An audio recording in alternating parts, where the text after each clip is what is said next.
Bow, bow, bow.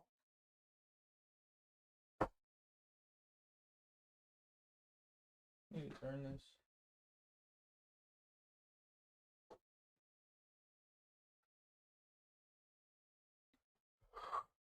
Ooh. Is this real chat?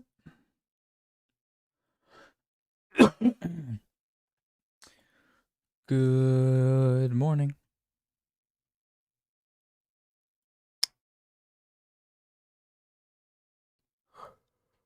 We're really back.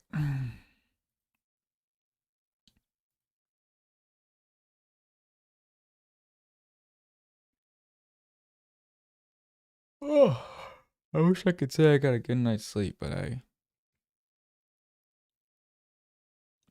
I was having trouble. Should be fine though. I'm woken up.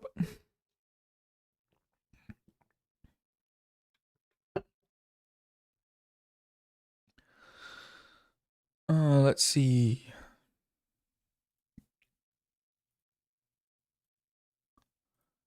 Let's see. How's everybody doing? Dude, I'm not built for this streaming shit, man. Oh, I'm really not.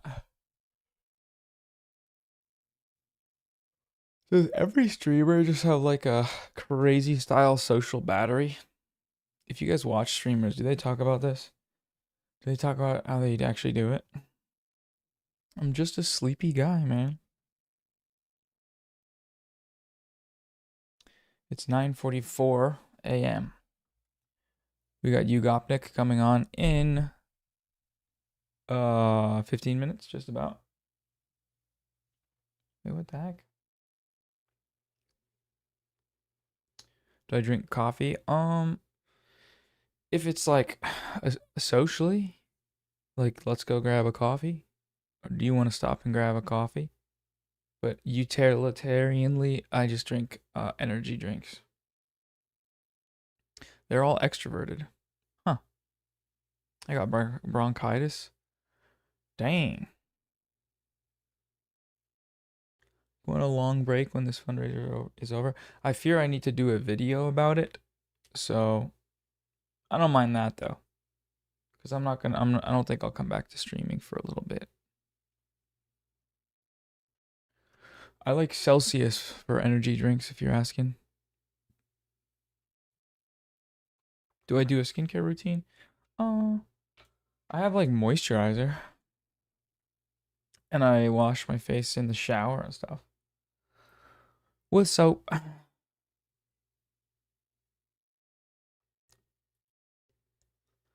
There's a few tasks we still need to do. For those of you who were here from the start, I have to wax my leg. I don't know how much of it I have to wax. I guess just my calf. And I'll shave the rest.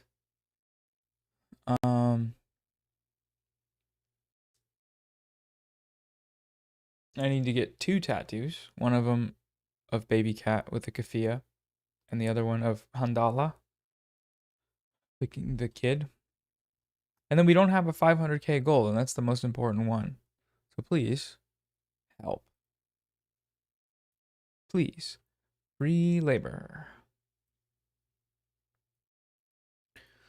Are you ready to rumble? Is waxing legs not that bad? I thought it was painful. You influenced me to buy a $50 Guitar Hero guitar while I was drunk. I mean, that's a good fucking deal. That's just a smart purchase, drunk or not.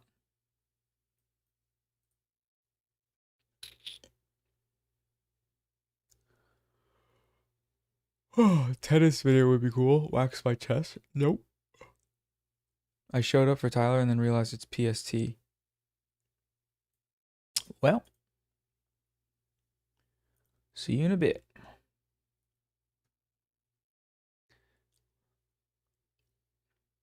I'm curious how many of you know White. I was gonna say White Trash Tyler, because there's a guy called White Trash Tyler, isn't there? I was not calling him White Trash. That's an actual rapper or something. His even name might be spoof of it. Oh, he's a filmmaker. Yeah, that's real. So yeah, I need to do a video on this whole thing. And I'm also probably going to release a couple of the interviews as full videos. But I need to download and edit them a little bit. IRL camping trip with Hassan and Bad Empanada. You guys are funny. Battle Royale as well. Let's see. Let's do this.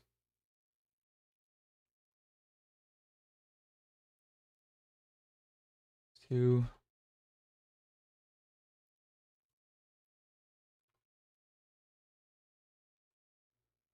Um,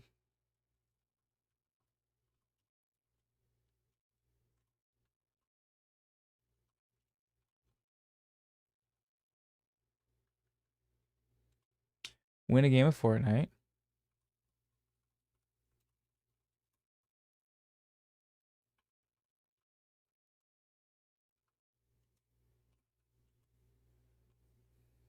Get tattoo of baby cat wearing a keffiyeh.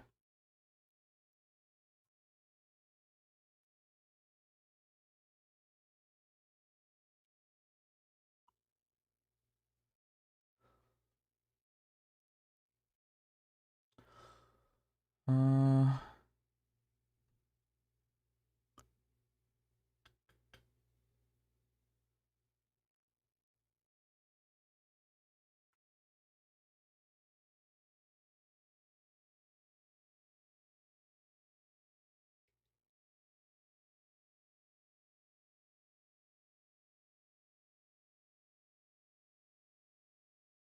what is I like Princess Week solely on the fact that Vosh hates her. Is that bad? I mean, kind of. Why does Vosh hate Princess Weeks? Who could hate? Well, I guess, yeah. iDubbbz is that I got the date wrong. He's actually possibly coming on tomorrow. 78K from YouTube is the uh like the YouTube fundraiser, which I don't. Oh, I might have set up for this stream today.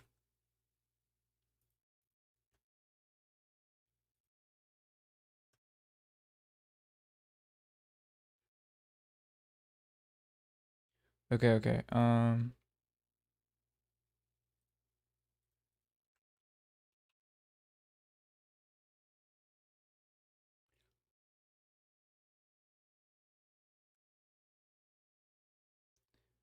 Uh, we'll do these in maybe the day after we're done. Just get through all of them.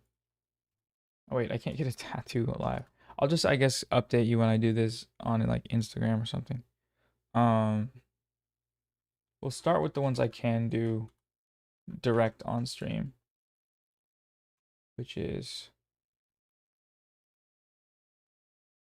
wax leg. Tattoos might be a little more difficult. Maybe I can figure it out. I don't think I ever got a DM from the tattoo artist that was um oh.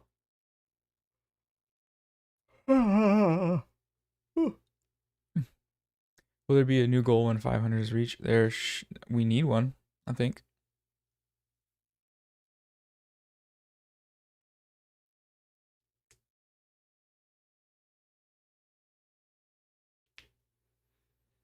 You tried getting Taylor Lorenz as a guest.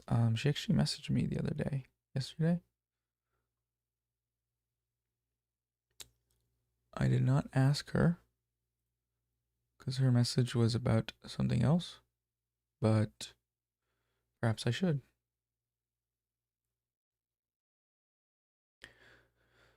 Uh, um, mm.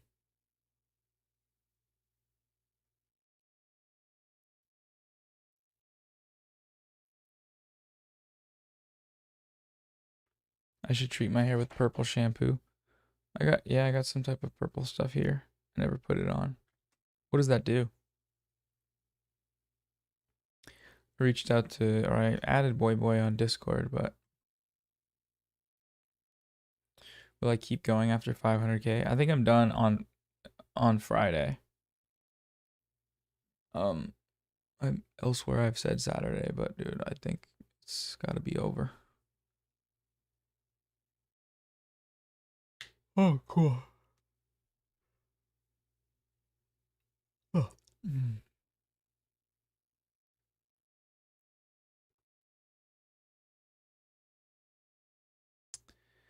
Is there a high likelihood that most of this 470K raise won't be reached to Palestinians? They let on in the nine aid trucks that two body bags, like it's a threat. Um, I mean, aid into the strip is almost completely restricted, but the money will go, to Palestinians, Palestinian refugees. Um,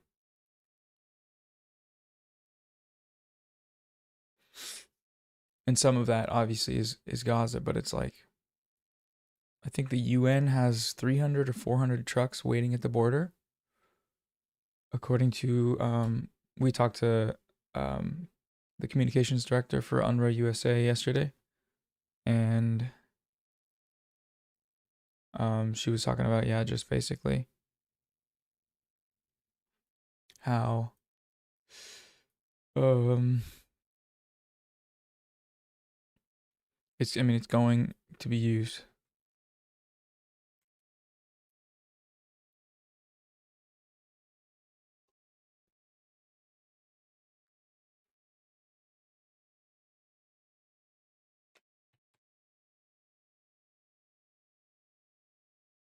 Yeah, I hope you don't take some, or I don't know.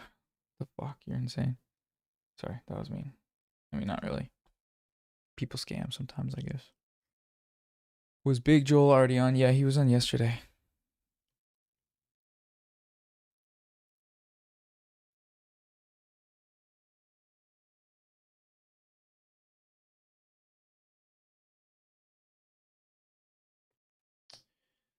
Um,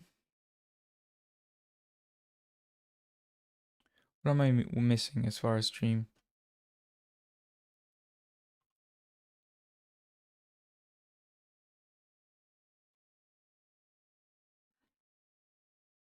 I think this is it, right? Win a game of Fortnite, wax leg.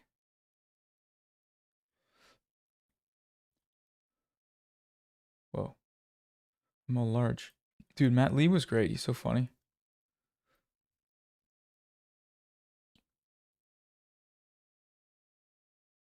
I felt so disrespectful mixing up the brothers at the start, the Mate brothers. I felt really. I was up last night being like, oh, that was so bad. To be fair, though, I'm being so brave and streaming at the rate of a normal job. And that's fucked.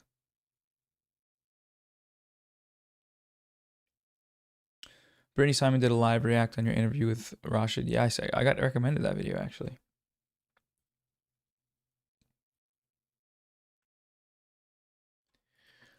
Um, I already saw people freaking out about that. It's so awesome.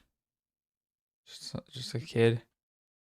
I don't want to call him a kid. I felt like a lot of people that even support him are kind of being a little infantilizing or patronizing about him.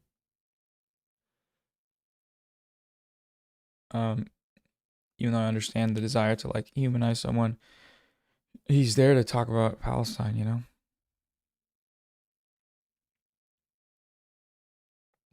And I asked him about Ethan, of course, but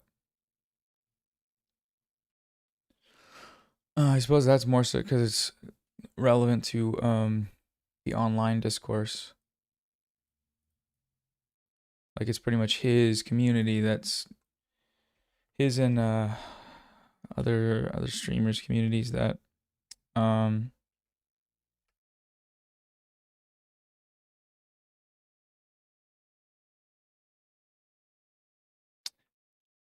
made it so that he can't use social media or just gets repeatedly banned.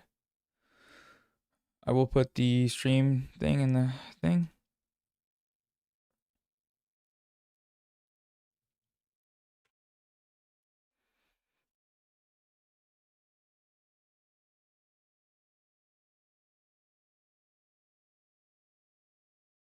Young men can be victims of war too. Sometimes we really do over focus on women and children and forget the men. I mean, yeah, it's women and children, that sort of phrase being used in Gaza, validating the framework that all the men there are combatants, which is pretty mega racist. What the fuck is wrong with your hair? I don't even know, bro.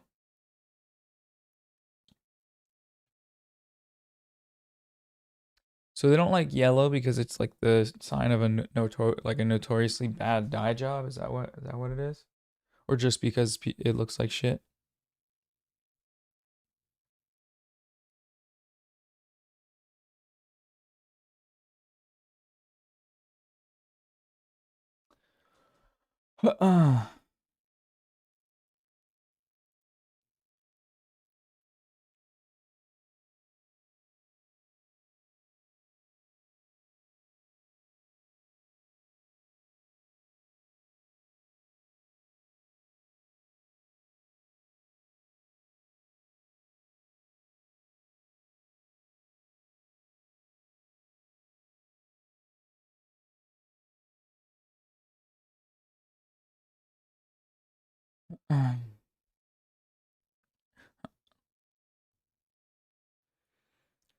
Please donate, please donate.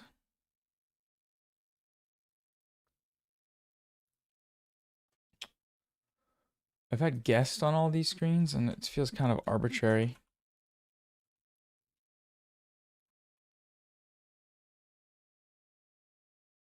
Am I spelling that right? What? Why am I tripping about the spelling?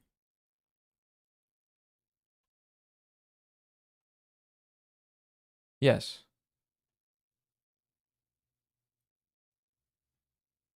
Yes, I'm a genius.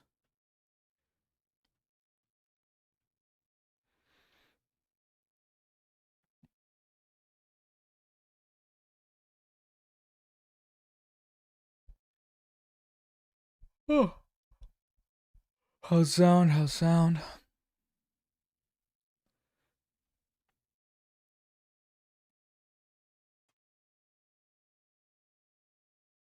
Give it a moment.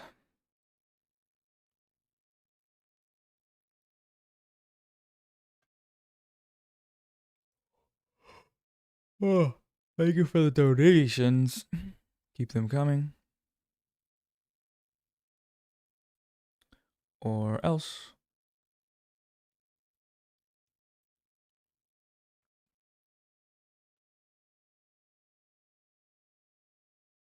Mm-hmm.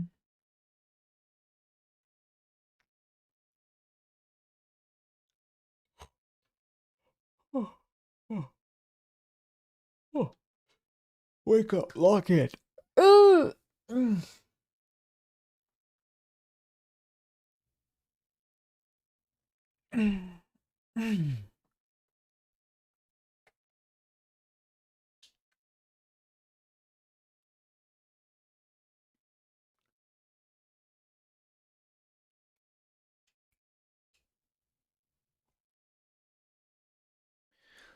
And we can do a few more wheel spins.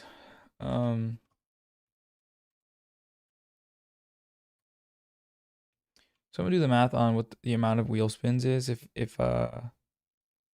we are at 5,000 per spin, and we did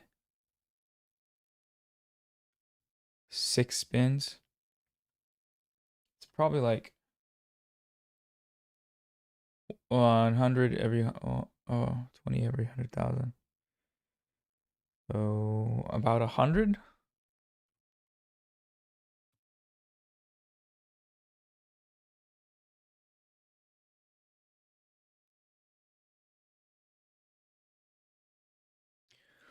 Just waking up in the morning, I'm sleepy.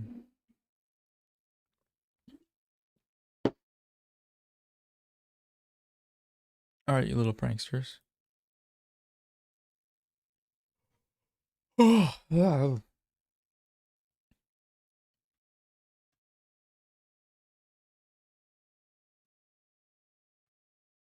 Please donate during the stream. There's a link in the description. And there's beautiful stuff going on the broadcast.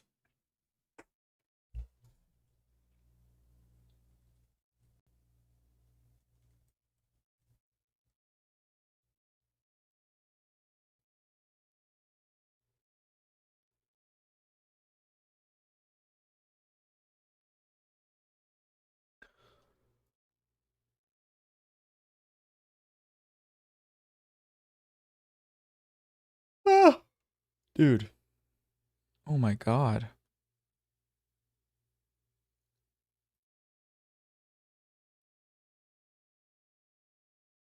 Hello? Hello, hello. Can you hear me? I can. Can you hear me? Yes, sir. 1 second. Let me. You probably can't see me yet, huh? Yeah, I can't see you yet. Wait, what is Let it? me get my camera going.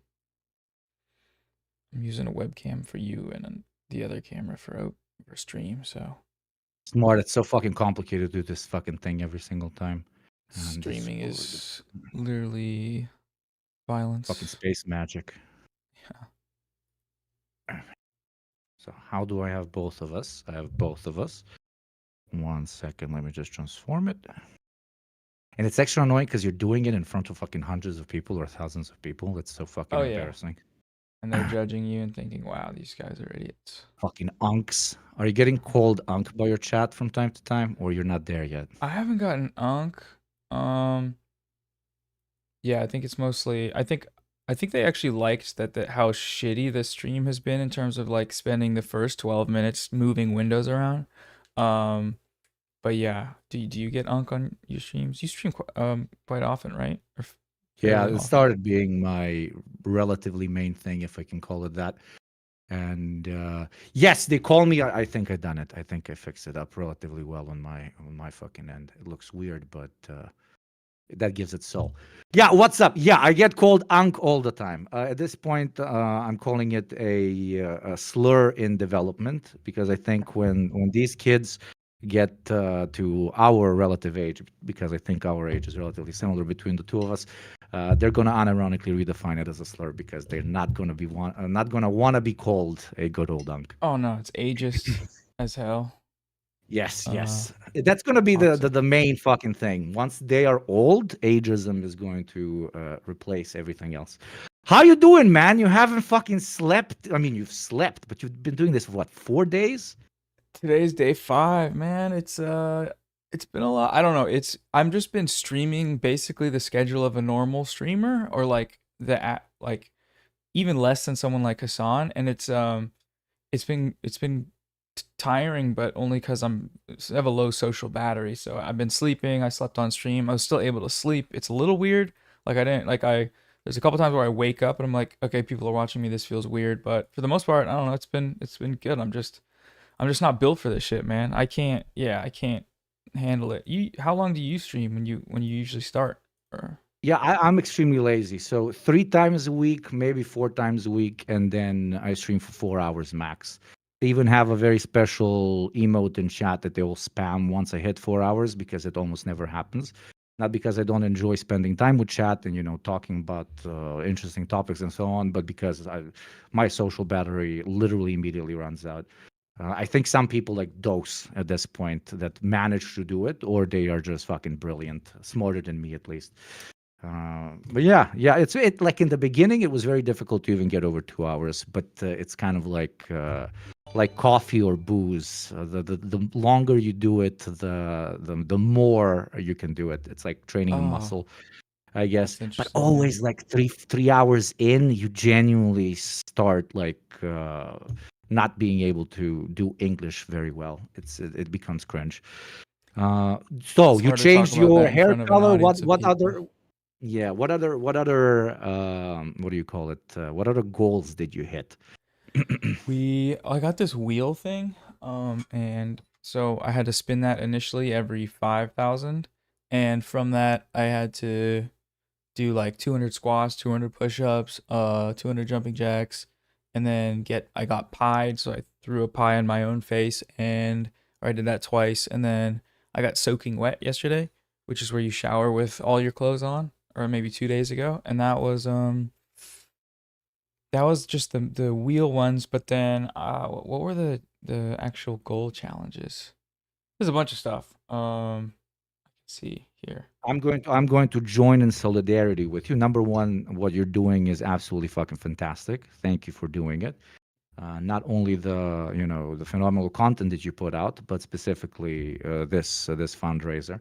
I watched your latest video with chat, and I can't agree more with how you use uh, you know uh, relatively clickbaity herder. This is going to be a drama episode. Come get your fucking content Get your soup of the slop. day, Yeah. get your slop, but then you manipulate it and actually educate people on something that is god fucking awful. But yeah, I'm gonna join you in the goal thing. I'm not sure how legal this is, at least on Twitch, but everybody listening, I'm joining Noah in the streamer self-humiliation ritual in the name of a greater cause. I've entered. It's $394,666. So if we get by the time while I'm here, if we get to 399,666, I will drink what is definitely Coca-Cola in this bottle, 5 shots. And if we hit $15,000 since I've begun, which will be what? I'm bad at math. $409,000. I will drink 20 shots, which will probably knock me the fuck out immediately. 20 But shots of Coke. yeah, it's the first time when I will utilize my ability to have enzymes that process alcohol relatively quickly for a relatively good goal. So everybody in chat, I can only direct mine. Please go to the fucking link. It's pinned in the thing, and donate. But yeah, how did you decide to do this?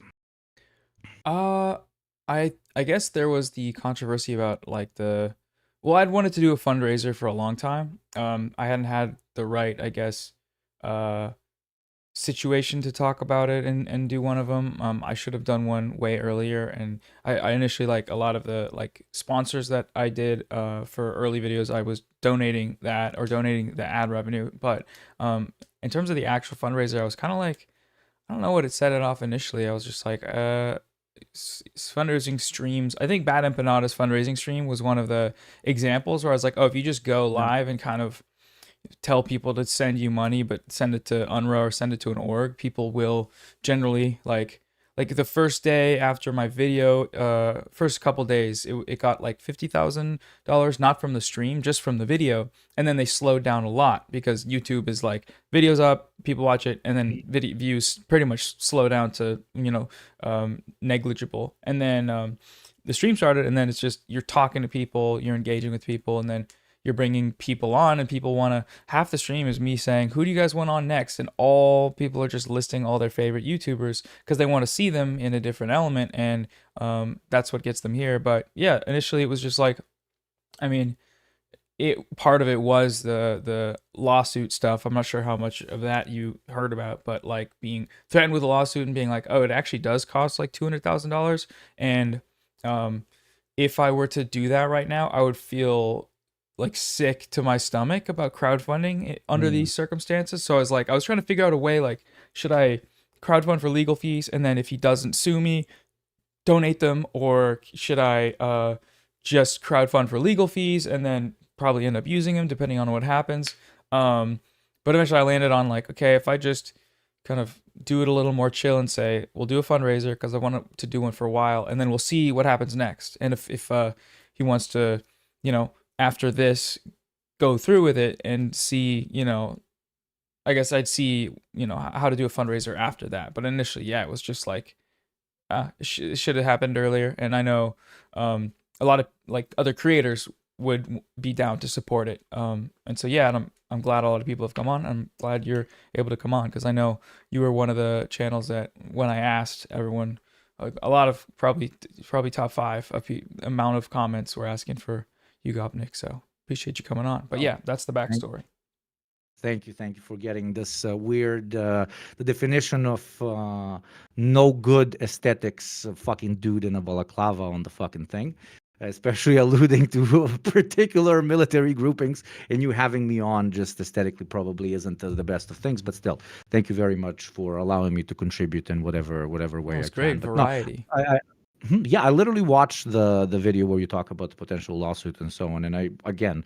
Just as I said previously, I love the pivot to the fundraiser and kind of literally throwing the ball in their court on being like, really, at a time like this, you want us to spend tens of thousands, if not hundreds of thousands of dollars on fucking suing each other over YouTube videos, which also, that is the most cringe fucking thing I've heard in my life. Remember, like 5, 6 years ago, how fucking cringe it was when, I don't know, the Paul brothers or whatever were boxing other content creators that they disagreed with, blah blah blah. I miss those times. That is a less cringe way to take care of Herder. I fucking hate you for making a video of this sort about me than doing lawsuits.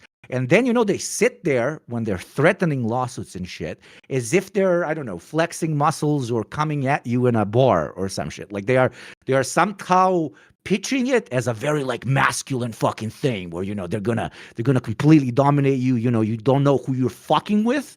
But it used to be you don't know who you're fucking with. I'm going to break your head in, which obviously toxic masculinity, very bad. But call me a reactionary. Unironically, less cringe, still cringe, but less cringe than motherfucker, I'm going to sue you. Like, come on. Come on at this point. So, yeah.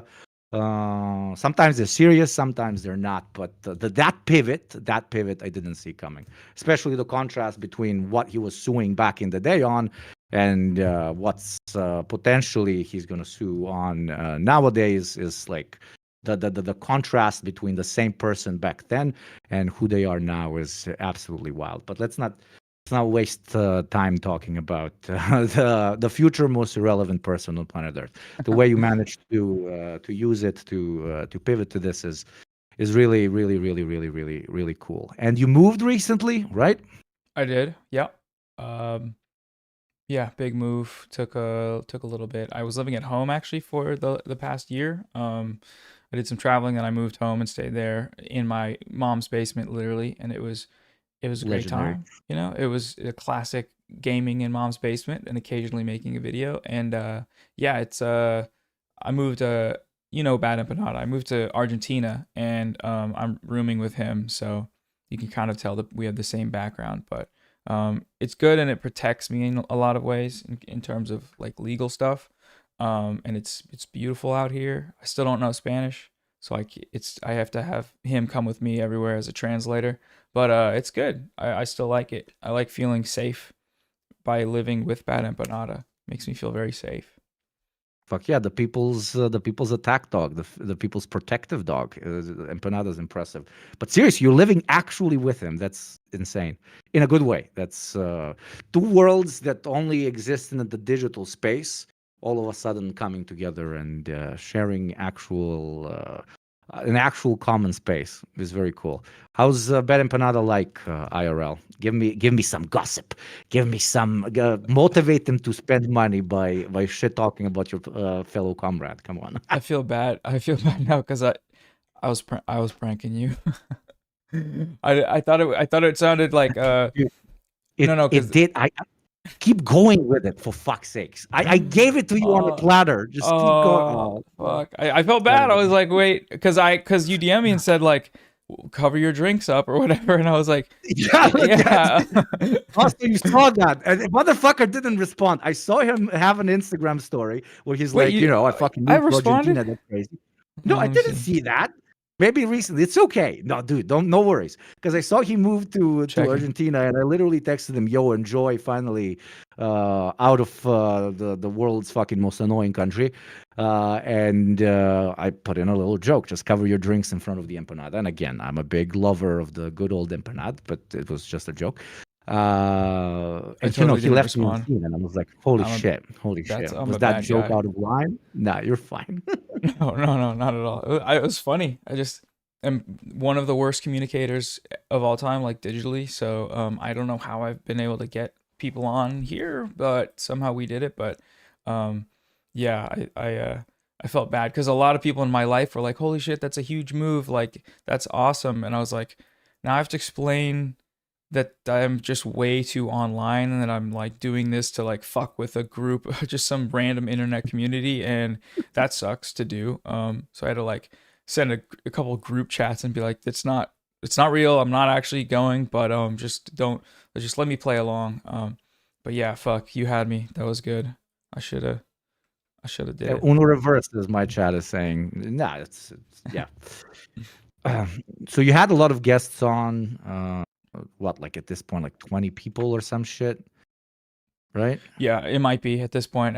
Yesterday we had like 5 people, and then each day it's been like 4 or 5. The first day we started late, so it was like 2, I think, but it's probably around 20. Yeah, maybe 15 to 20, which is actually insane. But it's been a super big variety of like people because yesterday was crazy because I had a couple YouTubers and I had the communications director for Unrwa, for the organization, for the Unrwa USA, which was awesome. She was super like Awesome. I don't know, just professional and helpful in terms of contextualizing for the audience like what this like looks like and means, where the money is going, and what the organization does. And then I had Timothy Chalamet. I'm not sure how familiar you are with the online discourse around that. That's his nickname, but he's like Hmm. a dude from Yemen, that has been getting smeared online by certain communities. And we did it with a translator, and it was great. Like I was able to kind of say like, because he's been getting shit on in a lot of ways that are super unfair, I think. And I kind of wanted to go on and just be like, have him talk a little bit more about it because he hasn't spoken publicly on YouTube or on a main platform since he talked to Hassan like over a year and a half ago, I think now, like January of last year. And so that was really good because I mean it was really funny. He's like a funny dude, and it was cool. But yeah, that's a pretty big variety all in one day. So I don't know. I think it's kind of different, something new for sure. Yeah, that was I I think absolutely everyone knew that you got him on, because the second you had him on, all the fucking chuds on Twitter, on X, the everything platform, The lost everything app. their fucking mind, which was perfection, because literally walking right into this hole that I very obviously, like, fucking Tom and Jerry style dug for you. As so it's they just can't help themselves, right? They both, because what, why do you think they can't help themselves? Because they're true believers, or more because they realized just how much money can be made out of plastering your face, plastering Chalamet's face on a post or on a video that's gonna be 3 hours and a half long, and they just make fucking bank? Because I'm pretty sure their videos do get fucking monetized. Well, most of the stuff that you make doesn't, which was also the case that they brought up, right? Which was absurd. That you are, what was it? Making money off of responding to liberal Zionist propaganda, which means that you are making money off of smearing them, which was, the perfect internet era coded fucking sentence put together by a fucking lawyer. This me watching you read this shit was absolutely unhinged. I can't even imagine what it was like for you to actually read it. But yeah, are they still doing this shit because there's just like fucking money in it? Or do you think most of these guys are actual full-on Zionists? It's probably a combination of the two. I don't know. It's definitely, I think it's a combination for sure. I think specifically with Rashid, the online discourse around him is that it has been established because of, this group of arguments that he's a terrorist and he's a member of the Houthis, and that anyone talking to him or associating with him in any way is materially supporting, American designated terror organization. And so they should be either banned or imprisoned, which obviously we're seeing that in real time with college students and activists. But because it's treated as a fact, it's like a moral imperative too, when they see me talking to him, talk about that as a just very obviously immoral and essentially evil act. But they're wrong about that. And that's kind of charges them up because, you know, if they're wrong about it but they think they're as right as one can be, then they're going to engage.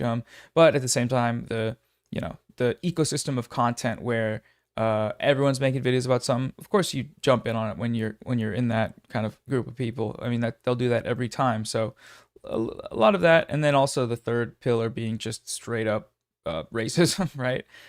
Yeah. The comments I saw about, they're like, some of the comments people were saying about him, like talking about him being a terrorist and talking about him being like, they're like, you know, while he was, you know, when he was speaking in Arabic, what he was really saying was, "Oh, this guy has dyed hair. He's queer. I'm excited to, you know, have him talk to me so I can one day, you know, attack him or kill him, or like him having a knife on his belt. He has the murder weapon, and like he's you know, all sorts of just incredibly racist shit where that only happens with a whole, you know, years and years of programming, but it doesn't really matter how it happens because seeing it unfold online is like, what? It's not a surprise, but it's like you know, just another factor to make the backlash to someone like that worse and make it impossible for him to be able to make content and advocate for Palestine, which is what he was always doing. But you know, it's I guess that same process is being used across the board with um,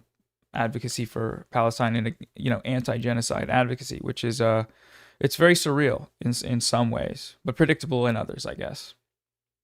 It is. And there's like a thin line that I honestly struggled with for a second, where it was like, okay, do you actually like respond to these people? Because to an extent, once you do and start getting into that whole back and forth, it kind of starts feeling like you're making content off of the suffering of tens of thousands of people, hundreds of thousands of people, apologies, millions of people.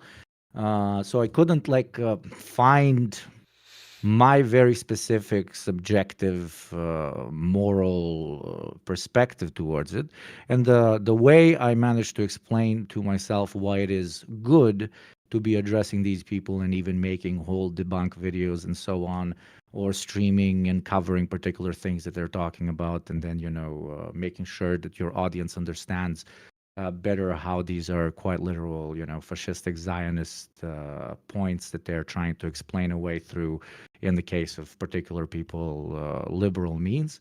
The way I explain to myself why it is not a constant content grind and just, baseless internet drama to an extent is because, like, these people have platforms so large and they're talking to so many people that they've entered the unironic mainstream of kind of the main guys that are doing, in this case, the liberal Zionist pitch. What do I mean by this?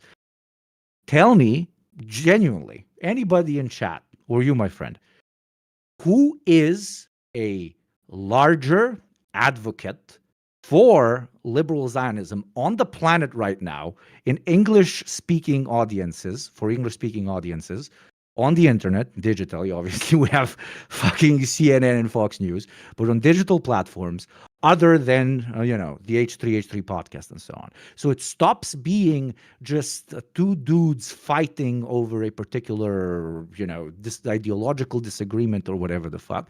And it becomes addressing the largest and most influential digital mouthpiece for liberal Zionism, which directly replicates itself materially into genocide. So it's unironically not a waste of time, because I think we kind of ideologize it to an extent. When you're, for example, covering some dude on BBC or CNN or Fox News and pointing out their hypocrisy, then you're doing intellectual work. You are talking about an established media company that really needs to be rigorously inspected and analyzed and critiqued. But once you do it for someone that, just has a camera, and in his case, okay, $1 million fucking operation, it's, just, fucking content creators being stupid. But that's an ideological fallacy, because he's reaching, at least when it comes to, proper, let's say, conversion into liberal Zionist thinking, arguably as many people as some of these mainstream, news outlets. So It's not just content for the sake of content. It's not monetizing and profiting off of ethnic cleansing, because it's quite literally directed at pushing as many people away from a person or a group or an entity that is justifying said liberal Zionism, which directly or indirectly contributes to the genocide itself. So that's at least how I Yeah. explain it to myself. Do you agree? I don't know. Oh, 100%. I think it is undersold the amount of influence that these people have. And also in a corollary way, like our ability to affect change in the media landscape and in these ideas and challenge them is, you know, I'll make videos about the New York Times manufacturing consent for the genocide, but it doesn't have the same effect when I make a video about Ethan Klein, because Ethan Klein is going to respond and Ethan Klein is going to talk about my video and draw attention to it, and a lot of people, more people are going to watch it and see, oh yeah, this guy, this is insane. Why is he saying these things? Why during now especially is he doing that while calling himself an advocate? And then moving from there into, oh, okay, like the online discourse will take place in a way that, just like, I don't know, the how can we best affect change and best, show people what's happening and advocate for it. And it's like, yeah, I mean, both should be done, but like YouTube is a massive platform with a lot of people, and even if it's going to like one specific audience of people, like the most parasocial among them, it's still, you still read some of the stuff they're saying, and like, oh my god, like these people who were just fans of some like silly guy online are doing is like IDF propaganda. This is insane. And this all happened because of one person's decision or one person's programming to continue down this spiral, essentially unchallenged. I think a lot of people, it took a while for people to start looking at what he was saying and talking about it, and that was detrimental in the sense that it somewhat could have been mitigated. I don't think with him ideologically, but at least with the online conversation around liberal Zionist propaganda. And yeah, to the point about the cynical weaponization of like profiting off of a genocide or profiting off of some atrocity. Like don't do that because that's wrong. It's like, well, no matter what you're doing online, if you're making YouTube videos, you're going to be making money. It's your job and it's AdSense, and it's how you keep going and sustain the channel or whatever you want to do to just live basically. And some people make a lot more money than others, but the difference is if you're making money advocating against the genocide versus advocating for it or manufacturing and whitewashing it. And that's a pretty important difference, right?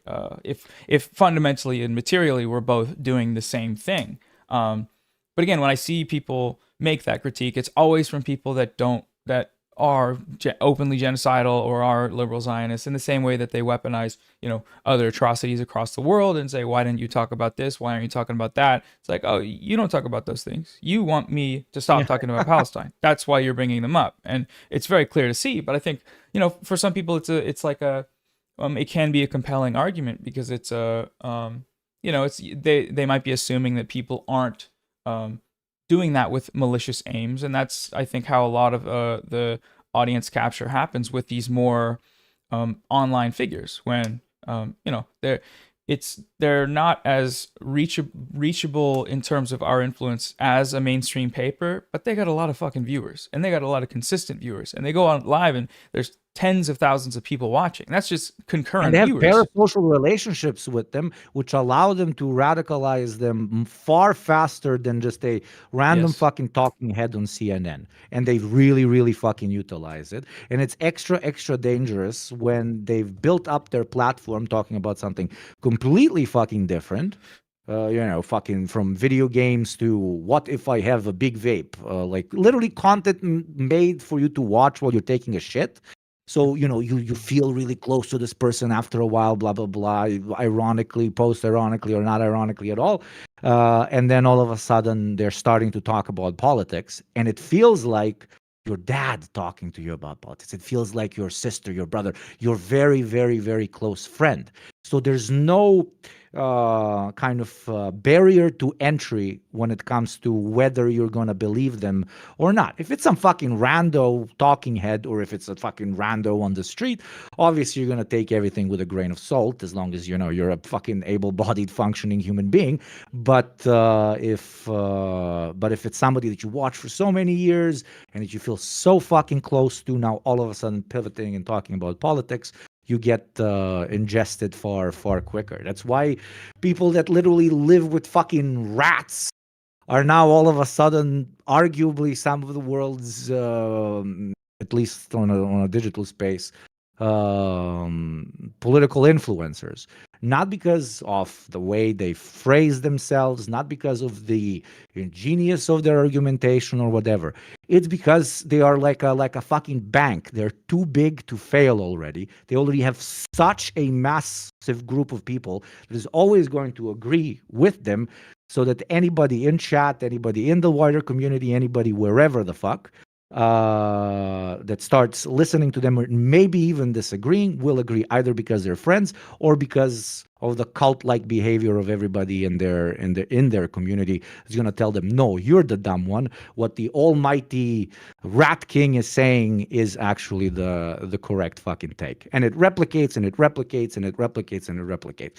And that's what the fucking rightoids, that's what they fucking know. That's why they are so much better at actively utilizing digital platforms to, push people in particular political directions, while most people that, hold relatively progressive views, but that have built their platforms talking about something else, refuse to do, because they're afraid that they're going to lose their original audience. But they're not. They're just going to quite unironically contribute to something much greater than just talking about their favorite media piece or their favorite video game, et cetera, from a more progressive lens. So now, yeah, I'm pivoting a little bit because we're talking about the power of right-wing propaganda, and especially when it comes from content creators that have built their kind of social relationships while talking about fucking content slop. But I'm also giving a little bit of honest kind of, how do I put this? I'm throwing a little bit of shade at a lot of people that have very large platforms and yet don't have the, respectfully, a bit misogynistic, but don't have the balls to issue a few fucking statements and maybe try to move the line in another direction. There is no cowardice from right-wing chuds that have platforms that they've built while not talking about politics, but there's there's courage there, but there's a lot of cowardice in the other space. But hey, who the fuck am I to tell people what to do with platforms much larger than mine? It's just a little bit, I don't know. It's not disappointing. It's a waste of potential, is what I'm saying.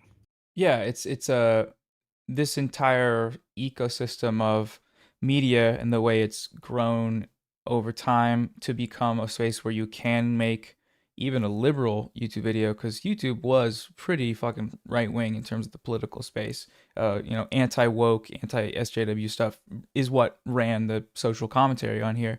The fact that we're able to talk about things differently and push even further left until you're crazy tanky commie like yourself is a testament to how things have changed. But then at the same time, it is a feeling of can we be doing more, and should we be doing more, and what is the I guess a question is like, what do you think is the cause of that, the kind of lack of a sense of urgency about talking about what's happening in current events, or I've seen it discussed as people that make YouTube videos don't. I mean, I talked to Big Joel yesterday, and I don't think he's necessarily an example of something like this, because I don't even want to throw any shade to any bread tubers. I'm not thinking about that actively, less so as people want to make videos about things they enjoy and want to make videos about art and whatever types of things interest them, and that's completely valid to want to do. But how much of how much responsibility do we have to try to use things positively versus how much is of that desire for people to have responsibility is just misplaced audience expectations or misplaced audience Mhm. perception of the radicalism of what we're actually doing. And I don't know, I think about that a lot. I'm sure you think about it a lot. Is like, what are we actually doing? And you did that left tube pipeline video that it was a great video. Me and FD were just talking about it as like a very useful tool for people to understand this landscape. Right.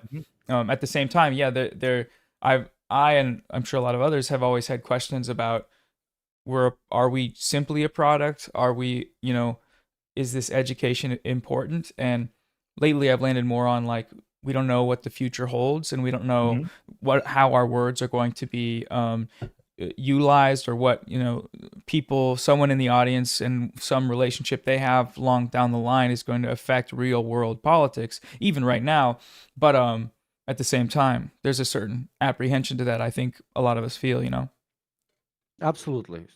Couldn't agree more. So, like a few things, like the first point that you made about, the thin line where creators need to decide whether they should fully dedicate themselves on making stuff that they enjoy versus making stuff that they enjoy and potentially also utilizing their platform of saying something quote unquote political, even though everything is political. There we can go, from person to person, and it's all individual, blah, blah, blah. But at the end of the day, if we want to like pull out a little bit, I said pull out, and view things from a sound fucking annoying, call me idiot, but from a more systemic perspective, the answer is relatively simple, my friend. Um, right wing shit is not political. Left wing shit is political. So people that have large platforms and sometimes talk about politics, etc., their audience doesn't view that as them talking about politics. They're just sharing their free speech right and their personal opinion, right? Uh, Black woman in game, bad. That is not political, bro. I'm just a gamer and I'm just talking about how I want to see games develop, and I want them to be made for me, not for other people. That is not political. Of course, it's fucking political, but it's not perceived as political. While there is just a systemic wall put in front of, I'm sure, thousands of creators that would like to come out and say particular things about particular things, if you know what I mean. They don't do it because whatever they say will be deemed political and therefore will potentially either get them in trouble, lose them a very sizable portion of their audience, and so on. So yeah, the reason this doesn't happen is not because people bad or people hypocrites or people. I hate fucking talking about individuals, right? It's because there is going to be pretty serious repercussions, potentially, at least perceived repercussions on you if you do it. That's on that, and the other point about what was it about the pipeline and the direction it needs to go in potentially, and whether what we create actually contributes to some political cause, or if it's at the end of the day just simple content for the sake of content. The way I manage to explain it to myself, which allows me to sleep at night from time to time, is what where you push them after, towards the end of the video, towards the end of the stream, towards the end of your article, towards whatever. You are a great example of a person creating political content, not just content, because you don't only want to keep them on the channel, you don't only want to keep them in your Patreon, you don't only want to keep them in this digital space. You actively encourage them. Motherfucker, you posted a whole fucking video, fucking self-sabotaging your algorithm so fucking much with literally just calling people to go to a particular protest. That is what makes the content a part of the actual funnel. It um, it does its job as agitation. It does its job as propaganda because it tells them to go and do something IRL, to organize, to go to a protest, to join a labor union, to start a local chapter, join a local chapter of whatever. But that's the key thing. It motivates them to take another step. That is the end of the funnel. That is when our job ceases to be important. When people actually go out and organize in their communities and their et cetera, et cetera, et cetera. So that's what I find to be the main difference.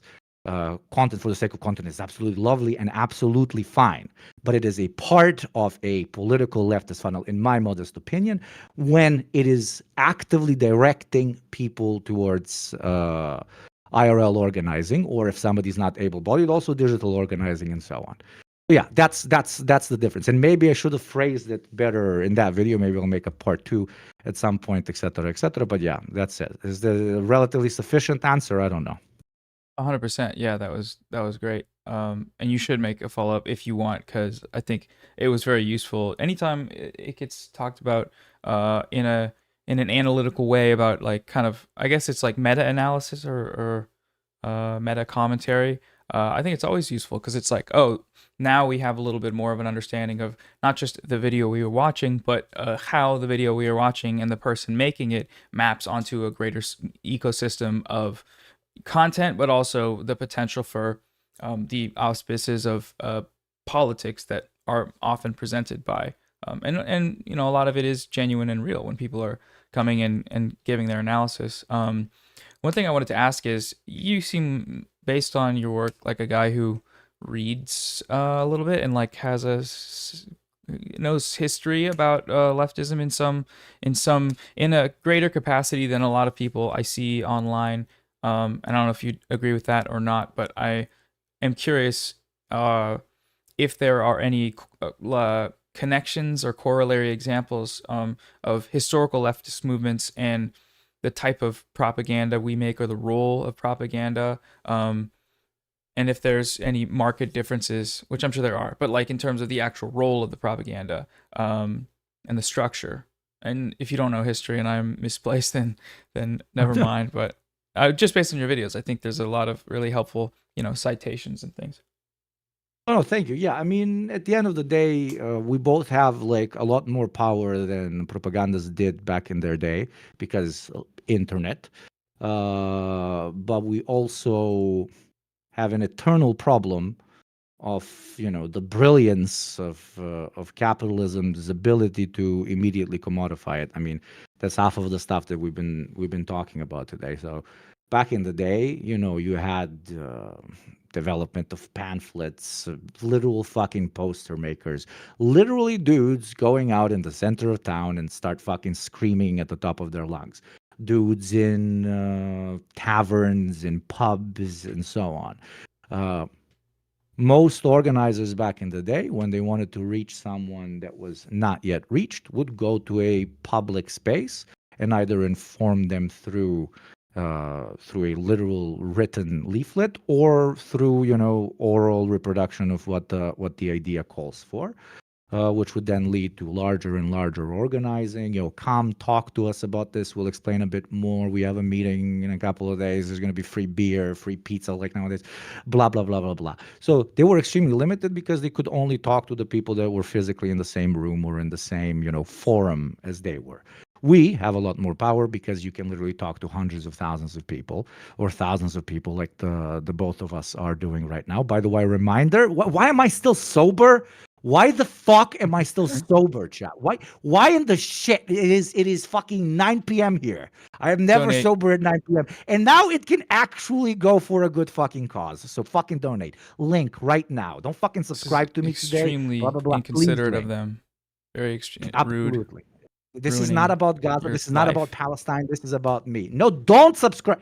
A link, you go link and you give money there, okay? Thank you for subscribing. Some of you chatters, very nice of you, but don't do it today. Not today's. That's not the point. Or this week, or for however You can do long. both. That's okay. Our beautiful, beautiful boy is going to be doing the fundraiser, so I can fucking drink it. 399,000, I believe. But back to, so I said, how do you know, pretty much everybody knows this is not, you know, historically complicated or deep.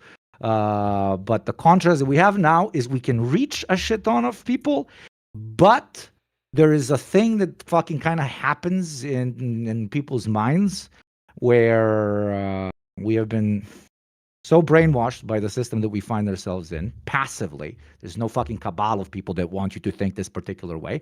Or just passively by ingesting capitalist ideology as the status quo of understanding the world, which made us quite literally believe that the way we consume is who we are. The pattern of consumption that you engage in, that will either make you a good person, that will either make you a progressive person, that will either make you open-minded and inclusive, and et cetera, or the way you consume is going to make you a downtrodden fucking, destroyer of the planet, destroyer of your local minority group, et cetera, et cetera. And that consume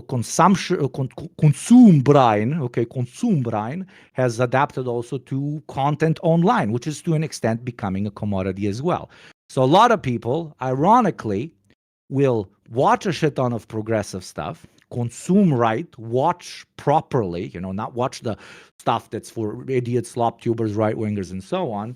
And that will make them feel like what? That will make them feel like they're contributing, right? And that has an unfortunate, strong de-radicalization element to it, right? Because why the fuck should I organize? Why the fuck should I join the march that Noah invited me to join, and I'm close by and I can actually do it, when I've satisfied my personal quota of being good guy by having consumed some of his content up until today. It is the same. Like we sometimes sit in these spaces and we point and we laugh at the motherfuckers that think they're gonna save the planet by what was it? The fucking thing that goes into the turtles, and don't say turtle dick. The fucking Soda can plastic wrapper. Straw. Paper wrap straw. straws. Yeah. So we sit here. Thank you very much. We sit here Thing and that we're goes like, into the turtles, not the yeah, yeah. cups. Big brain, very Just the smart man turtles. here. Yeah. Just so we most like socialists, anarchists, blah blah blah, progressives will sit and be like, dude, that's so stupid, bro. Like the big corporation, bro, it's outsourcing the way you consume as an individual, and it's outsourcing like responsibility for global pollution down to you, and that's literally just corporate propaganda, and they fucking got you by the balls. Okay, phenomenal analysis. But then that same person proceeds to consume content in literally the same way. I am good, smart, a very communist socialist man. And the only thing I've ever done as very smart, good communist socialist man is basically buy the paper straw version of the digital sphere. You watch a bunch of videos. And thank you, you guys watching allow us to do. I'm doing career sabotage right now. I'm like, don't watch me. You allow these, pretty much information outlets for the left to exist and be able to operate. And thank you for all your money and so on. Genuinely, seriously, thank you. Thank you. But if you are contributing to what we're making, and if we don't actively address the fact that you shouldn't treat it exclusively as a commodity, as a product, and feel really good because you're consuming the right way, then even your money or your time watching it, which translates into us being able to fund these projects, it's not in the long term actually contributing to shit, right? It's a snake eating its own ass. It's constantly in fucking circles. So TLDR, capitalism, very scary, very smart, manages to quite literally commodify even anti-capitalist rhetoric. But there's a positive side to it, because they will literally sell us the rope we will hang them with. Obviously, allegoric here, violence very bad in the long term, right? I mean, somebody as massive as, for example, Hassan would not exist if the market economy was literally fucking idiotic, and making him have very, very, very proper funding to be able to do what he does on a regular basis, and utilize exactly that propaganda. Not to scare some people, propaganda is not necessarily a bad word. Into agitating for pretty great causes. It allows someone like Noah to have this weird fucking Balkan guy begging you to drink alcohol on a fucking stream. It's a very unhinged whole situation. But what is it contributing to? I see $400,000 you're gonna feed someone. Okay, that is the difference between content for content's sake and actually trying to use your platform for something. I hope chat understood what I'm trying to put across. Oh no, they're all saying W unk, so I think they got it, and that's pretty high praise. That is a slur. Oh yeah, like, oh, it was so well said. I feel like we probably all constantly have these thoughts of what are we doing and how can we do it better. And there's certain immediate direct things you can do, like fundraising links or pushing people to direct action in your videos. Um, what do you think? What more can we do? Are there any things that cross your mind as like a escalation in terms of the actual application to real politics, or do we just have to do these things more and better and more successfully and get capture more audiences? Or, yeah, what do you think? If you have an answer. Yeah, I mean, realistically, two ways. You can either properly, like, completely dedicate yourself to being, the modern poster guy, which is what this is, the modern guy that screams in the center of the forum, or want to be the modern poster guy and somebody who is, I don't know, in a relative leadership position of a particular organization, et cetera, et cetera. So both organizing IRL and doing what we are doing here. I think it can be done, especially with people with very large platforms, in order to quite literally start something up, get a lot of people in that are from the same area that also watch your shit. It could be a pretty decent tool, but it's prone, in my opinion, to corruption and like fucking celebrity thinking of where you're gonna be. Let's imagine Hassan starts a party. Very good. Hassan probably attracts tens of thousands of people to actively join it, if not more. Very, very good. And I'm not saying that this would happen with Hassan, but it just like systematically, it is systemically, it has a propensity to then make the whole party completely revolve around the celebrity that started it, right? It starts losing the actual imperative of political change, et cetera, and it just becomes a different version of a fan club. So it's doable and it can potentially be really, really productive, but it's a lot of problematic shit that need to be shifted through there that I'm not smart enough to cover. That's why I completely stay out of it. And I am as anonymous as this fucking weird aesthetic that I'm going with. Uh, um, in order to just do my little fucking part. And if there's one dude or girl or NB that ends up doing something IRL per month from the shit I do, I'm like, dude, I am more than happy with my contribution generally, blah blah blah. But can some people from the online space become the fucking what's the cringe fucking ML word?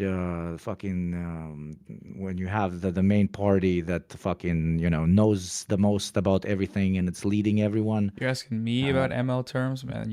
I'm not I'm disappointed. That's your Vanguard. Thank you. Yeah, yeah, chat. Yeah, Vanguard. Oh yeah, yeah. yeah. God bless you, man. He Cutie. really is getting Uh, old, man. yeah, yeah, Vanguard. Yeah, and then you're gonna be the Vanguard. You're gonna put blah blah blah. I Yeah. mean, you can go in that direction, but Yeah, it's really important what you said about fandom. Like the ultimate relationship of Hassan to his viewers is, or the overarching most significant and most direct relationship is a consumption one. That's the way for all of us, right?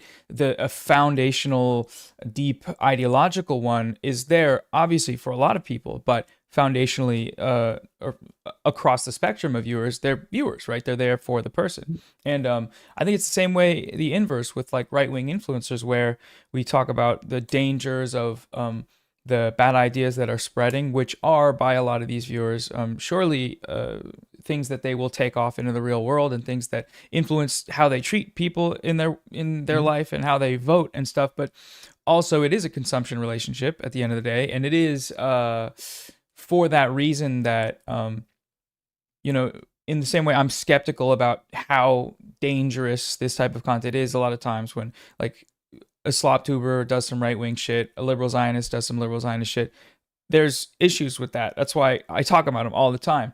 But also, how material is that, right? Mhm. How does this actually manifest? Does this actually bring people out into making the world significantly worse, or should the efforts be focused elsewhere in a different direction? And I guess I don't think Hassan would ever run for a party. I think he describes himself, and a lot of us describe ourselves as like edutainers or, um, news outlets or whatever else. But the fact that there is an audience expectation or an audience like, they would fucking love that if they could vote for Hassan in their local election. That'd be fucking, the Super Bowl for, like, aside from his debate with Ethan, it's just the second Super Bowl for unemployed people, and that's great because that's good support for good ideas. But also, what is any of this doing? That's the question I think we as creators and you as consumers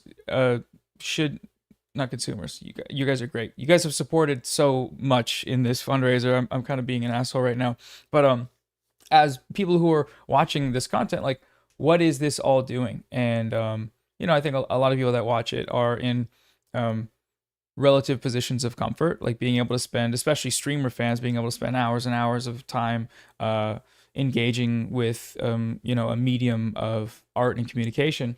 But at the same time, yeah, I don't know. There has to be more, right? There has to be more in Mhm. any historical context. The amount of power we have in terms of audience reach is so much greater, and despite the material ties of it being consumptive or consumption based, that doesn't erase that actual reach. And the I don't know. I think I would like to see for myself and others is like that transition from like getting as Yeah. many people as we can from consumers to movement builders. And I don't know how that happens at all. I don't think any of us can have the answer, and we shouldn't expect ourselves to have it, even though I think sometimes we do, and sometimes that feels bad when we don't have the answer. But I don't know. There's more things we could try. I like the idea of like, mixing things up, changing things around. And I mean, something I've felt from just this stream is like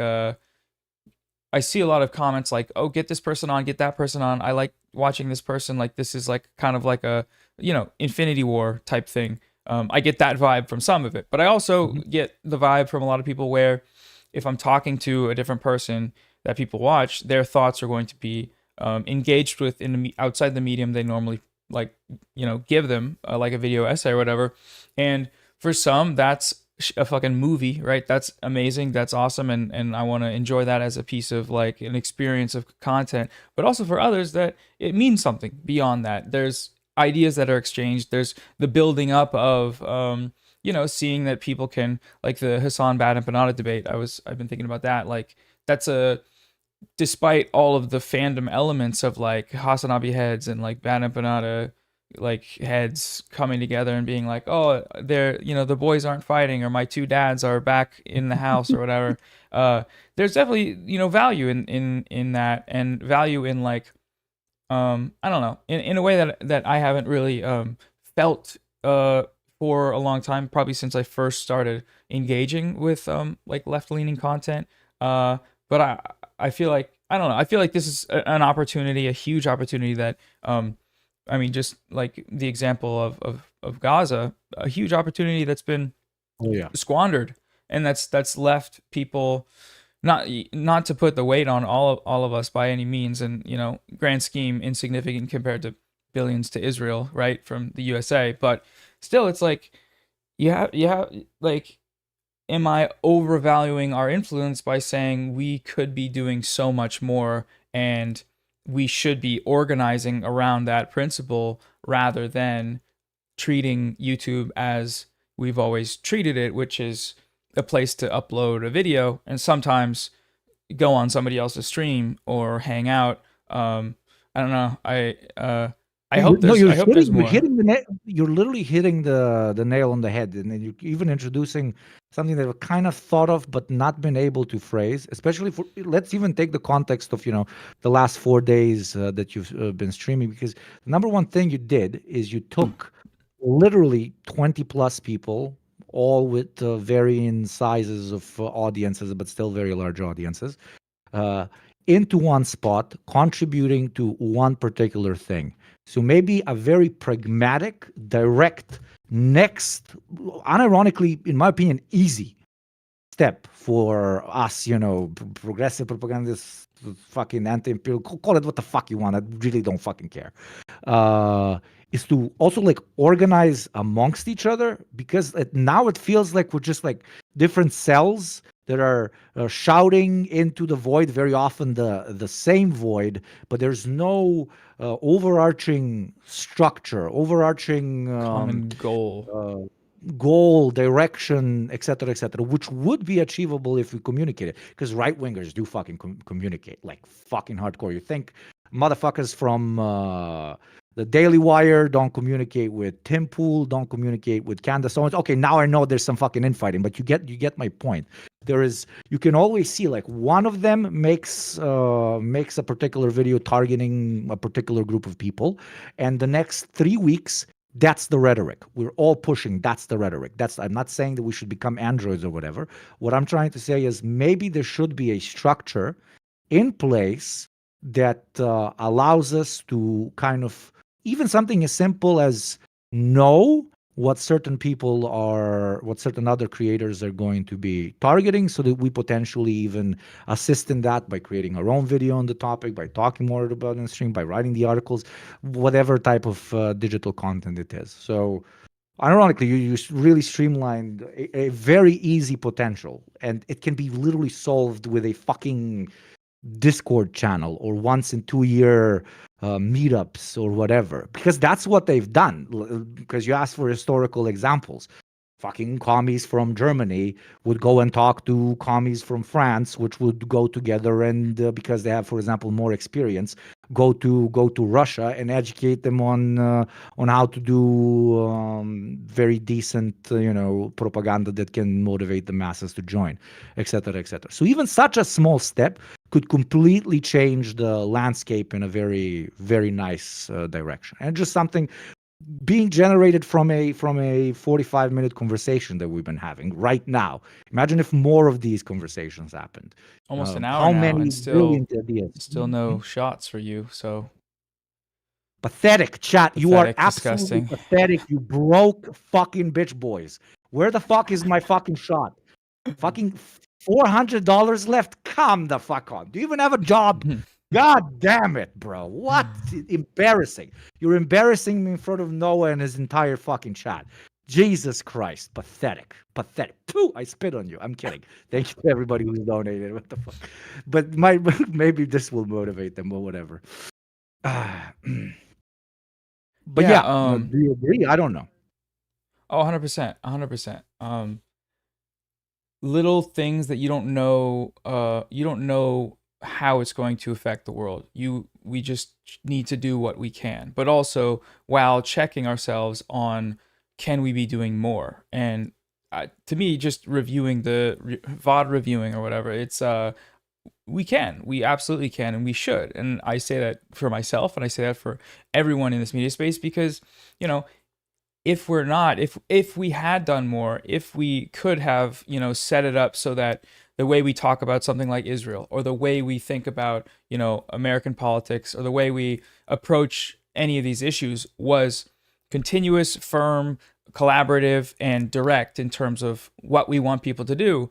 It just feels, I don't know how the barometer would be measured between what that looks like in terms of success and failure, because I don't think it's really about success or failure. I think it's doing more and doing whatever we can. And I don't think I think probably, I don't think anyone would say it's up to par. I mean, look at our world. Like, it's not, things are not good, and they're not getting any better. And I don't know, we were talking to the communications director of Unrwa USA yesterday, and she was talking about how there was a photographer in Gaza that she had started, she had like recruited for coverage to like boost. I don't remember the specific relationship with Unrwa, but it was Motaz Azaiza. I don't know if you're familiar, but he's one of the most famous and like influential like social media people that have covered Gaza with photojournalism.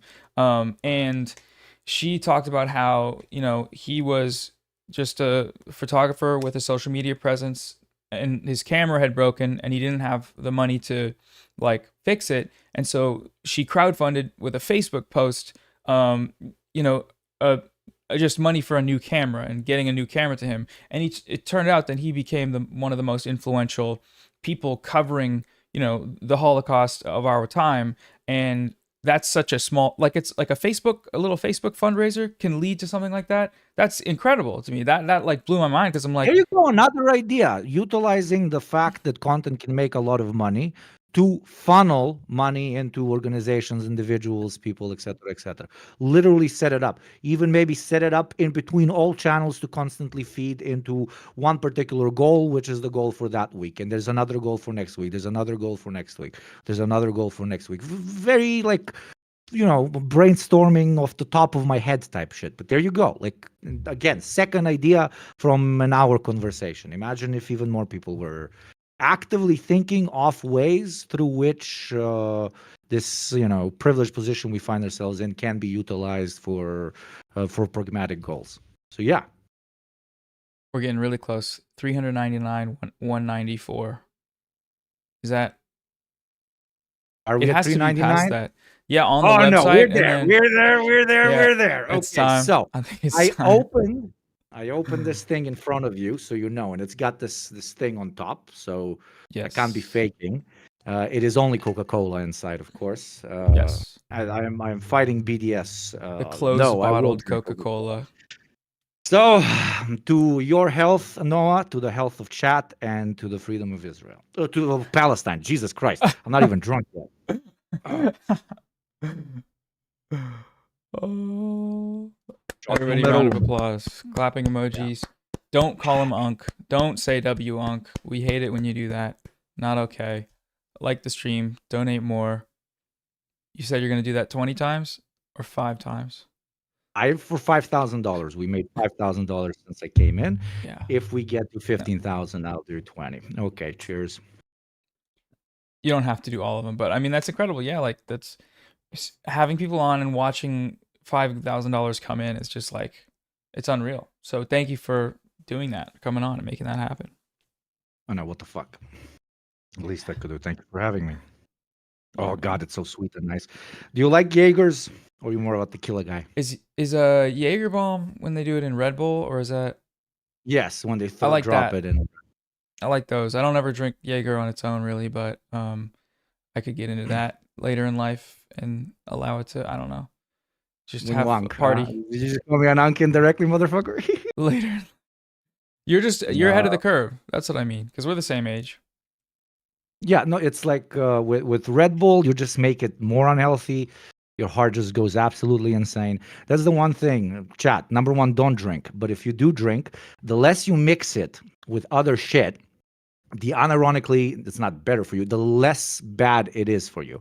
Less sugar that shit has. I know you love your fucking cocktails that have more fucking sugar than 3 cakes. That's amazing. But ethanol plus sugar equals very, very large headache on the next day.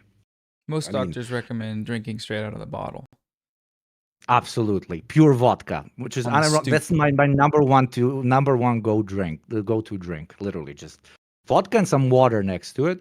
You can do sparkling water, but that I think makes blood flow a bit faster, so you get drunk a little bit faster with sparkling water.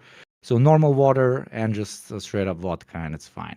And a lot of people get confused. There you go. You're not only going to learn about politics. A lot of people get confused that This is a health podcast. Yeah. this is a health podcast. This is a healthy drinking podcast.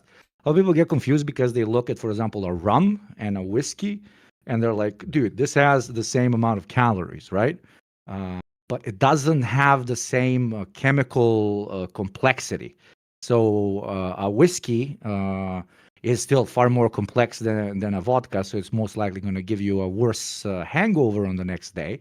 But it's far less like complex than, for example, a rum, which will have a lot more sugar, for example, in it, which will cause you to either get drunk faster or feel really bad on the next day, and so on.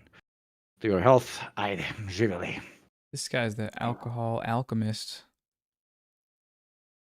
Beautiful. Do Amazing not work. do not offend my culture, friend. Here, alcohol is way of life, which it unironically is. I think my first time I had a drink, I think it was 13, and my dad literally sat me down and he was like, "You will not drink out there with a disgusting, degenerate alcoholic junkie. You drink with me, I teach you how to properly drink." That has not gone well. So don't do that with your kids because I like ethanol a bit too much. So you can do like I unironically think if you're sure that your kid is going to drink, maybe it's a relatively smart thing to do when they're 18, Mm. or they're going to start at 17. Okay, don't give minors whatever I say right now will be extremely controversial. So I'm going to stop talking. But Don't give minors hard liquor. yes.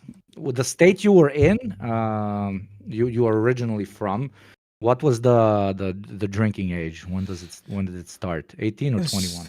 21, some bullshit, man. Yeah. Um, So what, I you don't started know. drinking all the way in fucking college? Oh my God, it sucks for you, bro. Yeah.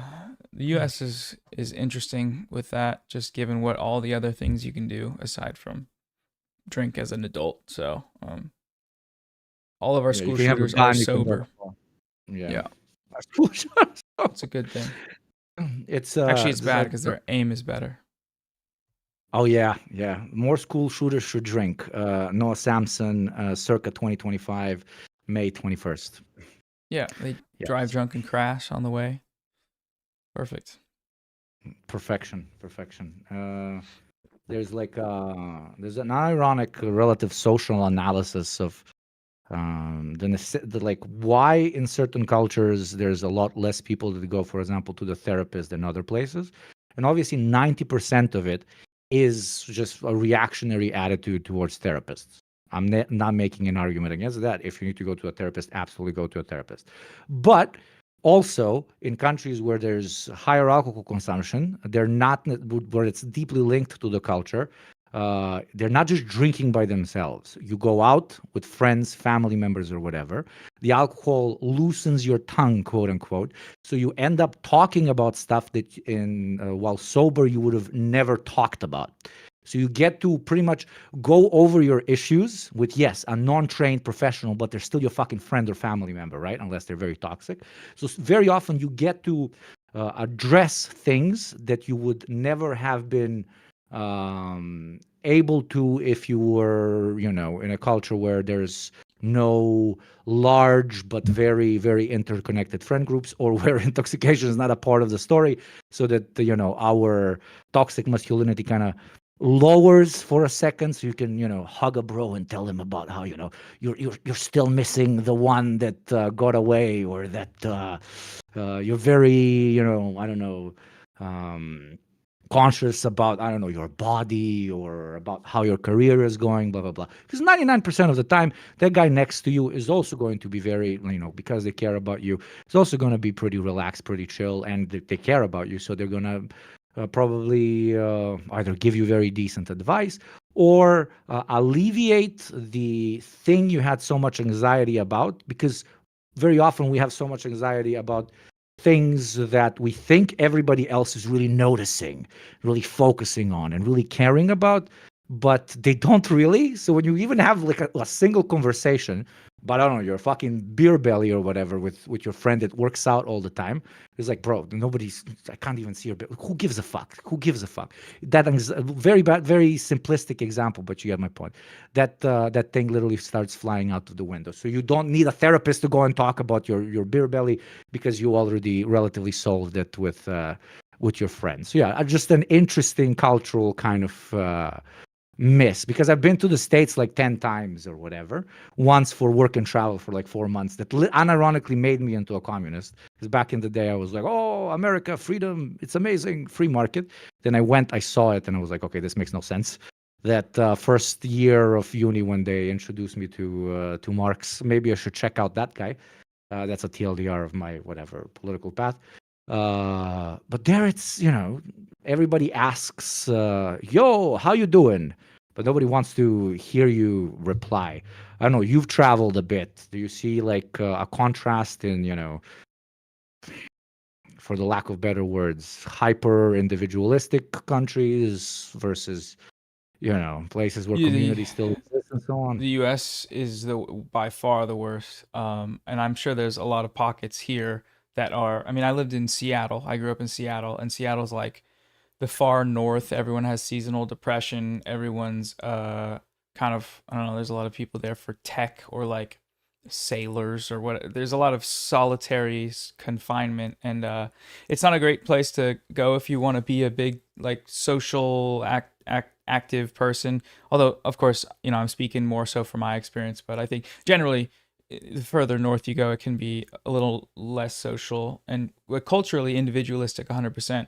I've been to Europe a bit. I think the biggest time I saw the most stark contrast I saw it was in Greece. I went to Athens, and Athens was like everybody's Balkans, yeah, brate, of yeah, course. everybody's it's crazy the difference, the amount of I don't know, I'm also white, so I think that's has to do with it. Like white culture, white American culture is even more individualistic and even more stratified, and suburban culture and technology too that affects a lot of us. But I think it's so interesting what you say about drinking, because it's 100% true, and I haven't really thought about that. And I was thinking about when I went like straight edge sober for a couple years. Just I think the reason was that I felt like I was using alcohol to get too much to get over like social anxiety, and I wanted to train myself to uh, not do that. And I think for a lot of people, obviously that could be the case, that that's necessary,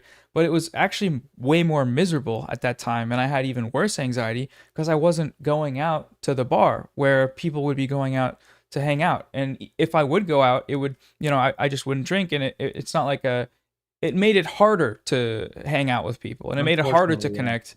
And when like I don't know, I'm thinking of the contrast between like like masculine, in the context of masculinity, the amount of like physical contact you will have with your homies when you go meet up to like play basketball, or you go meet up to get food or whatever, versus when you're at the bar and everybody's hugging and there's camaraderie, and Mhm. it's a very different thing. In some ways that's extremely healthy, right? That it's necessary. So yeah, I'm very interested in like researching that more, because I haven't really ever thought about it that way. But um, I think you need to Yeah. drink more now. I don't have any. I know I might have. that. I know it's 11. I might have. Let me go see if I have a. Yeah! I'll take I a mean, shot. no, bad. Ooh, yeah, let's go. He saw me. He saw my eyes glisten in the dust that was settling under my Jägermeister, and he realized that it is that he's missing out. So let's fucking go. We're gonna hug it out. This is gonna be a hug out session. Give us a few shots, and me and Noah are gonna talk about our greatest insecurities. Chats. I'm talking to two chats. Apparently, I'm talking to two chats. Uh, Also, I'm incredibly self conscious this whole fucking stream. You know why, Noah? What is that? Because on my like I've been streaming for a year and a month now or whatever. Personal plug to those of you, twitch.com/YouGotMeTwitch Twitch or whatever. Um, and I put my camera in verse, so I've been actively watching myself for like a year plus from the other angle. So I'm achieving that like body anxiety of now in your stream looking at myself from the non-inverse.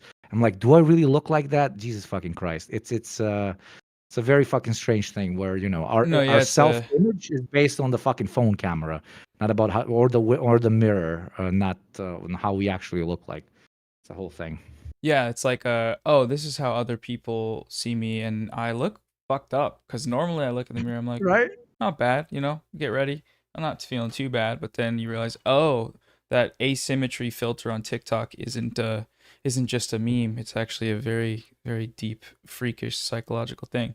I already opened the bottle. I need to keep it closed.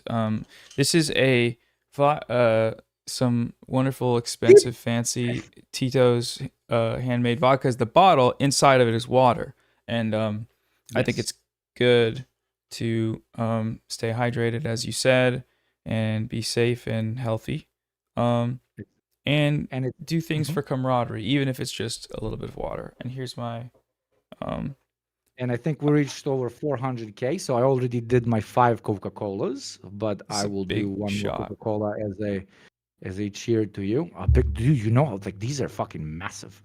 Like Oh this my is god, yeah, this is that's a this cup. is That's a this not a is this, glass. That's a cup.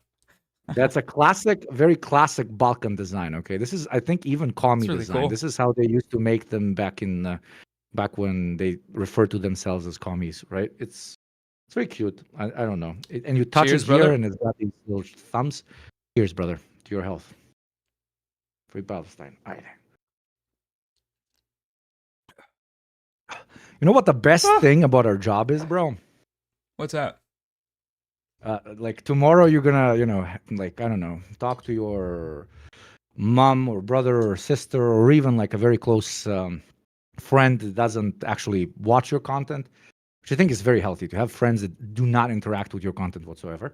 But you will talk to them, and they will like, "Oh, what were you like? What did you do yesterday?" And you will unironically be able to say, "I drank shots in order to make money for Palestine with a random fucking Balkan dude in a balaclava." Now that is living life good. I mean, I'm sorry, but that's fucking sick. Yeah, that's a special story. That's a fucking movie. Fucking movie. Awesome, Have you man. been able to keep up with what the alphas, at this point, Gen Alpha, the fucking words they use, the what do you call it, The slang and the like, the slang and shit? vernacular. Yeah, I I don't think I've know. been able to keep up Yeah, relative. yeah. Yeah, Are I you think it's seeing it just obvious that from I'm like your trying. audience? Yeah, like you're Yeah, going on I TikTok and trying to figure out, trying to speak their language, or what do you mean? Like Skibbity Toilet or Riz, or no, how that's far are we already talking? old. Yeah, that's already Oh, for way old old. people, Yeah, right? Yeah, we got new layers that's for here. fucking I, I grandpas. I have a little like sound deck on stream, and at this point half of the sound deck is Italian brain rot, which I know is already old. So, but I caught up on that train early on, so they can't unk post me, but still. Yeah, it's good. My sister, who is maybe in like sixth grade, um, came up to me once and she was like FaceTiming her friend and they were talking about somebody and I was like, "Who's that?" And she's like, "Oh, they're my ops." And I was like, "Hey, you're like 8 years old, so TikTok is really awesome because that's, I guess, how you know what that means and why you're saying it now. But it's also, uh, you don't say that because that's not really for you. And it's amazing that you say it because our parents have no idea like what that is, I guess, or her mom. So and that's just that feels a little insane. It does, but dude, respectfully, I guess I really will out unk you right now. For my whole life, I listen to rap a lot, hip hop, call it whatever the fuck you want. Um, my friend, I think for like literally 3 4 years, I thought that the ops means like intelligence agencies or the cops, like operatives. I only I mean, realized fair. that it means opposition a year and a half ago. Mm. And I even told my fucking, fucking white ass fucking Slavic girlfriend who's even more into fucking hip hop than I am. Uh, my current realization, and she's like, dude, like 2016 is calling the fuck. So yeah, every time I heard ops, I thought that like the songs I was listening to were like, I don't know, very societally conscious and were constantly referring to intelligence agencies and like the Everyone's DEA. always Like, talking about the CIA, like every single yeah, I was rapper. like, Yeah, whoa. just out of the blue. Yeah. No, I mean there's overlap there certainly, but that's that's awesome. Oh, Chad is telling me fiance, not girlfriend. Bro, I got engaged 4 days ago. Oh shit, man! Congratulations. Yeah, insane. I How still long you can't guys process been it. together? A lot, 5 years. Wow, making the Would have been move. 6. That's why I needed to step ahead of the curve, because she watched too many TikTok videos where some like influencer ladies told her that if you date for 6 years and he still has not what's the word still has not proposed, that means that he doesn't really love That's you. a I'm like, oh sign. shit. Red. That's an ick. you should probably not an ick. match with him. Yeah, that's big. Oh, that's a grim structure of following what the TikTok girlies are saying as a There's a massive life reason to decision. close. Yeah, Yeah, but obviously you that's did not it. why I did We it, did but it, chat. Yeah, you yeah. know, But W's they in saved chat. the day. W's in the Which is chat. W Unk. isn't that like always funny? How reactionaries will constantly talk about the necessity for the traditional family structure, for high value men being with high value, which means submissive for women, etc., etc., and how make a kid have a traditional family structure, blah blah blah. And like 90% of the dudes that are talking about this are either not in a relationship or are in a relationship that's quote unquote open for them but not for the girl for some fucking reason, or like I don't know, Ben Shapiro are in a marriage but they openly um admit to the fact that their partner is never wet and that's okay, etc., etc. There was even, I don't know if you know him, like a very OG right wing, like proper fucking Nazi cunt, like a fucking some chatters might remind me of what the name is, but he had this like rant where he literally went crazy. He's like a Scandinavian dude that lives out in nature, and he's like a proper white supremacist, and he goes on a on a rant about how he's looking at his community, which had like tens of thousands of active members and so on. Varg, yes, Varg is shatters are Varg insane. Why do you even Vickens. know this? Varg, yeah, the mustache beard guy lives in nature, drives his Yeah. truck, I think somewhere in Scandinavia or whatever, and he literally had a rant about how, like, guys, like I'm talking to you, proud white patriots, and yet when I ask any of you about your private life, you are literal fucking, World of Warcraft obsessed basement dwellers. And then I look at our ops. There you go. I used it properly. I look Very at our good. ops, and they're in happy relationships. They're having kids. Do you know just fucking vibe? They're touching fucking grass.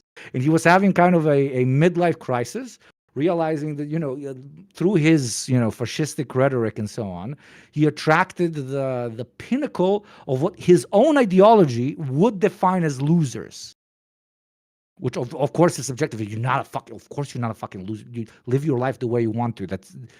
I can't even believe I have to talk to right Right, but if wingers in the walls. if you're But yeah, repeating that ideology to people, you kind of usually are a loser, especially if you're doing that, trying to give people advice on how to get girls while girls loathe when you are in their presence, you know? yeah, yeah. It's the ultimate. We talked about the left pipeline, but the ultimate opposite pipeline. If you want to get into the how do I get a girlfriend pipeline politically on YouTube, it's a surefire way of never getting a girlfriend, and I kind of like I loops back remember in. when I was doing a lot of like red pill, black pill, looking at a lot of that content, there was there's some interactions that happen where it's like a guy would be making anti woke like misogynistic content, and then he would get a girlfriend and they would get pissed because that meant he was woke and he would upload less, and then sometimes they'd stop making content, and the guys online were like, "You've betrayed the black pill community, the red pill community. You're going against the like grain of your values." The values being maidenless, or being so weird and so obsessed with the way you want to acquire a maiden that you remain maidenless forever. It's just like self contradictory, as like many of these ideologies are, lifestyle. And then oh god, that was so funny seeing somebody just full rage at the guy that the idea that a guy got a girlfriend. And it's, I mean, that's, as we often like point out, it's a little homoerotic. Like, dude, you're supposed to be dating us. You're supposed to be making videos about those bitches for us because we are together and you are, we're in this together, right? And yeah, fuck, I forgot about red pill, black pill. The last time we talked, probably it was probably I went on the deprogram Yep. 2 or 3 years ago, and we talk almost exclusively about like red pill stuff because that's what I was covering. And I don't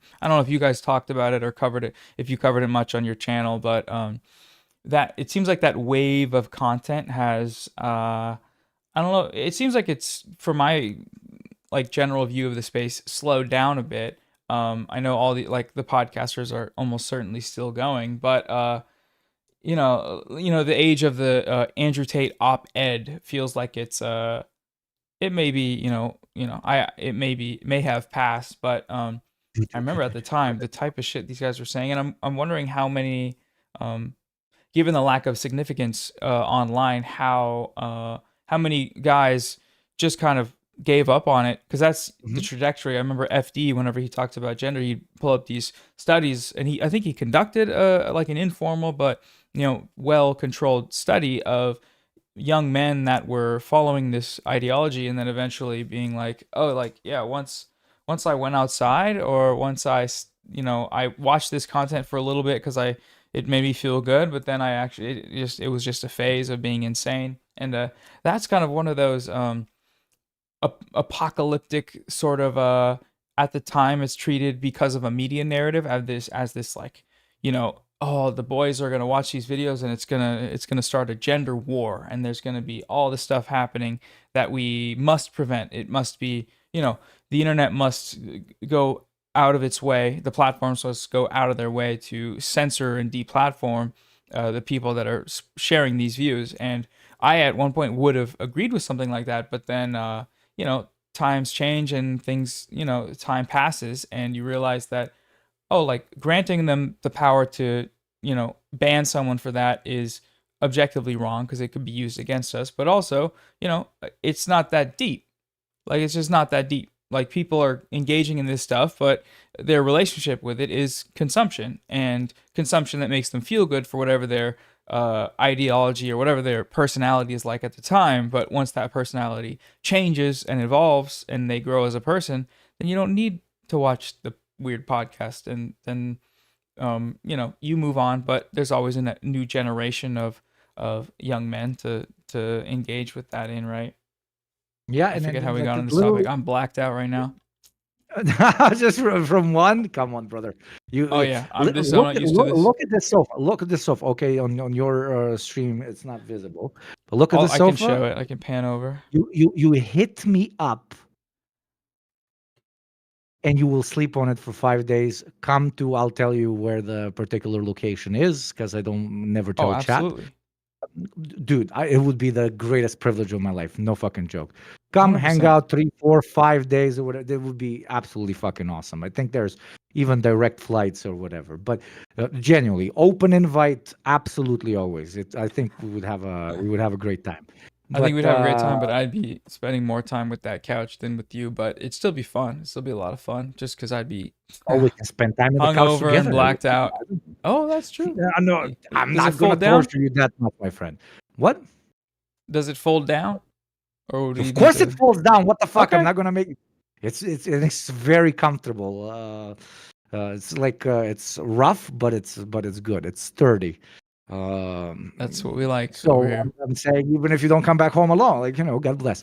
But that aside, I'm so glad you brought this up because I think you missed.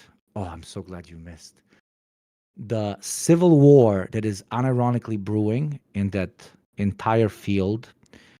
Because you put it beautifully. I don't have anything to add. It literally just became cringe to be red pilled, and the audience kind of died off. And the only new people they're getting is very young people that are broke, so they're not going to subscribe to their pyramid scheme and make them more money. So they're struggling, and because they're struggling, my brother, they are starting to fight over whoever's left that's willing to spend money on their whole shtick. So I covered it. Jordan Peterson is unironically shooting bullets at Andrew Tate for being the wrong type of red pill guy. And Jordan Peterson has developed his own quote unquote university that I think is $500 a year. So JPU. now, some shit like that.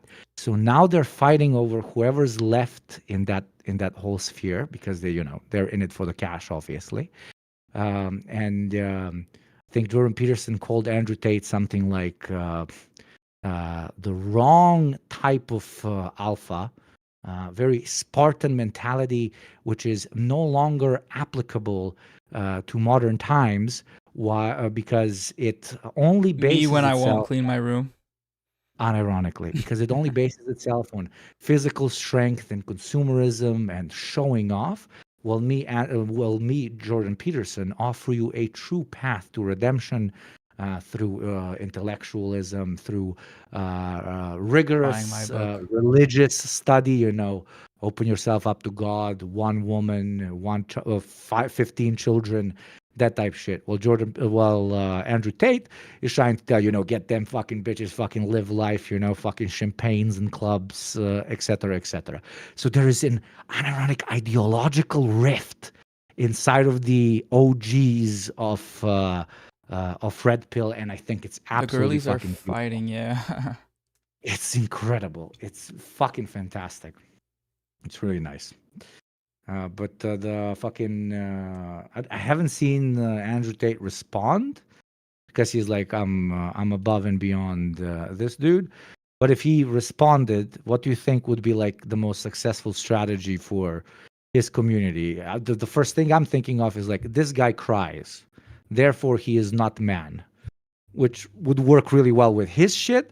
And he would just need to make a small compilation of Jordan Peterson crying, and that's it. Yeah, I just looked it up and it looks like Andrew Tate is still getting a little bit of coverage. I mean, cuz he's like a international criminal, which that'll, if you're on social media doing that, then that'll garner some clicks as we know with like bad empanada and things. But yeah, they're still doing shit in schools, which I could see that. I could see that the influence on the young generation. I feel like yeah, I haven't delved into the actual content world about it, but Jordan Pete, all these guys, they're like classics to me now. They're like, oh, I'm gonna go check this out, Yep. see what the Daily Wire's up to, because it's uh it's just so insane and so entertaining in like a kind of morbid way that let me look up Jordan Peterson on YouTube real quick. They're Sorry. all falling off. Jordan Peterson was on the fucking British guy's show. He started crying in it as well, but Hell specifically yeah. started crying in it because he feels guilty that so many people are moving towards the Andrew Tate pipeline instead of his Hmm. pipeline. And then he would regularly plug his university, but also, like in a conversation about masculinity, he would actively plug the fact that oil is very good and Oh global yeah, he's like warming is a not that dangerous. or Fully he oil dedicated. shill out of nowhere. That's so hilarious. Just like, why do you Rent is due. naked payment? Rent is really due for my boy Jordan. Very, very, very due. Yeah. Hope he's doing okay. The suits are Yeah, still pretty fire.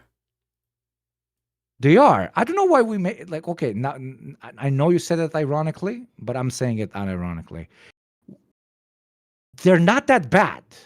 No, no, it's kind of like yeah, some like funky shit. Some if I saw that guy outside, I'd be like, "Oh, he's up to no good in like a cool kind of way." Like that's some type of entertainer character, even though he's so, serious, but not also unserious, you know.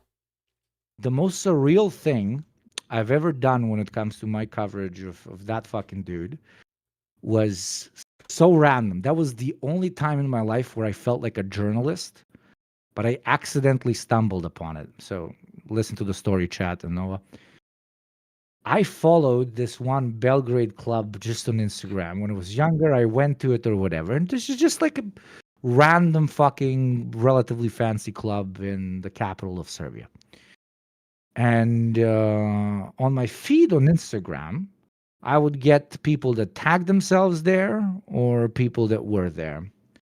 And all of a sudden, I just see somebody that makes absolutely no sense to be on my feed. And it's Jordan Peterson's daughter. And she is kissing a dude inside of this club. She was in Belgrade or whatever, and she literally had a post where she was like, "We might disagree politically on most things, but and we might not even be together anymore." And she's making out with this apparently Russian dude, but this will always be my main guy or whatever. I'm paraphrasing, but you get my point. So that makes me go down an insane fucking rabbit hole, and it turns out. So this is my conspiracy hats on. The reason Jordan Peterson is so anti-communist is because a Russian Stalinist drug dealer impregnated his daughter. Google it. It's I'm probably spreading rumors that are not as substantiated as I would want them to be. But I randomly came across this through this random post that on my main account. I don't follow any political shit on my main account. On my personal account where I have fucking 200 followers.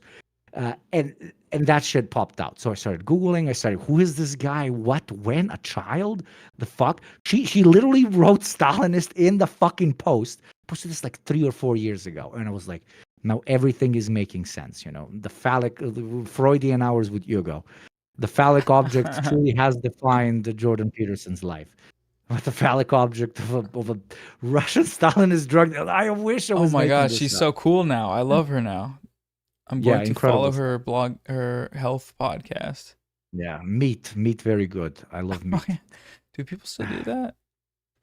Do they? I'm pretty sure they do. I It's started following this, fucking or I didn't follow him, but I keep getting recommended this kid. He's like, well, he's 18 apparently, but he looks like he's 12, and his content is like, it's like a, somebody has a cutting board with like a steak and eggs and guacamole, or like some variation of like keto, but it's like, oh, you just went to a factory farm and fuck shit up.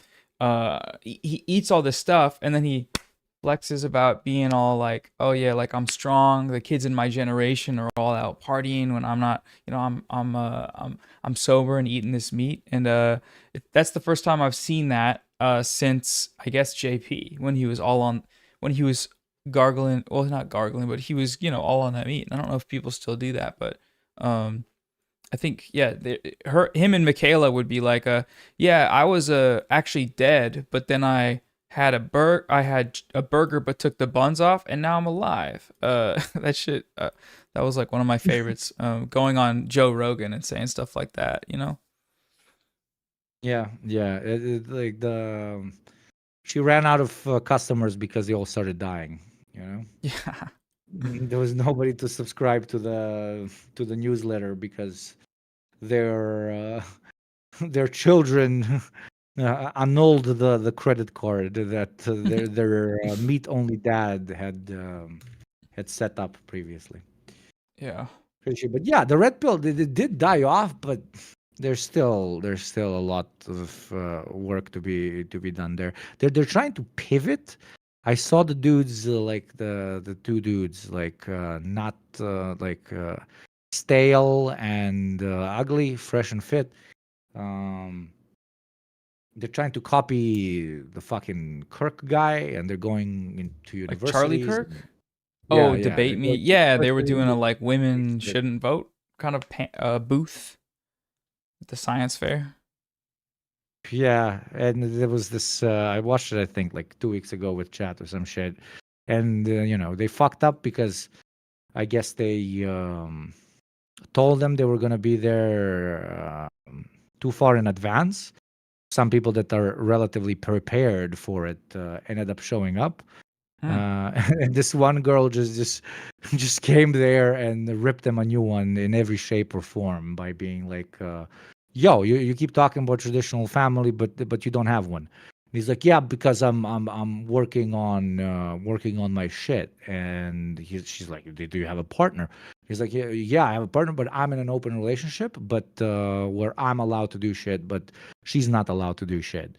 And he's like, but that goes completely against traditional value. What the fuck are you talking about? Like, you should remain relatively celibate before you are able to settle down. Also, why are you so fucking pathetic? Like you are not a high, what's the word? High functioning male, high whatever, High uh, value man. Yeah. high value male. Thank you, sir.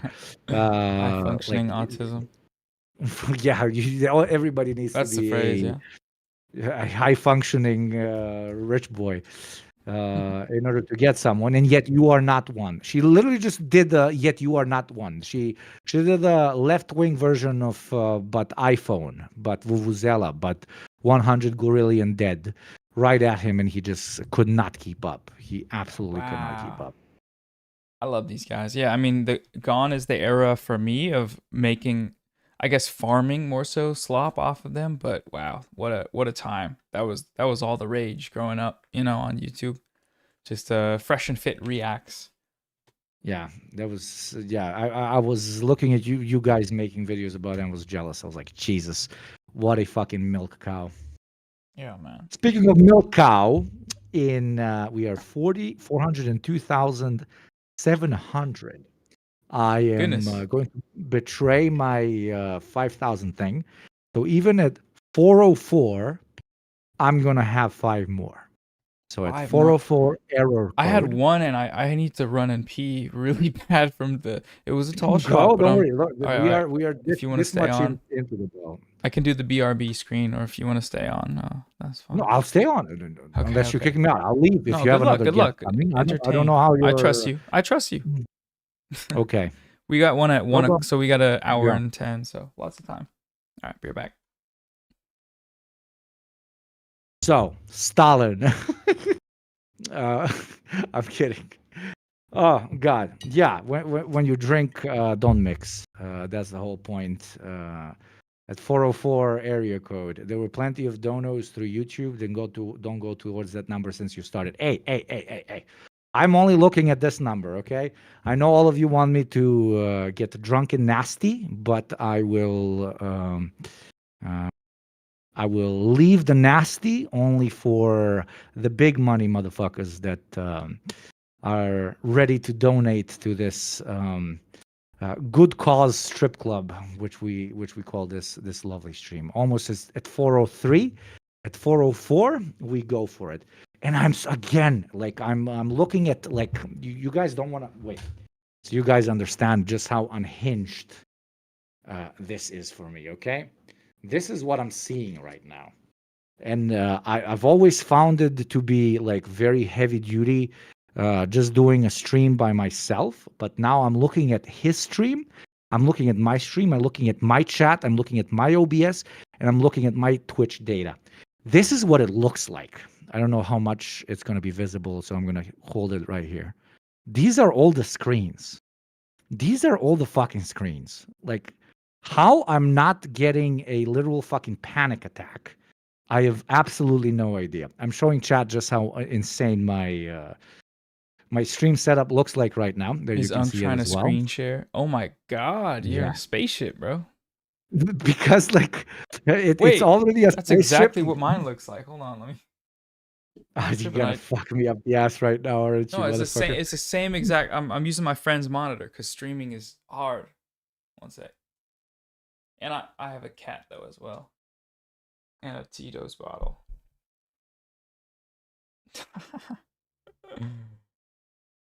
Is that not your normal setup? Show me. I didn't see.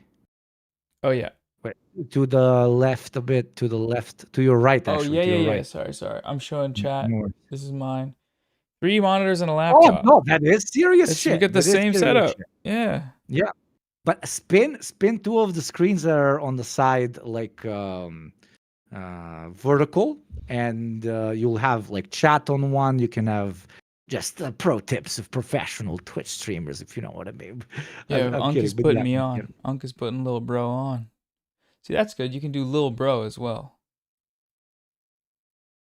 That's the perk of being an Unk. You can hit him with that little bro. Did I call you a little bro? Oh no, it's like the I'm retaliatory fucking. slur to the Why are you Zoomers. so nice? It's too easy. Jesus fucking Christ. Did I call you that? No, I can't tell. Like I said, I'm blacked out, so I earlier in the stream I did the hot chip challenge, and that shit apparently you're not supposed to eat it all at once. And it incapacitated me for like an hour, and I almost threw Wow. up. And like my stomach, I was like, oh, I have cancer now. Like that, it was not. You're not supposed. I don't know. You're not supposed to do that, but I'm feeling similarly now, but in the thumbs up good way, which is I guess the beautiful thing about streaming is that you have new experiences all the time. Yeah, I don't think we have hot chips that hot in my part of the world. What is it with? You just Like, order it or you buy it and it comes in a box and it's one chip and it's some type of ghost pepper special. It's like how hot ones you get 10 wings, you just get one chip. And uh everyone was like wash your hands, like you picked it up, you touched it, do not touch your eyes, and you washed your hand. They're like I had like a, ammonia or a nuclear reactor, but it turned out I survived. But that shit, yeah, they said it would be worse on the way out, and it wasn't. It was bad, but it was worse on the way in. But that experience happening while streaming is just people in watching front of you, thousands of people, it's so nasty. Yeah, watching you just had one suffer. for chat. I had one for chat in order to motivate you fuckers to spend fucking money. Jesus Please Christ, spend money. four or I'm four having I one think, sip of protein, so of, of protein. Very good, healthy man. I actually did hit the gym today. It was fine. I go with this absolutely unhinged fucking crypto guy. Like, don't fucking kill me. You know, you can have friends that don't agree with you politically on everything. Like, fucking touch grass, please, Chad. But he's the most yoke motherfucker ever. So he's like a perfect gym partner because he will always make sure that your form is perfect, that absolutely everything is perfect. And I know that you're supposed to have, muscle ache on the next day, but I'm already having that shit. But thanks to the Jaeger, man, I don't feel shit. I'm on the fucking fifth goddamn heaven. go back to the gym, Uh, hit it again. yeah, yeah, on Friday probably. And then on the weekend, I'm on a bachelor party in Greece. Funny enough, Oh, where nice. you went, yeah. Even though it's probably gonna be cold, but they really wanted to do it there, so it's gonna be fine. There, I'm gonna be with like the even worse category for chat than a crypto guy. I'm gonna be with the guy organizing the thing. The guy actually getting married is a perfectly normal, very chill, actually very progressive guy. There's gonna be two cops there, so I'm really really interested to see how driving through the country I'm in, towards Greece, what kind of experience that will be. While you have two like traffic cops, like fucking proper pigs, like fucking the Proper the ops. Yeah, yeah, Gronkians yeah. of Gronkiest in the car. I will die on this hill. I'm 100% sure. I'll tell you guys after I come back from the show. But they're gonna fully utilize the fact that they're pigs, cops. I apologize, to break as many laws as possible because they know they can just flash the badge. At least that's how it is in my part of the world. Have you ever bribed a cop? Have I ever bribed a cop? I've tried to actually. I don't know if I can talk about that. Oh I shit! got Sorry. a. It wasn't a bribe situation. It was traffic. What is it? Traffic law related, and Yeah. I ended up not getting a charge, and that's what happened. So I'll leave it at that. But no bribery. I know bribing cops is a big thing, like going down to Mexico, and I'm fairly close to Mexico right now, but I haven't gone yet, so I'm excited to see what happens. Have you? Yeah, it's kind of like the one thing, since we mentioned him earlier and now he's stuck in my brain. The one unironically correct take that Andrew Tate ever had, you probably heard it maybe, was the reason I love Romania, and this can be applied to the entirety of the Balkans, is because over in Western countries, corruption is rampant. But corruption is only accessible to the hyper wealthy. Well, here in the Balkans, it's more democratized, and everyone can participate in that beautiful privilege of getting out of a potential problem by whipping out a hundo or a two hundo or whatever. But it started to become like complicated for the cops because through this friend, I talk to them, and obviously I don't unveil my like political positions and so on. What do you do? I'm like, I YouTube, and they're like, okay, what is that? They're very analog. Let's use that word. Uh, and they take like 3 beers, 4 beers, and they start talking about how they're not making as much as they made 5 years ago or 10 years ago, and so on. And I'm like, why? And he's like, dude, nobody carries cash. Like, I want to take $100 from this motherfucker, but he Can't doesn't tap to have pay. fucking. Right. It's like we need, and one dude, ironically, there's this app that's used a lot in Eastern Europe. It's called Revolut. It's basically, a digital card that you can have on your phone or as a physical card and so on. And you can literally tap phone to phone and you can pay. Mm. And one of them, is sitting listening to the other cop talk about it. And he's like, dude, why didn't you tell me, dude? And he's like, what? He's like, dude, I have a solution.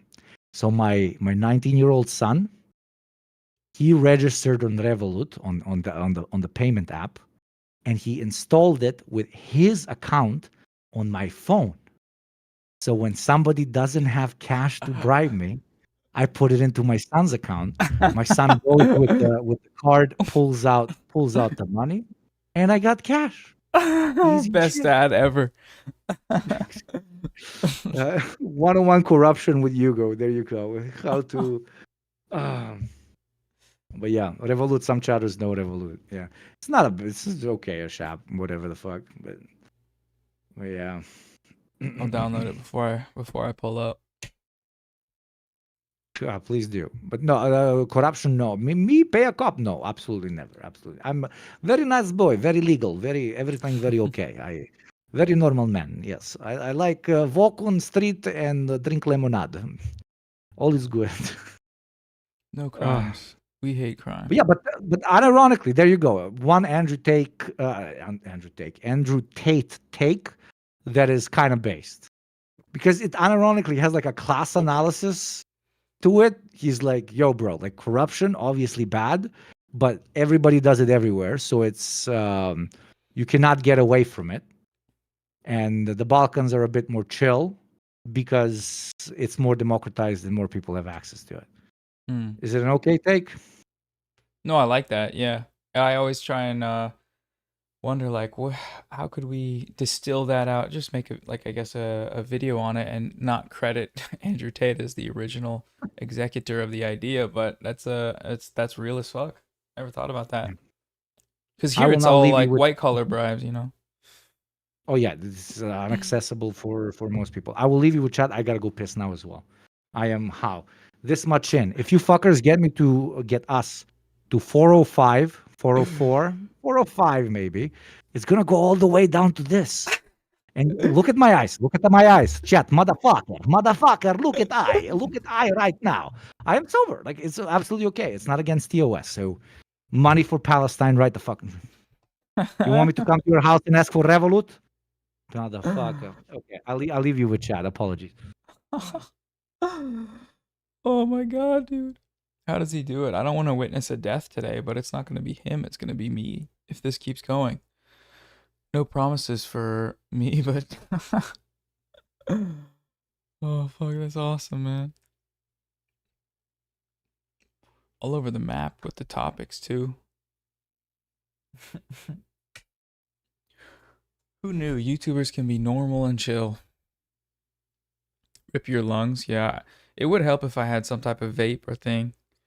Jack, you can outdrink him. Is that the truth? Do we need to do a drink off? A keg stand? He is Balkan, bro. I haven't drank since, yeah, like a month ago, probably.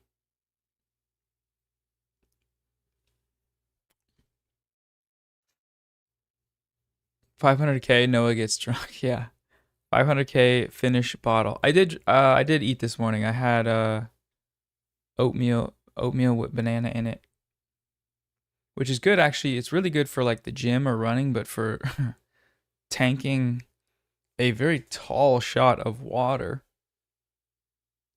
I mean, it's just a regular shot. Like it's not even as big of a shot as him, but for me, that's a double. I'm a big. Sometimes I'll chase and then, or I'll pre-chase and then chase. Like that's how much of a baby I am. No, that's the smart way, bro.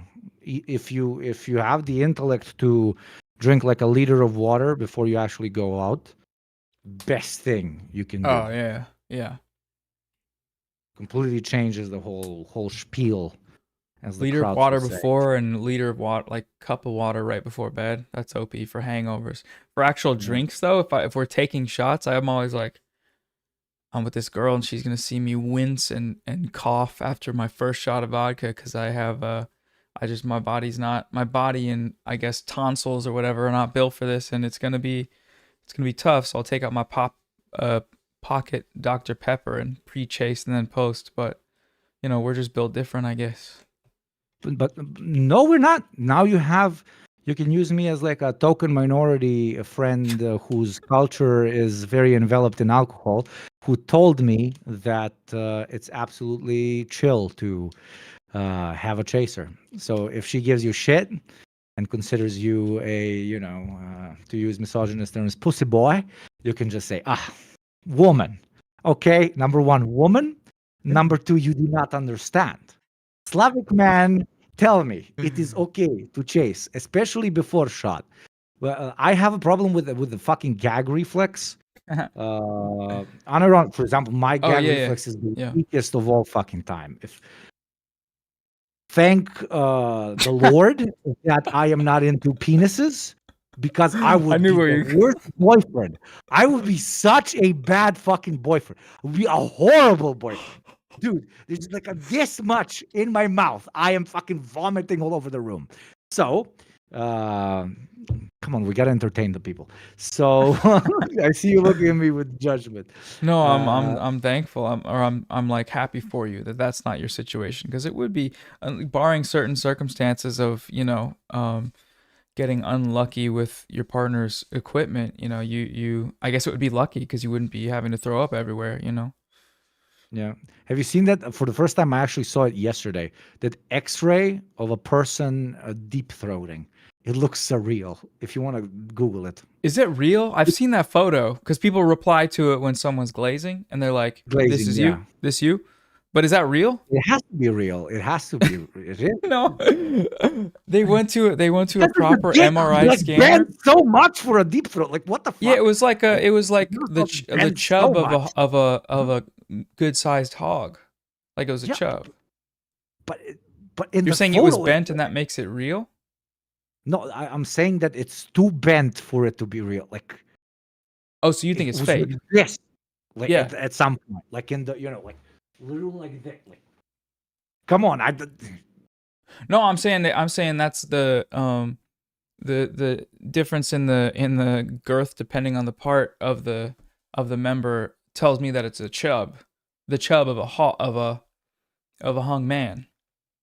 That's just my read on the meat. I'm not a meat yeah, understander no, necessarily, but but the spot it breaks on, it also mhm. implies that the mouth is very very small, Yeah, yeah. right? Okay, okay, then but still, I've never. Okay, too many personal details. Chad is gonna realize how big my hog Like is. it doesn't look like that when I do it, and AI is so crazy these days, giving these guys all Yeah, this bro. all this meat, All this be fucking legendary. body image Where are we at? issues. 403. 403. 403. What are we trying to do? 405. 609. Jesus Christ, I'm gonna kill myself live on. Somebody said kneecap changed. Flushed. Are you hung? I don't know. Ask your mom. Oh my God, I'm so sorry. Nice. No, no, no. Yeah, very. I mean, this it's still for me. It's Twitch. On Twitch, you have to do this. And I Yeah. started getting annoyed by people asking me about my mask, even though it's an absolutely legitimate fucking question because it looks weird. And the reason I do it is because the part of the world where I'm at, being very vocal about your politics is not the safest fucking thing on planet Earth. And I'm not even talking about right wing organizations. I'm talking about the literal fucking state, and that is why I unfortunately have to do this cringe thing. But just because I'm on Twitch for not for so long, but for a year now, I innately have to respond to someone asking me about the mask in a very like your mama way, right? Uh, Classic is so you don't recognize the fact that you're watching your stepdad's stream, which I know all of it is semi misogynistic as well, but it works with my chat, so I'll leave it to that. Yeah, you got to speak their language sometimes. Nothing wrong You with it. really do. That's why me and Hassan work out. You know, we gotta appeal to the masses and toxically masculinize sometimes. Neither of you toxically masculine, man. Toxically masculinized, not. It's quite the opposite. Um, and that's why I think like a lot of your work like really worked in the beginning when you were addressing, fucking misogynist idiots, red pill idiots, and so on. Because even some members of their community coming over and watching your stuff that is criticizing their lords and saviors because of the way you look and so on, the way you hold yourself, the way you carry yourself, the way Hassan also carries himself, really allows for that stigma of big Chad guy told me base to hate the woman, and then comes to you also big Chad guy tells me not okay to hate woman. So the contradiction kind of breaks their brain sometimes, Yeah, it's which funny. I is feel like which is nice. aesthetically at the start I kind of had a soft boy thing going, like it was like purple lighting and I had like a mullet and I would think I was a little chubbier and a little softer and I already talk quiet, but like I think that initially that was like a thing that it was an easy one to for a right winger. Like, oh, soy. Boom, So open shut case. Put it in the compilation of Soy Boys, and even though they crop out, the lower half of Hassan, it's still we all look kind of similar. We have brown hair, and some of them have glasses, and I guess kind of soft looking. So sure, but then I mean I don't know. The last year, I got back into my fucking meathead incel black pill gym head grind, and it was nice to reclaim that a little bit because I played sports and I was very I think even the political elements of like exploring rejecting masculinity or exploring femininity was a type of distancing from yeah, growing up being in a very hyper masculine space, which is playing football, playing high school football, college football. But then yeah, I guess last year I kind of like leaned back into that and went like, oh, actually, like you can go to the gym and why let you them know have it? Yeah, fuck them. Why let yeah, them why have let it? them have it? Don't You can be a bro and be normal about it, and even though probably when I was younger I was a bro and not normally about it in a more like stereotypical bro way, yeah, like it's all right to it's okay to be ripped and hot, and it's okay to be vain about it too. Be Everyone should do that, I think. Absolutely, or be a bro with your fucking bros without 99% of the conversations you have with your bros being about how woman stupid, I cheat now, she can go fuck herself, etc., etc.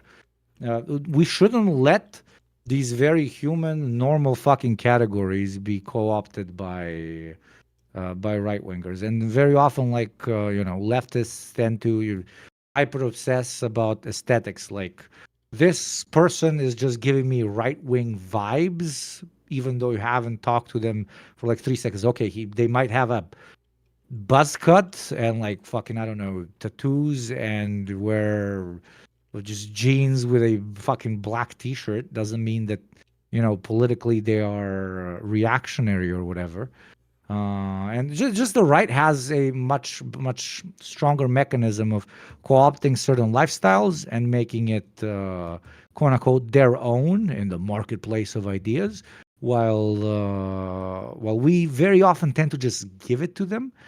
Gym equals chud, or bar in my case equals chud, etc., Bar etc. equals man Being kind of thing, right?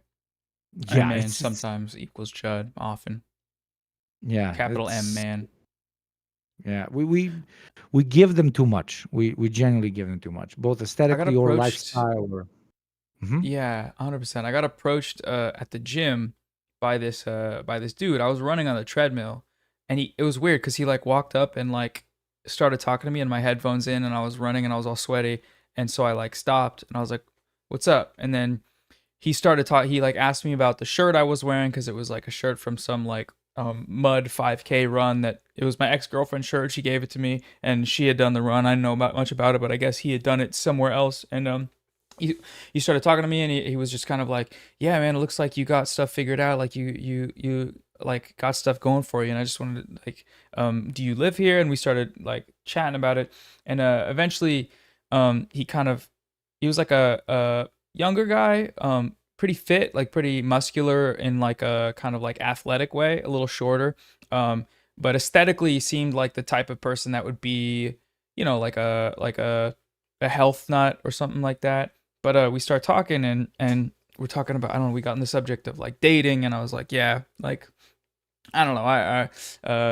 The only real stressor in my life, because like work is going okay, but the biggest stressor is like relationship related stuff and like dating, and that's my own shit.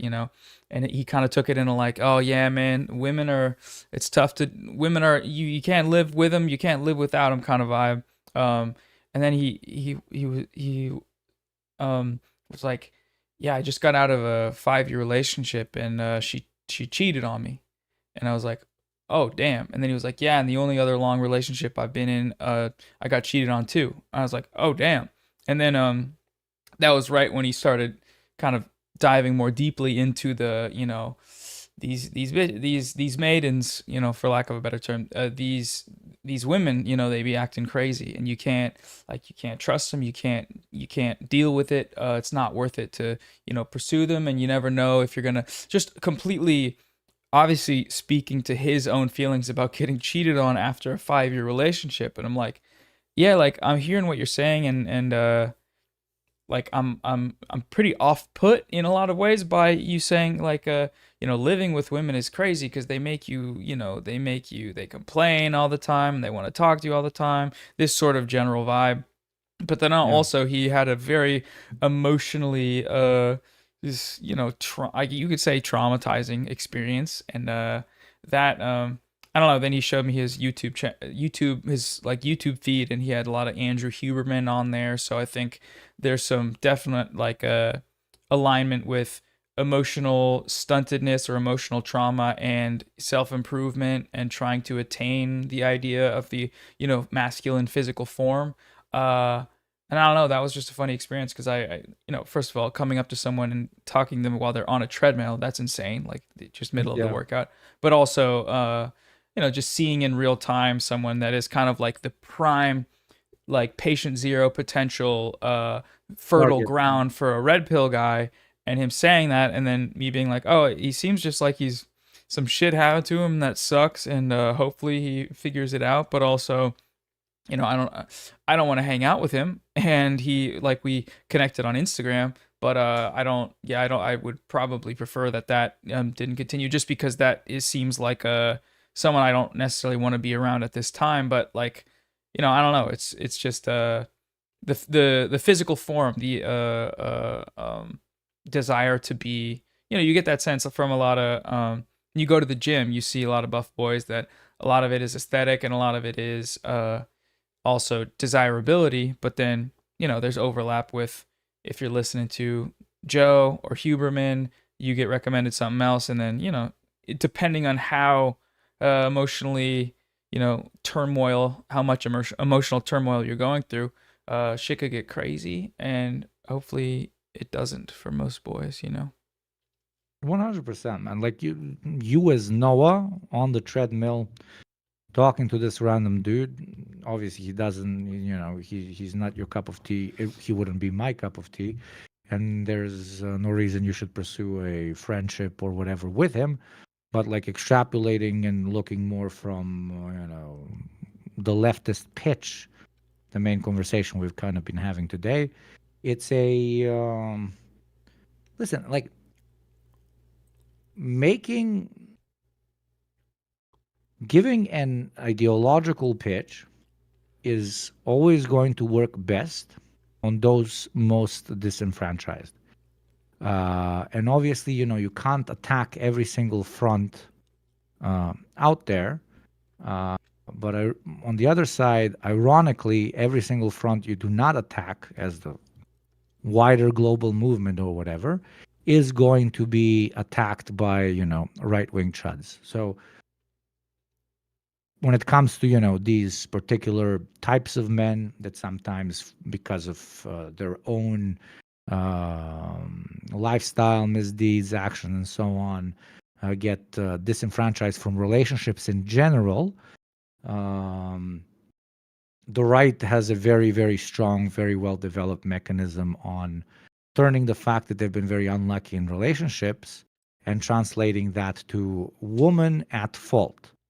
While, you know, I don't know if I'm pushing it too much, but the fact we do not talk to, or even attempt to talk to, even though there's some people doing great work, et cetera, to talk to dudes that are disenfranchised against relationship in general, in order to educate them that you are not, because you're disenfranchised with relationships, you're not disenfranchised with women.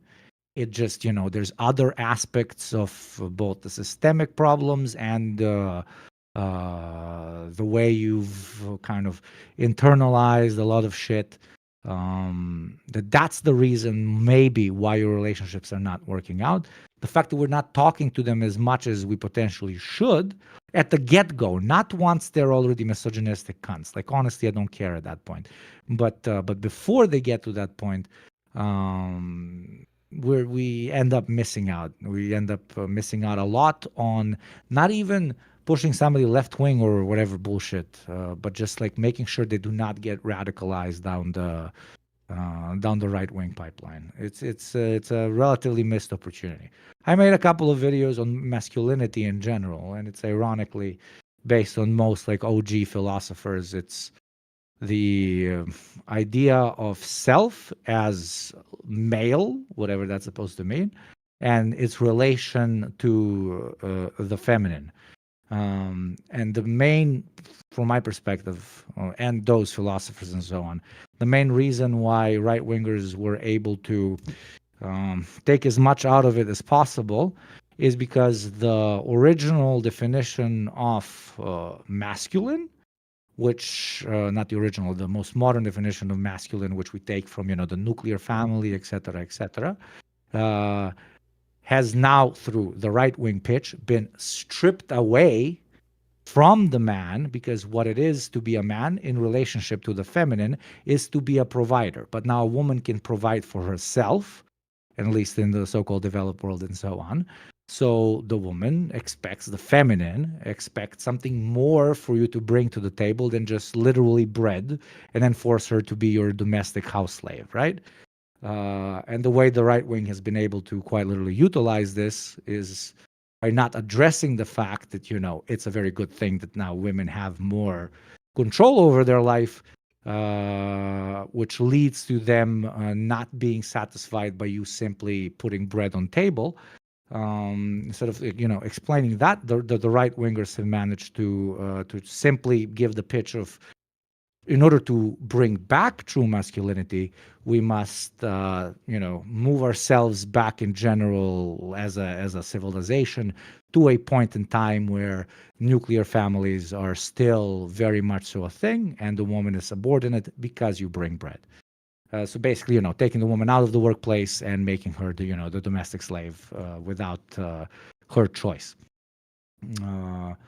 And I don't think that's a complicated thing to explain to people why, you know, your dating life is very different to your grandma's. It's not very difficult to explain, but it is a little bit more complicated and a little bit more difficult than just bitches be bitches, and they be wanting too much, and they're not as fucking, based as your grandma was for, making homemade bread and waiting for the husband at the door and being like, "Oh, honey, welcome. I have 3 steaks just so that you can pick between medium raw and medium rare and fucking well cooked," etc., etc. So yeah, we're missing out, and I feel you completely. I had like I think it was like a year and a half ago or two. Um, under this thing, I'm fucking, I'm buzz cut. I'm meter 95. My aesthetic is, my fucking aesthetic. I don't do it in order to be this or that. It's just how I like to dress. And I ironically had a friend that was, in the closet for like quite a while. And then at one point, he started, dating dudes, but he never told me. And we're at a bar. He doesn't know, he didn't know what I was doing, like what my job is, what my ideology is, and so on. Even though I think I tried my best to tell him, what my belief system is. But because of my particular aesthetic, I don't think he ever listened. So we were, like 3 beers in some random fucking bar in the center of town. And, I'm feeling loose, and I ironically tell him like, "Yo, when the fuck am I gonna meet the boyfriend, bro? Like, what the fuck?" And he just goes fucking pale, bro. What the fuck are you talking about? I'm like, dude, I don't give a like. When am I? Come on, you've been dating you for like 6 months. I know from the bros. Like, come on. When am I gonna meet your boyfriend? He's like, you fucking know. It felt disgusting because he literally started fucking shaking or whatever because of Mm. the aesthetic that I have and the very particularities of the part of the world that I find myself in, which is insanely homophobic. He thought I was saying it in unironically, like a violent way, like, "Hey, you fucking boyfriend, you fucking, F word, I'm about to beat the shit." Like, I Wow. think that's Yeah. what he felt like, which made me Man. feel so fucking disgusting. So Mm. fucking disgusting because I was like, how the fuck am I perceived? Like, this is unhinged. And obviously a conversation. I'm like, what the fuck, dude? No, that's awesome. Like, I'm really glad for you, blah, blah, blah. And I unironically want to meet him. And he's super calmed down. And then afterwards, I sat down and was like, dude, why the fuck did you have that impression of me? That's like, come on, like I felt like a monster. Like, what the fuck? Like, do I throw around the F slurs or like I've never done that? Like the fuck. And he unironically told me, he was like, I guess when you were talking progressive politics or whatever the fuck, I never considered you. I thought you were LARPing them because of the way Mm. you look. And I Mm. was like, but dude, you're doing the same thing to me, like as if I was doing the same thing to you and presuming particular things just about your masculinity just because you're gay. And it was like, holy fuck, yeah, I fucked up. Like, I was like, no problem, fucking hug it out. Friends still today, like a phenomenal relationship even. Arguably even more better relationship with his boyfriend than with him. But he brought a truer bro to the community. But yeah, that felt so fucking nasty, and rolls back to what we're talking about.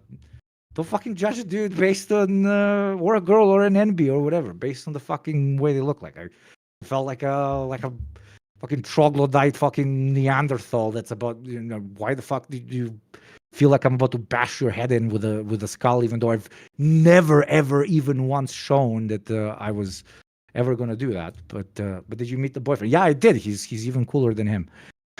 But yeah. So don't judge a book by its cover. The biggest fucking cliche on planet Earth. Please, chat. Well, Don't. then Yeah. specifically when it comes to masculine aesthetic, this aesthetic of masculinity, what it's associated with, like uh, his response to how the way he viewed you based on how you look and how you present, uh, carried with it so much weight and connotation to the point where he thought you were gonna try and attack his boyfriend because you're gay, despite your obviously leftist politics, and that's insane. But that's the power this system holds over people and holds over all of us. Um, oh my god, that's a really moving story in some ways. It's like tragic, but hearing I've you never tell it told you is before. Thank you. Yeah. no. Yeah, it was weird. It was weird. And I guess that's But there you even go. another example argument for reclaiming aesthetic masculinity from people Yeah. that are freaks, and from people that aren't even freaks but are socialized in the way that would make anyone assume that you won't fuck with my boyfriend. You won't fuck with the fact that I'm gay, even though I know you like that. Like, I'm not gonna tell. Like, I don't know.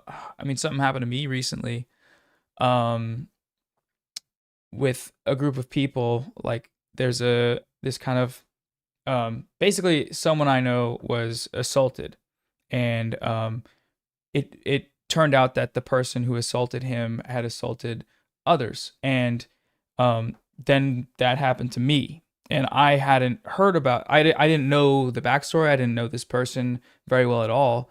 And under this context of like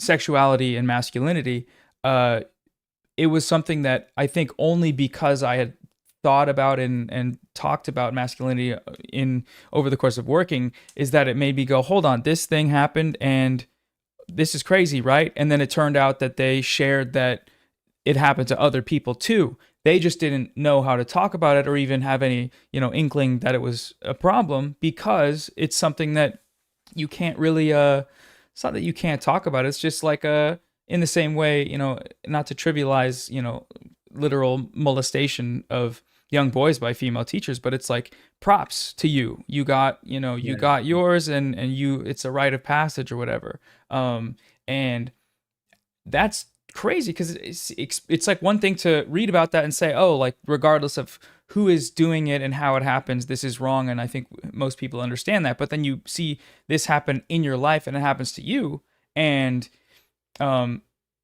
it's just such a powerful system that like, oh, like let's talk about this and recognize that like what happened to you, like without putting words in your mouth, but let's talk about how, I mean, what happened to me hurt me and kind of freaked me out in a way that's never happened before.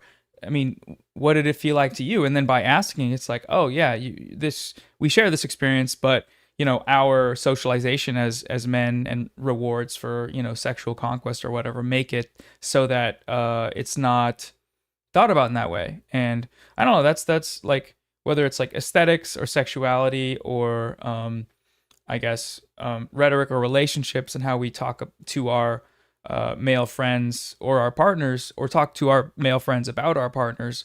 We can push for a better world, but it's in a lot of ways very fucked. Like it can be, I don't know, seeing it firsthand and hearing you talk about it, it's like, damn, we got a ways to go, but at least there's positive steps to be made. Like when you connect with him about it, when you call him out as a friend, that's strengthens the relationship, like you said. And the same thing happened with me and the people this happened to.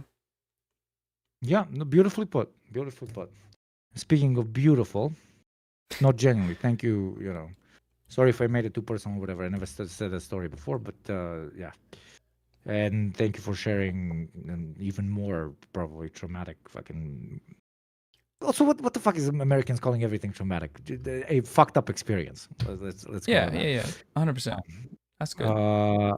Now, speaking of beautiful, drinks. Pour yourself one right now. Some water. I got it. I got in 30 minutes. I got somebody coming on, and I'm still feeling it. That's why I told you what I just told you. I'm going to be 12. I'm half. Okay. Half shot, dude. I don't know. I get that. All right. Half. You'll be fine. You'll be fine, my son. To your health, chat. To this beautiful man that got us all here together for a greater cause. Let's have. I wish him a great remainder of this stream and future streams. Thank you, brother. Number one, chat. You fucking better count, because I'm not gonna count. Oh, that one hit different. That one hit different. That one hit different. Very good. I had a moment like when I went to piss earlier, and my girlfriend catches me in the middle of the hallway, and she's like, "Fucking drink again? What the fuck?" And I'm like, "It's for a cause this time." And she's like, "Oh, okay. Right. We made $10,000. We made $11,000. Yeah, that was all me. We're dancing for the crowd. Oh man. Cheers. Well, shit. What time is it for you? It is. I always give like an interval between 9:30 and 11:30. Nice. PM, of course. Oh yeah, good. We're two in, but it's a Wednesday. Thursdays used to be the new weekend, but now nobody's got money to go out. Literally. Yeah. Stick it to the weekend, yeah, man. But in you guys' universities in the States, it's like more like frat houses and shit. That's where the parties were, or were there actual bars that would admit students, or would that be too expensive for the students? Because I know alcohol is ridiculously expensive, and also far away. You have to drink and drive. Like the fuck? Why can't I Yeah. walk to? Like it's No, insane yeah. infrastructure. Hmm. Yeah, you can Uber, but then that's even more It's not expensive. money for nothing. Yeah. Yeah, you can get on a Lime scooter, and I'm pretty sure they require you to have a helmet now or something, because getting on a Lime scooter drunk and going, they're fast as fuck. You can go 25 miles an hour on those things. Aside from that, though, in colleges, it's like, when you get there first, there's frats and house parties. And then I think for the most part, you can get a fake ID and go to a bar, but it's usually just, like upperclassmen and stuff. I didn't go to a party school really, but there was house parties that I'd go to. But I would visit my friends who all went to this, like, one of the most notorious party schools in the States. And I mean, yeah, it's just crazy seeing what happens at frats from a distance, and from like an ironic distance, almost, of like, oh man, like, I'm feeling for these boys.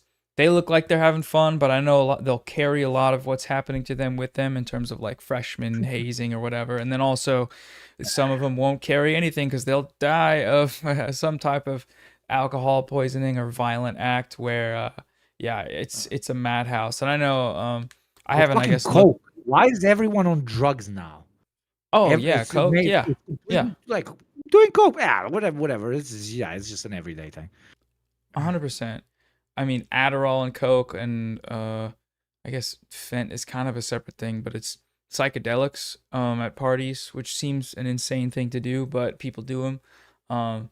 Coke is the big one though. I definitely like, it's a uppers at the Like I'm party in the not club. judging you, fucking, and enjoy yourself, but I feel like how do I put this? You're gonna get a bigger side eye, critical side eye, if you know you open up a beer at 2 p.m. on a Wednesday, then if you know in a corporate job, you do a line at 1 p.m. because you want to be more productive. It switched, right? This is just what is normal definition of substance abuse. Coke kind of at least post university, like corporate life type shit. It unironically got accepted as a just a performance enhancer, and it's not, bro. You have a problem, my dude. You don't need 3 bumps in order to hit your KPIs, bro. But okay. One thing that's coming back around where I'm at is cigarettes. And I'm sure they never left for y'all. At least that's what it was Oh, like when I went to. Not at all. Probably anywhere in Europe really, but here it's coming back in a big way, and I don't know what's primarily driving it. If it's aesthetic purposes, cigarettes are way fucking cooler. I don't smoke, but if I'm drunk and feel like getting something to bring me back a little bit, I'll smoke a cigarette or two at the bar, social experience, whatever. And vapes, by contrast, I mean, a lot of people vape, but it never will get less. It will never get less it will cringe. always be cool. It No, will it always be will so always. cringe, especially, dude. The new types of vapes are like these, disposable. You get them at the store, and they last, I don't know, a month, maybe, probably less. Yeah, Wait, as no, you're 2 days, vaping? 2 days. No, no, no. 2 days. Yeah, Xi yeah. Jinping start dropping the vape missiles. Okay, this is their response to the opium crisis. Okay, they were like Yeah, it's a the good British. alternative. And smoking inside, there's No, it's toxic practical and horrible. considerations, Yeah, it's but practical. Yeah, that's why. they have like screens on them and like statistics and like all sorts of shit that's like, it's cringe for sure, but it's also the dystopian consumerist element of like, this is a piece of technology and you're supposed to throw it away, and if you really rip Yeah. the vape, it could be gone in a week, and that seems psychotic a little bit. Like, you can't even refill it. 2 days. Balkan lungs, 2 days. I have a friend there. Now chat knows. Like I have a friend in every semi-reactionary industry, even though there's no ethical consumption under capitalism. So what the fuck? I don't judge people, except if you work in the military-industrial complex. Go fuck yourself. Like we need to have some sort of fucking line, right? Yeah.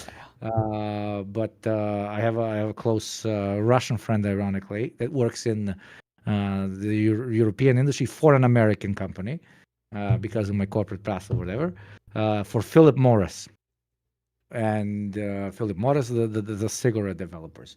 And they just released this. I don't think it's still available in the States, but you basically have, you buy a body like this, and then you buy very tightly packed tobacco that is put inside, and it doesn't burn, but it heats it to a point in which you consume it as a vapor. It kind of feels like a cigarette, pretty close to it, but there's no actual burning, so it's not as cancerogenous or whatever the fuck. At least that's what the current studies show. But where it gets interesting, and she tells me about the next thing that they're developing, the next thing they're developing, and so on. And the current one that just came out, at least in my part of the world, literally has a little like touch screen on here. That one's not throwable though. Like it's very expensive. It's like €100, like $130. You buy it and then you buy the cigarettes you put inside of it. It tells you how long the battery lasts. It's touchscreen. You can make it more intense, less intense. But the main thing, she's like, we didn't tell anyone about this. I'm like, what do you mean? We made them all update either the previous versions or once they got this one. You have to plug it into a computer once every 6 months for an update. And yes, you do get an update. It becomes more efficient. Battery life gets better, etc., etc. But the main reason we do it is because once you're getting updated, we're also downloading. And we're downloading every single fucking smoking habit that you have. And these, EU regulations, in order to not sell to children or whatever, these are linked to your name. Not these that I have right God. now, the ones that are selling.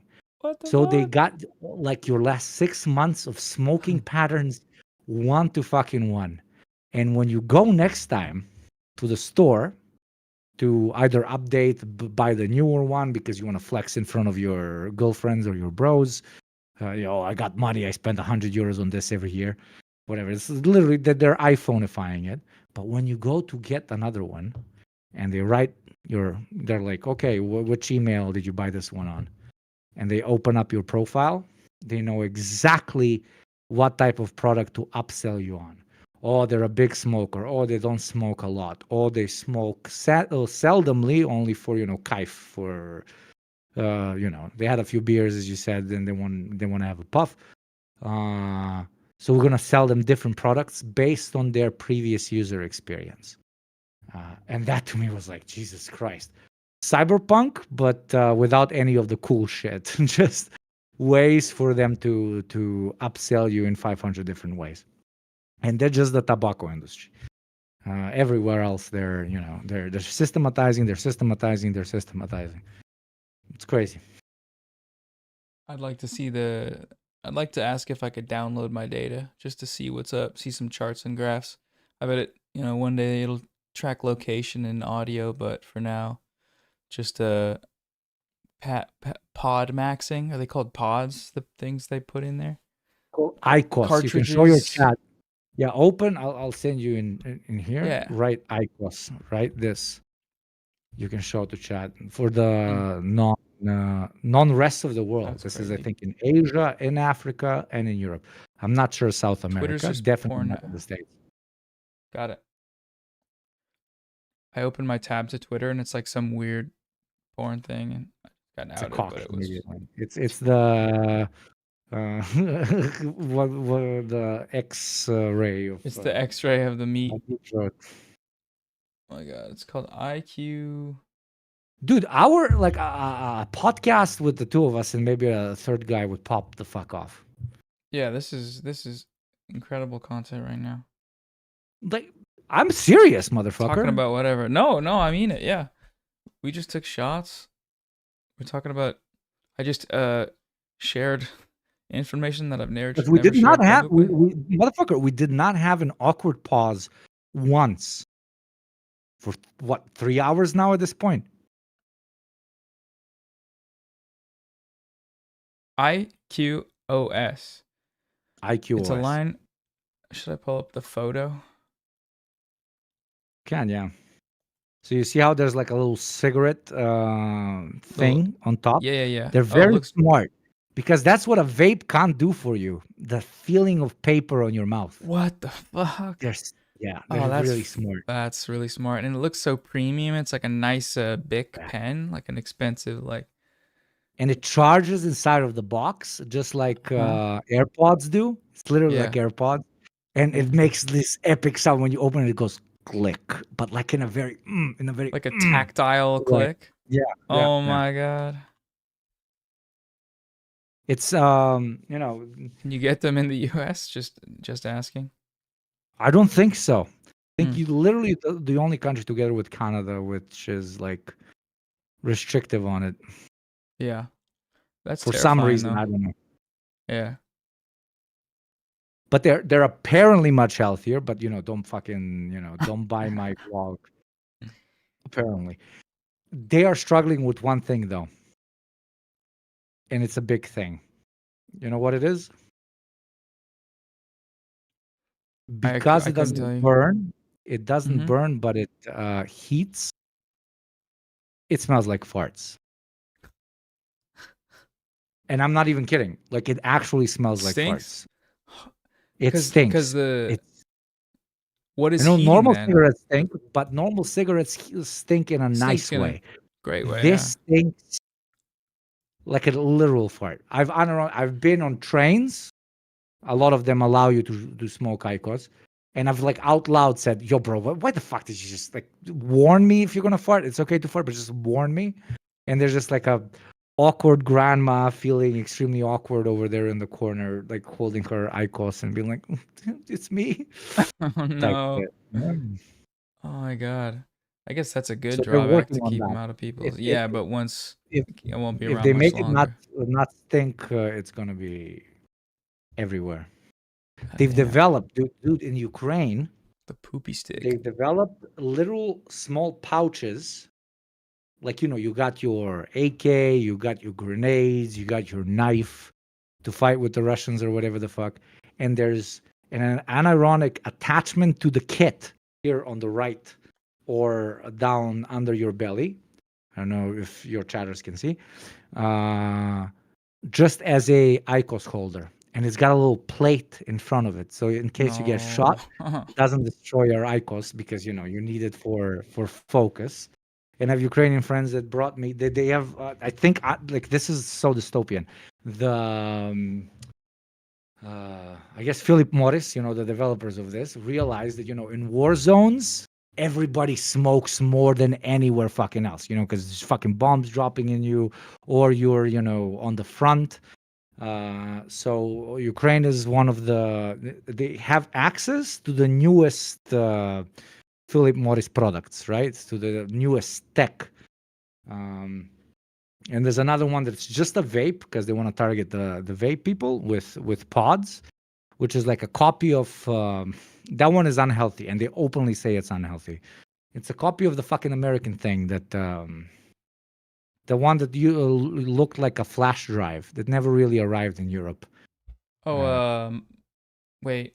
the Why am OG I one, the tripping? OG, Yeah. the OG How do I not even know that? I haven't seen one in so long. Pod. Jewel pod. Jewel. Jewel. J-U-L. There you Yes, go. that's it. Noah's and Ankh as well. Let's fucking go. Oh, that was all chat, Um, maybe. Hive mind. and the Jewel, the new form of the Jewel, it heats so much that it feels 1-to-1 like a cigarette. And an Ukrainian friend of mine, like went to visit Kiev or whatever, and brought me back a few.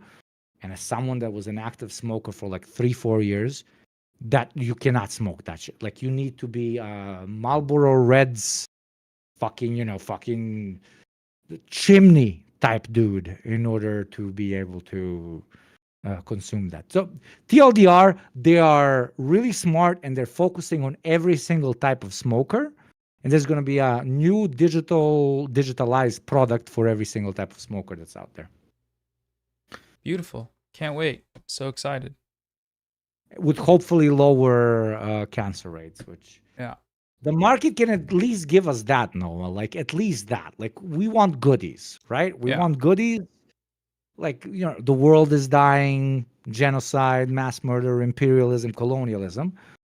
But we expect at least some goodies in return, and they've What's your been really favorite slacking goodie? off. My favorite goodie. What's your guilty goodie? Yeah, this fucking thing, which is number 4, by the way. But that goodie existed for like 10,000 years, so it might not. Right. Might, very good question, actually. Oh, I'll tell you immediately, and I will lose like 100 followers the second I say it. Streaming platforms. Oh, like watching streams? No, no, no, no. Thanks to chat. Thank you very much for contributing to my unhealthy lifestyle. I am subscribed to like, oh my god, why am I shooting my career in the face right now? I'm subscribed to every single one. Netflix, Disney Plus, Sky Show, everything. Ah. And when I need to content goon, which when I relax after work, etc., the podcast, the main channel, first thought, streaming, the program, blah blah blah. I literally, I escaped the corporate world only to work more hours per day than I did back then. And when I really want to like completely turn off my brain, there's always, always a show just right there waiting for me, or a movie right there waiting for me. 10 streaming platforms. I spend 10. That's I didn't even know they had €7 or 10. something. Nah. $80. I spend $80 a month on streaming platforms. But yeah, that's my guilty pleasure. And now you better fucking follow, motherfucker. You better fucking follow. You're gonna let me, leave me with my dick in my hand. Ooh, Come on, give me yeah. something nasty. Give me something fucked up, League of please. Legends Because skins. this is really fucked up. Paying for What skins League of on Legends? like Oh, League of Legends, not just playing. Playing is bad enough, but that's good. Yeah, paying yeah. for to have cute little outfits on the characters. But how I expensive probably is it though? spent Yeah, it's per well month. over the you could spend $10 to $20 per skin, but I've probably bought in like I've spent at least over the years like a few like probably $300 or more. Which doesn't sound like a lot, but when you're going to sit down and you see it's Fuck twenty off. dollars and you're like, that's not that Come on, you often, gotta be a but bro with me. $300. Come on, you gotta give me yeah, something more yeah, expensive. yeah. Let me You think. buy Let me think. exhaust for your car or very Oh, expensive gym memberships. Maybe like I don't know. You go to very expensive gyms, even though you I like. can. Oh well, I don't know. I got recently outed as having a Tesla. I don't know if you heard about that. No, horror. Oh my god. Yeah, I have to leave the stream now. I did too Because as he has well, a actually. Tesla. Yeah, Tesla. No, it's bad. But no, dude, drive your fucking whatever. If people It's knew no, what no. The car I guilty drive, pleasure though is that it goes 0 to 60 in 3 seconds. That's the only reason I bought absolutely, it, and that's fucking absolutely, sick. Everything that's else what. about it is the worst. And I've been trying to sell it, but I still owe money on it. And there's a lot of shit going on in my life financially and with family and stuff. But it's yeah, that's the worst one for sure. Mine takes 3.3 seconds, and it's not electric. That is the No, only how is thing that possible? I'm telling chat. Bro's got a Bugatti. What is that? What kind of car? A Ferrari, bro. No, I don't have a Ferrari, but uh, 3.3. 3.3 to 3.4. Bro has a spaceship. Two What is he? What seats. even is that? Like you talking about public transit, high speed rail? No, no, I'm not. No, I'm not. F the video. F the what? Radio show. Streams for frozen. My stream, I think, froze. Oh my. Oh Doesn't yours. matter. Yeah, no worries. No, yeah, it spans from 3.3 to 3.7, depending on the road, the daytime, not the daytime, how new the tires are. Let's use that Is it a type of motorcycle? thing. No, no. Oh, that's the other treat is a motorcycle, but that's less of a You, you consumption come thing. visit me and sleep on this. You will drive in style. But I Oh don't tell shit. chat because I will literally be le communist live in le mansion Oh type shit. shit. Okay. Yeah. We'll It's have some it's kitted shots out. beforehand. It's not stock. It's It's custom. kit. Yeah. It's a. It's not fully custom. I bought it. It's 2022. It Mhm. was 25,000 kilometers when I got it. In my part of the world, we don't buy brand new cars. Uh, and I added some shit to it. It's decent, though. It does have a okay. I cheated. It has a benzene. Yeah, but a fuel engine, but it also has a battery engine. Mm. And So it it has both. supplements the. Oh yeah. So Yeah, yeah, I was thinking like a supplements gas the car. That's what no, makes not it. fully gas. Yeah. Yeah, yeah. The It makes it drivetrain jump. on the Yeah, battery cars is that's how yeah. it's how But fast. it allows it Dang. the classic the engine allows it to go. After it hits 140, it still propels as much as more than a classic gas engine thing would. Yeah. But yeah, you Video don't has you been you frozen for do like the 20 speed limit, minutes. right?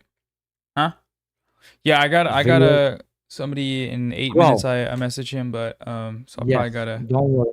close it out. But this was great, dude. I appreciate you coming on, man. We what did we raise? 10,000, like at probably 10K I'll tell while you you're here. exactly. 10 to 12, because there's the Unrwa website and then there's the YouTube chat. I don't know how much on the YouTube chat, but from the Unrwa website, 12.2. Exactly 12.2. Dang. Not bad. 12.2 and chat. How much on chat? Probably yeah, 15K. Wow, man, that's awesome, man. That's probably most of your people as well coming in. I'm glad we contributed. Thank you very much, chat. Thank you very, very much.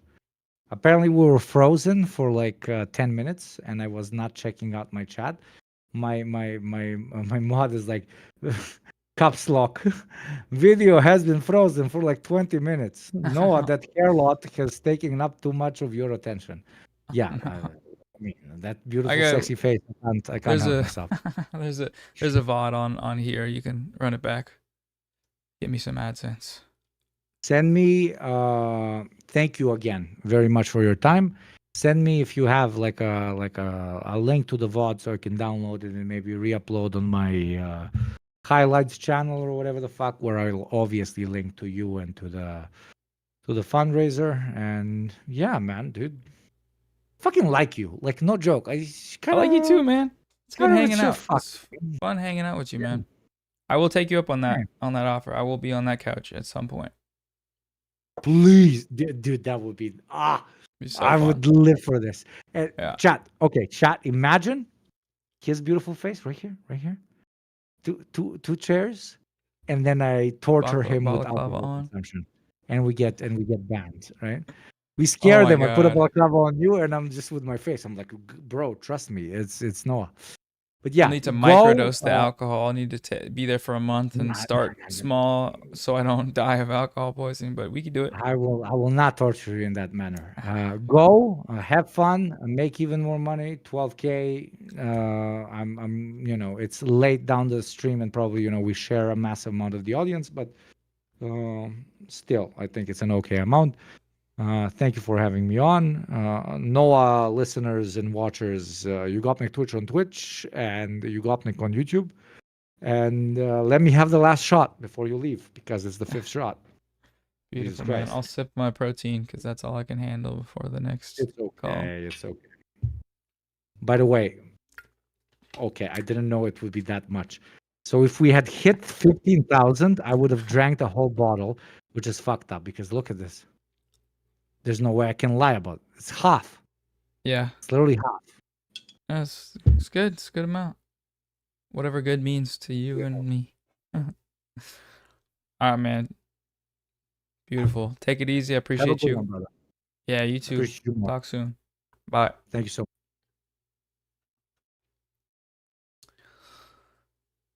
What a legend. This man got me to take 2 shots. His channel's in the description and in the chat. Westside Tyler should be coming on in 5 or so. Bro, he's yapping apparently about coal production, so gives me a second to go pee. Yeah, that was great, man. That was cool.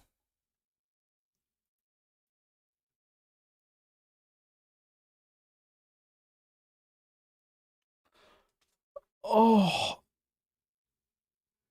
dude, raising 15K during one single convo. I suppose it was like almost 2 hours. That shit flew by, man. I will hydrate. Yeah, chat was doing great.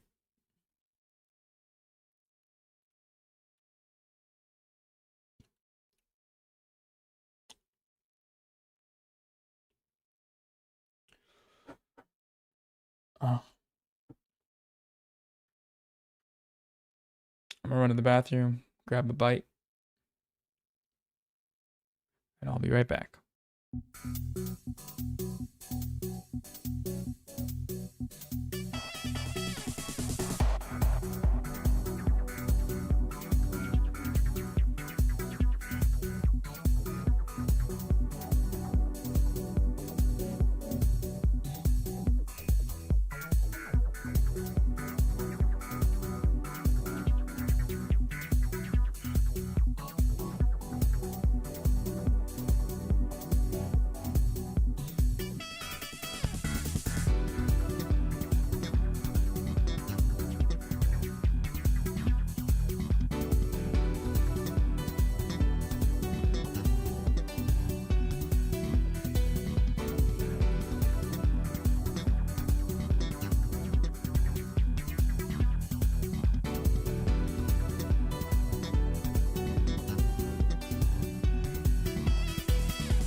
Bah.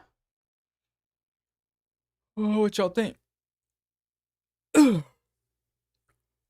Also, how close are we to 10K? Surely close, yeah? Wait, 10K? Hello? We back? He back? Oh.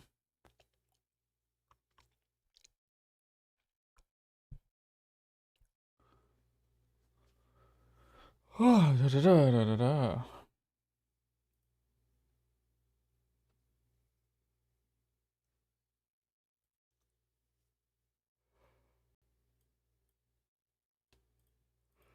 All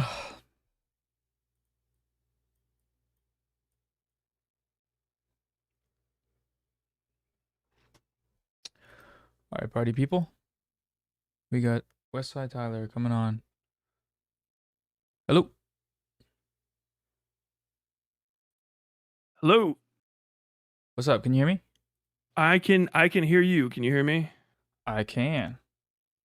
Okay, give me just a second. Same. Damn it. Should be this. Are you capitalized? I'll just check. I don't even know what that means. Oh, like your channel name. I'm just writing it in that. I'll check. I'll do some research real quick.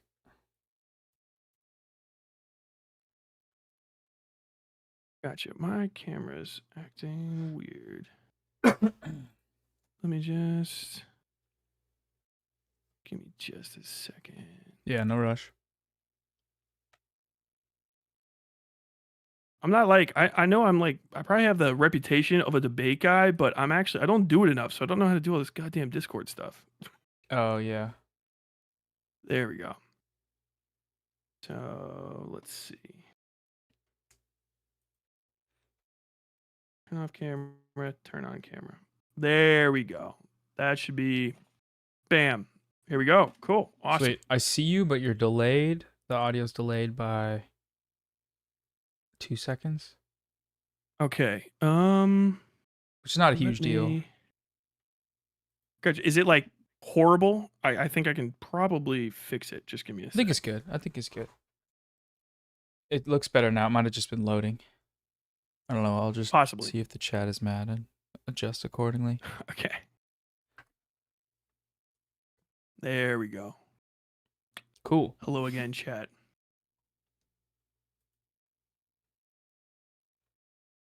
All right. Yeah, if What up, your man? chat's not mad. What's up, man? How you doing? Finally talking face to face. Yeah, finally confronting you about your comments about my dildo sales. I didn't want to be the one to bring it up. I'm glad you did. No, I mean, at the time I commented. I don't know if you remember, but I was like, you're like, this guy looks like he's going through some shit, and I was like, I am, man. That's real, and I'm glad you're just being straight up and saying something about it, because it was a really bad time, and I needed to fulfill a sponsor, and I Yeah. still sell them. I sold one 3 months ago. Because Base. it's just like I think it wasn't a dildo, it was like a fleshlight, so a little bit of different. It's insane, but no, I thought that Oh. was a funny way to get introduced to someone, and also No. liking the stream. Like, I watched it and was like, oh yeah, this dude's cool, seems cool. I'm glad you enjoyed it. No, it was yeah, I was getting ready to roast you. You know what I mean? I don't know. I was getting used to stuff. That was like my third month of streaming or something. And I'm like, I don't know. I've been watching a bunch of these other dildos, you know, Vosh and all these other guys. And like, dude, Noah Samson's no good and all that. And I'm like, well, I got to react to his stuff. And when you're not, I think this is a big thing. When you stop just listening to content and you actually have to interact with it, and it's like, well, this is actually going to be me talking to this guy. You kind of have to like step back and like, well, I'm going to give him the benefit of the doubt, and I did. And I was like, I don't think he's doing bad content intentionally. He just looks like he's stuck. Like, I don't like this kind of content I'm making. I got to fulfill ads, which I know about. I was in podcasting before I did this, and they're like, dude, you said April 18th. April 18th is the date. You know, you gotta run this and make sure that it gets up to the amount of views and stuff. And No I matter was how like, oh ass it is. yeah, I was pity this poor dildo salesman. And then I'm happy with the way that your content changed. I think this is a great change. Like you kind of like went away, it felt like, for a second, and then you came back hot on the Palestine stuff, and I was like, people were like, "Oh, you're gonna roast him and shit." I'm like, no, he's talking about what's happening. He seems engaged with the content. He's on it. So like, yeah, no notes. You know what I mean? Oh, I appreciate you saying that, man. Yeah, it's I feel like you're someone who was involved, if I'm remembering correctly, you're like a journalist before making content. Yeah. It's been a long time, about 10 years now. But I was like a daily news journalist, not like a CNN anchor Yeah. type. I wasn't on TV. I was a dildo walking around with a fucking literal notepad and a camera Sure. taking pictures and stuff. I guess I bring that up because it's like a lot of people, when they start their lives online, or like start their career doing whatever sort of, like whether it's Twitter or YouTube, it becomes hard to like unplug from that ecosystem of how you think and how you make things based on what you see. And yeah, just making slop over and over again was like, this is just what I'm supposed to be doing. Why would I do anything else, even though it feels like it sucks? And then eventually being like, wait, actually, this is the worst thing ever. I need to go out in the real world for a little bit and talk to someone. And I moved back in with family, and like lived in my mom's basement and just straight up was like hanging out with friends and hanging with my family, being like, I should be normal for a little bit and then find something that feels like it means something. And yeah, I don't know, that when I talk to people that are like, I don't know, somebody like FD that's like has kids and like has done stuff for years and years before coming on YouTube, I'm always like, oh yeah, like if I contrast this with myself or any other person that's like, my age that got into content. It got really big during COVID, and like nobody really all kind of doing the same thing. It's like, I don't know. It feels bad after a while, to the point where, yeah, I don't know. I started, looking for No, different stuff to do. you get stuck in a rut. And I think that's a very common thing online, because a job is a job. You do have to get up, you do have to do it. My chat will make fun of me because I take time off because I got to do a bunch of literally home renovation shit so that my house doesn't collapse into a pit. But there's the other aspect of, it's also you. You know what I mean? So you make your video and you're like, I have my opinions. Fuck this guy. Fuck that motherfucker. Blah blah blah blah blah blah blah. Here's a dildo. Take 2-for-1 deal. And then you have to sit there and you have to put it together. And you're like, damn, this is me. Damn, this is me. Fucking 20 minutes of this, cutting it out. Like, is this the guy I want to be? Do I like myself? Do I want to do this again and again and again? And I think your direction was good. Some other people are like, no, fuck it, man. I'm a slop tuber. But I think other folks, and I won't name names. If you look at my content back then, I started noticing it, and I was saying the same thing too. And it seemed especially like COVID era video essayist people who are like, man, I'm fucking pissed off. Black Lives Matter is popping off. George Floyd protests. I'm talking about fuck Donald Trump. And then, crabs, hey, Joe Biden won, and the apocalypse has been pushed back 4 years for white America. And then you're like, damn, 3 years on, I don't want to do this anymore.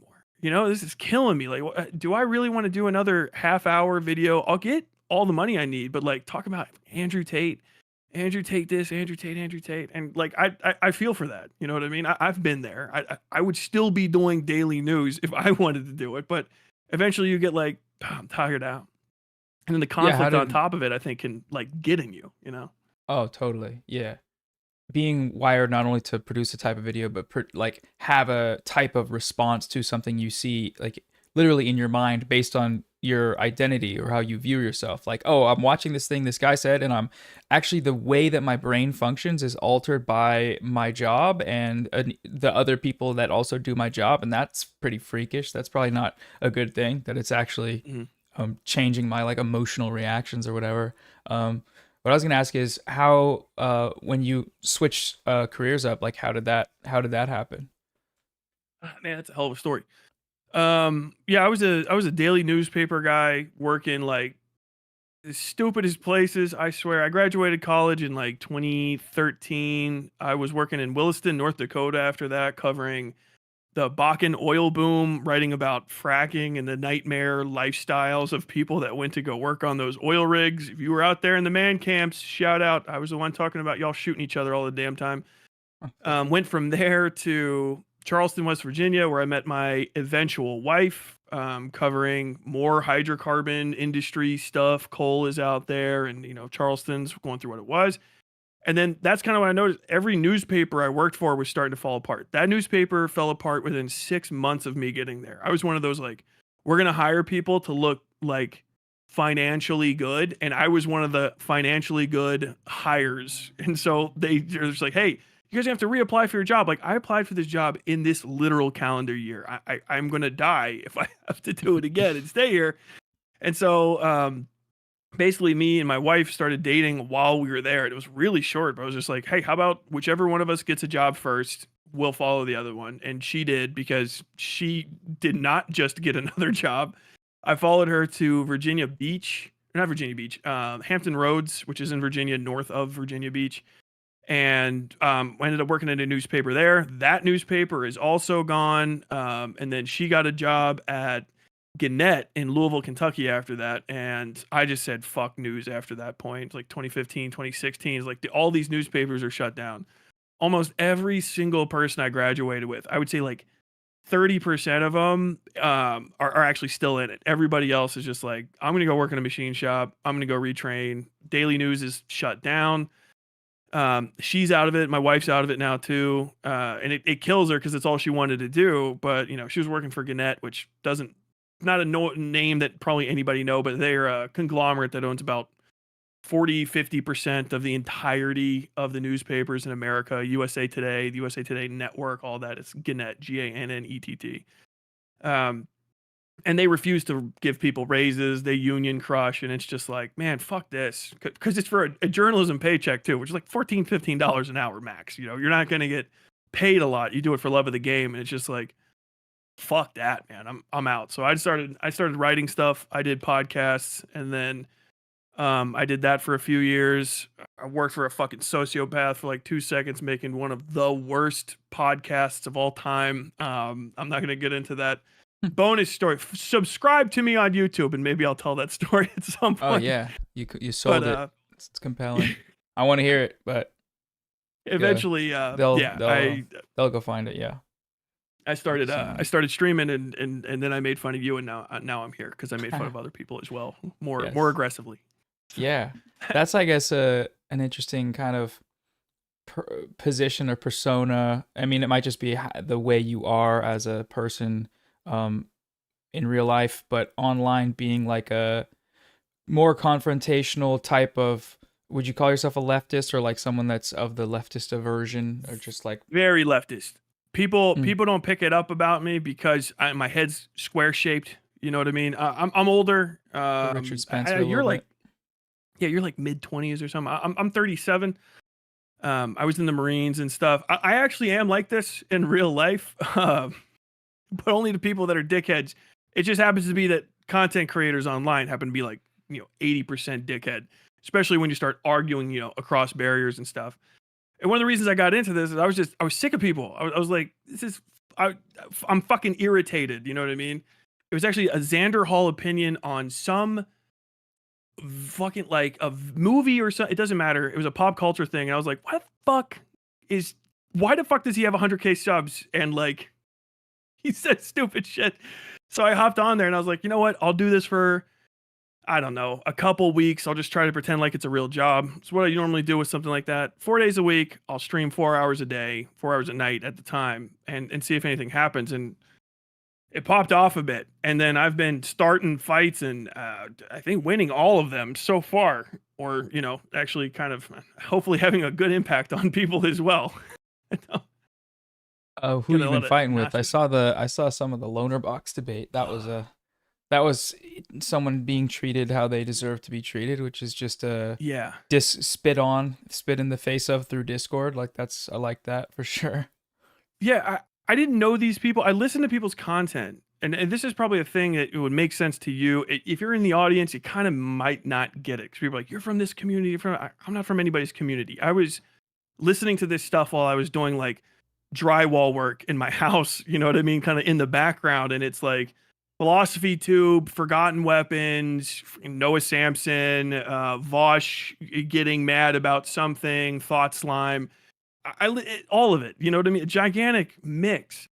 And then like I get online, I have to start focusing on this stuff. And I'm like, well, I'll give everybody their due. Same to you. You know what I mean? And like, I was like, Lonerbox, Destiny, whatever. I don't know anything about them. So if you were like, you should have known, dude, I just have a life outside of it. So I didn't know until I knew. And it wasn't really until the Lonerbox debate, and I was actually rewatching a chunk of it, where I was like, I think that really flipped me on the Israel-Palestine thing, was talking to him. Because people were like, why are you still on that afterwards? Like, I legitimately didn't think the guy was a sociopath, clout hog, until I talked to him. Because I was like, well, you guys are just fucking stupid. Yeah. And you don't understand how dumb the thing is that you're saying. Because, like, I'm not a general fucking high-level guy.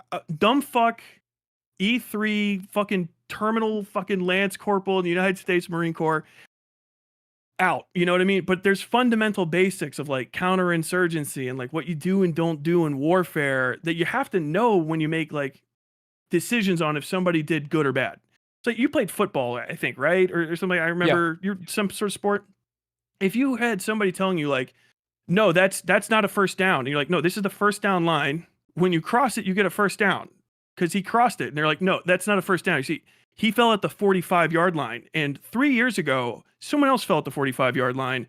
And that wasn't a first down. It was actually a third down. You're like, no, idiot. It's just, if you cross that, it's always the same thing. And I'm like losing my mind while I'm talking to this dude. And the stakes are a little higher than being wrong about fundamentals of football. You know what I mean? Yeah. Like, and I'm getting pissed. I'm like, I think you actually like dead kids. I wasn't prepped for that. I was irritated by something he'd said earlier in the day. And I think it was the pager attacks, where it was like, does Israel have the right to defend itself and all this stuff? Like, it's a state. Given by who? What's the Supreme Court of Earth says that you have this right to do? What the fuck even is that? States just do whatever the fuck they do. America just does whatever the fuck it wants to do. Are you asking for American permission? And like, this was the whole thing. I'm like, what is this guy talking about? And I'm like, I think that your whole premise is stupid. And if you are saying these things, you're actually just defending war crimes, like raw, which you shouldn't do, even if you're on that side, because you're not going to accomplish anything. Like, in a callous way, you're just going to make people upset. So you have to be like pro-dead kid to have these standpoints, which is a psychotic thing to say. You don't really believe that, do you? And like, if old crooked head fucking Lonerbox does, like, he likes that shit. That's the only conclusion I can get to. Why do you or think he cares so little? I mean, like, sorry, go ahead. Yeah, just you said like just are they stupid or are they beholden to some, like, for some reason acting irrationally? And I mean, my view of someone like that is the way content works. Being an orbiter makes you act however fucking crazy your central, the planet you're orbiting is, and his planet is obviously Destiny on this issue, especially that they're psychopaths. So I would say that Lonerbox orbits the D. Bounces on it. Yeah. He does indeed. Probably literally. Yeah. I can see that. People being hyper dedicated to structures. I think a lot of times you can see in the way that criticisms are framed from certain communities, kind of like what their actual concerns with their own behavior are, especially if it's something that's like kind of outlandish. Like, what do you mean talking about audience? Your audience captured. I'm like, I got fucking 500 people that watch me at the absolute max. Like, if I don't know these people, I'm not captured by anybody. And then you kind of look at them, and it's like, oh, you can't step away. You have to like really toe the line and stuff. And I've been looking into some other stuff, and I feel like people just don't double check motherfuckers. Like, you hate somebody's content, you don't watch it. But like, and this is something I would urge you to do if you're a viewer of these things and you're like irritated by these people, go watch their content and take notes and get clips, and then just be like, hey, this guy said this thing. Because I've been doing that and putting things together, and you start noticing that, like, yeah, the Nick Diorio sphere is actually just legitimately a fucking subsection of the DGG thing.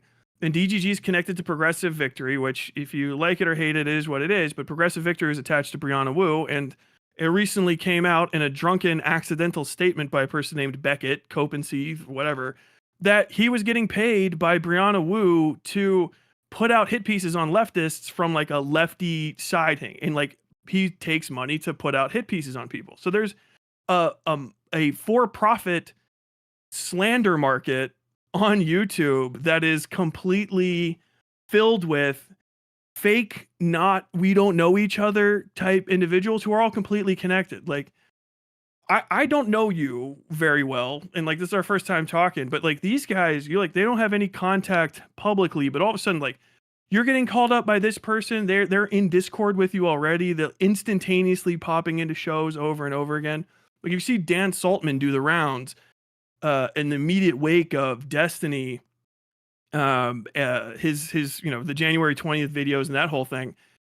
He's everywhere instantly. He's talking to Turkey Tom. He's talking to the people that are around him. Diorio's fucking trying to do a bunch of stuff, putting out all these fires and shit. And then we go down a couple months later, and Ela Klein's favorite person is Nick Diorio, Saint Nick, the dude who does Ultimate Rape Review. And it's like, this is obvious. And by Beckett from Copency, there's one of Nick Diorio's main researchers who was putting out these stuff and working for Brianna Wu for money. So it's like, I don't know this is a very obvious for-profit propaganda scheme happening right in front of our fucking eyes at the deficit of dead kids, and it's the most open non-secret ever, and just no one's noticing it. And like, every time I talk about it, there's people I brought up to, like, I think that this is happening. They're like, you're crazy. You're a crazy person. That's an insane thing. What, somebody would be paying to like do propaganda on YouTube? No and then way. You look 2 seconds deeper, like, oh, you're on the fucking payroll too? Like, what in the fuck is, what is this? Like, God damn it.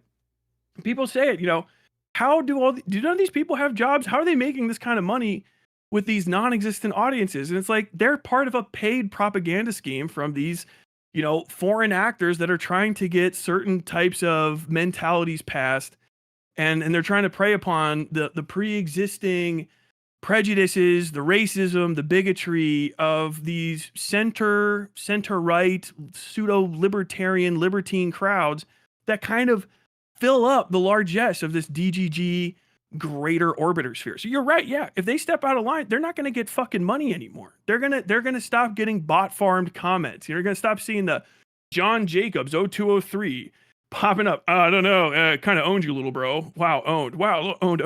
Like, you guys, we say on my thing, like, you guys are glowing in the dark. I can see you. I can see this bot farm bullshit that you guys are paying for.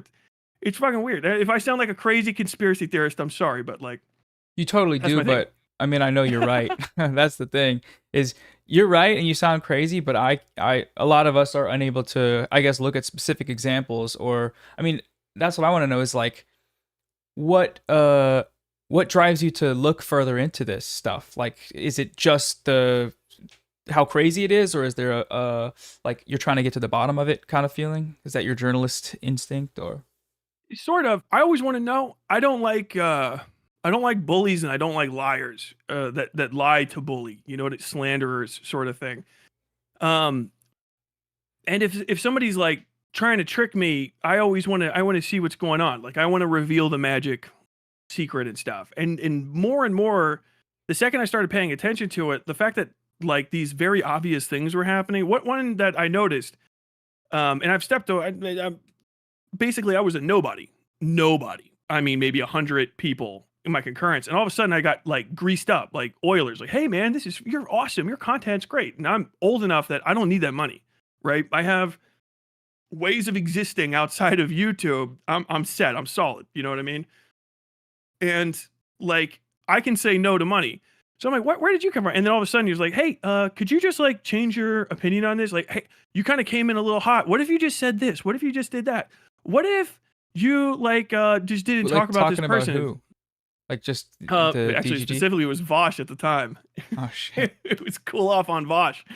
And then I found out, like, in that thing that dude was talking about, when he got paid by Brianna Wu, it was like $500 as a super chat. So you kind of just like launder the money, launder the payment you pay after the fact. Hey, as long as you cover this, man, you're gonna get that money. And I think a lot of smaller streamers and stuff, and this is just a cancer in the streaming area, they start getting those juicer payments, and all of a sudden they're just like, you know what? I don't know, man. I see chat says that this is kind of cringe. Good Hutch. Hutch is fucking shameless. Hutch will say literally nothing other than like, wow. Fuck, dude. Israel is good. What are they talking about? Hamas are terrorists. And like, that's it over a 2 fucking hour long video. And he gets like 500 fucking subs. Dead channel with like fucking 100, 500 people watching it. Like, this doesn't make sense. How is somebody buying you that many fucking subs? You don't have that many people in there. You know what I mean? Like, I have my own fucking like big dono people and shit, but they hang out in my community. I see them around, and they're like, I'm not going to give you subs if nobody can get the gifted sub. You know what I'm saying? All of a sudden, like, you're just getting juiced for doing nothing. It's very, very fucking suspicious. And it's like, I know you're not getting it for the content. People are paying you to say a thing, not to be you. And it's just so on the fucking surface and so on the nose. And I don't like that kind of manipulation. It screams to me of breaking the fucking rules. You know what I mean? Especially when it comes to certain things. Progressive Victory was really weird about having streamers basically advertise for a political cause, which you can't do for pay without announcing it, and especially overseas. There's all sorts of rules. Don't take money to talk about a politician, streamers. don't do it without double checking with your lawyer, because if the FEC wants to go and slap you in the fucking head with it, you know, they might. Federal Election Commission. You can get pretty serious fines, but because YouTube's the Wild West, I think a lot of people are going, you know, around the side. I'm sorry. I'm starting to get into like campaign finance. I don't know where.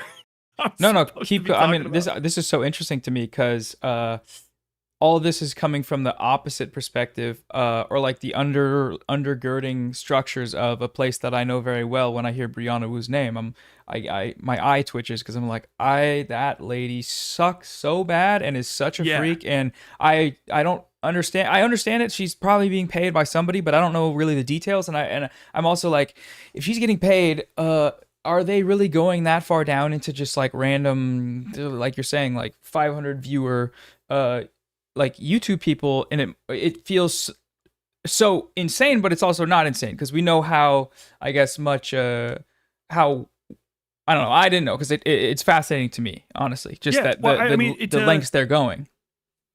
It sounds intense until you realize it's manufactured consent, manufactured, agreement. The point of astroturfing something is to, yes, fill, we'll say, a stadium with fake grass. All right, that's kind of the thing. You have grassroots movements and you have astroturfing. Astroturfing pretends it's grass, but you build the astroturf one blade at a time. Those tiny little blades are how you do it.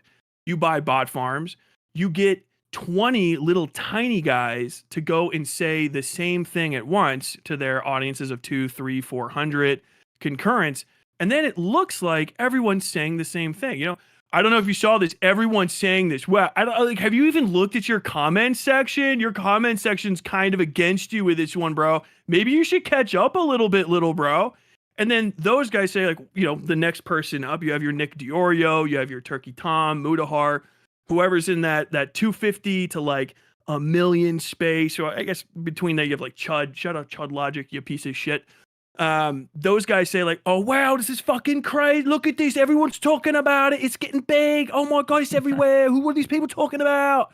And then that goes up to the Mudahars and it goes all the way up to the top. And then you just pay $5,000 or $6,000 and you can create an entire news cycle. You can try to destroy a YouTuber. You can make a YouTuber the worst person in the history of mankind with basically an investment that's a sneeze to a rich person. A political action committee will piss $5,000 away. That's a single plate at a donor's dinner. You know what I mean? Do that in 6 or 7 places. And then all of a sudden you have a false consensus, a fake narrative. Oh shit. Did you guys know that like actually Israel's the fucking good guy here? They're being victimized. I don't know if you've seen this on H3H3 podcast, but I was watching my favorite streamer, Jilly Bob. He's a fucking racist VTuber. I don't know why he's following H3H3, but 200 subs, man. He's talking about Hassan's a piece of shit.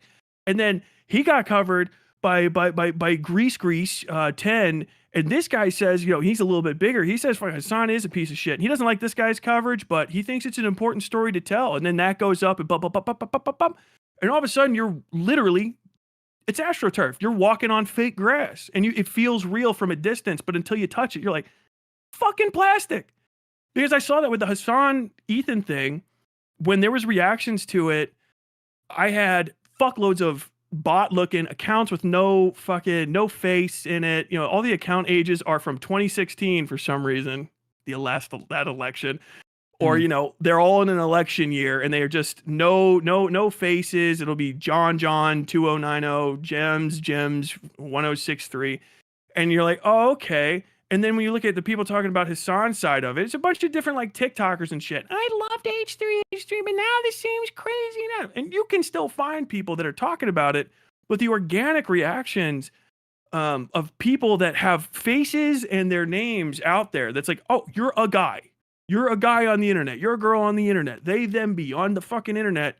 You're saying a thing right now, which is so much more valuable than all these VTubers. Oh, it's a VTube agency with 72 VTubers. Oh, these VTubers fucking love Asmongold. Oh, people I can't see their face. All their voices are fucking going through AI. How many of them is the same 8 fucking people in some like trailer out in the middle of who the fuck knows where, just saying, man, Asmongold, I've always wanted to see a guy that smells like dead rats just fucking own the libs. Jesus Christ, is fucking amazing. Like, no, you're out of your mind. I can see it. I can fuck. This is horse shit. This is fucking horseshit. And it just drives me crazy that people are getting away with it. And there's money in telling people that, it's bullshit and then proving it, in my opinion.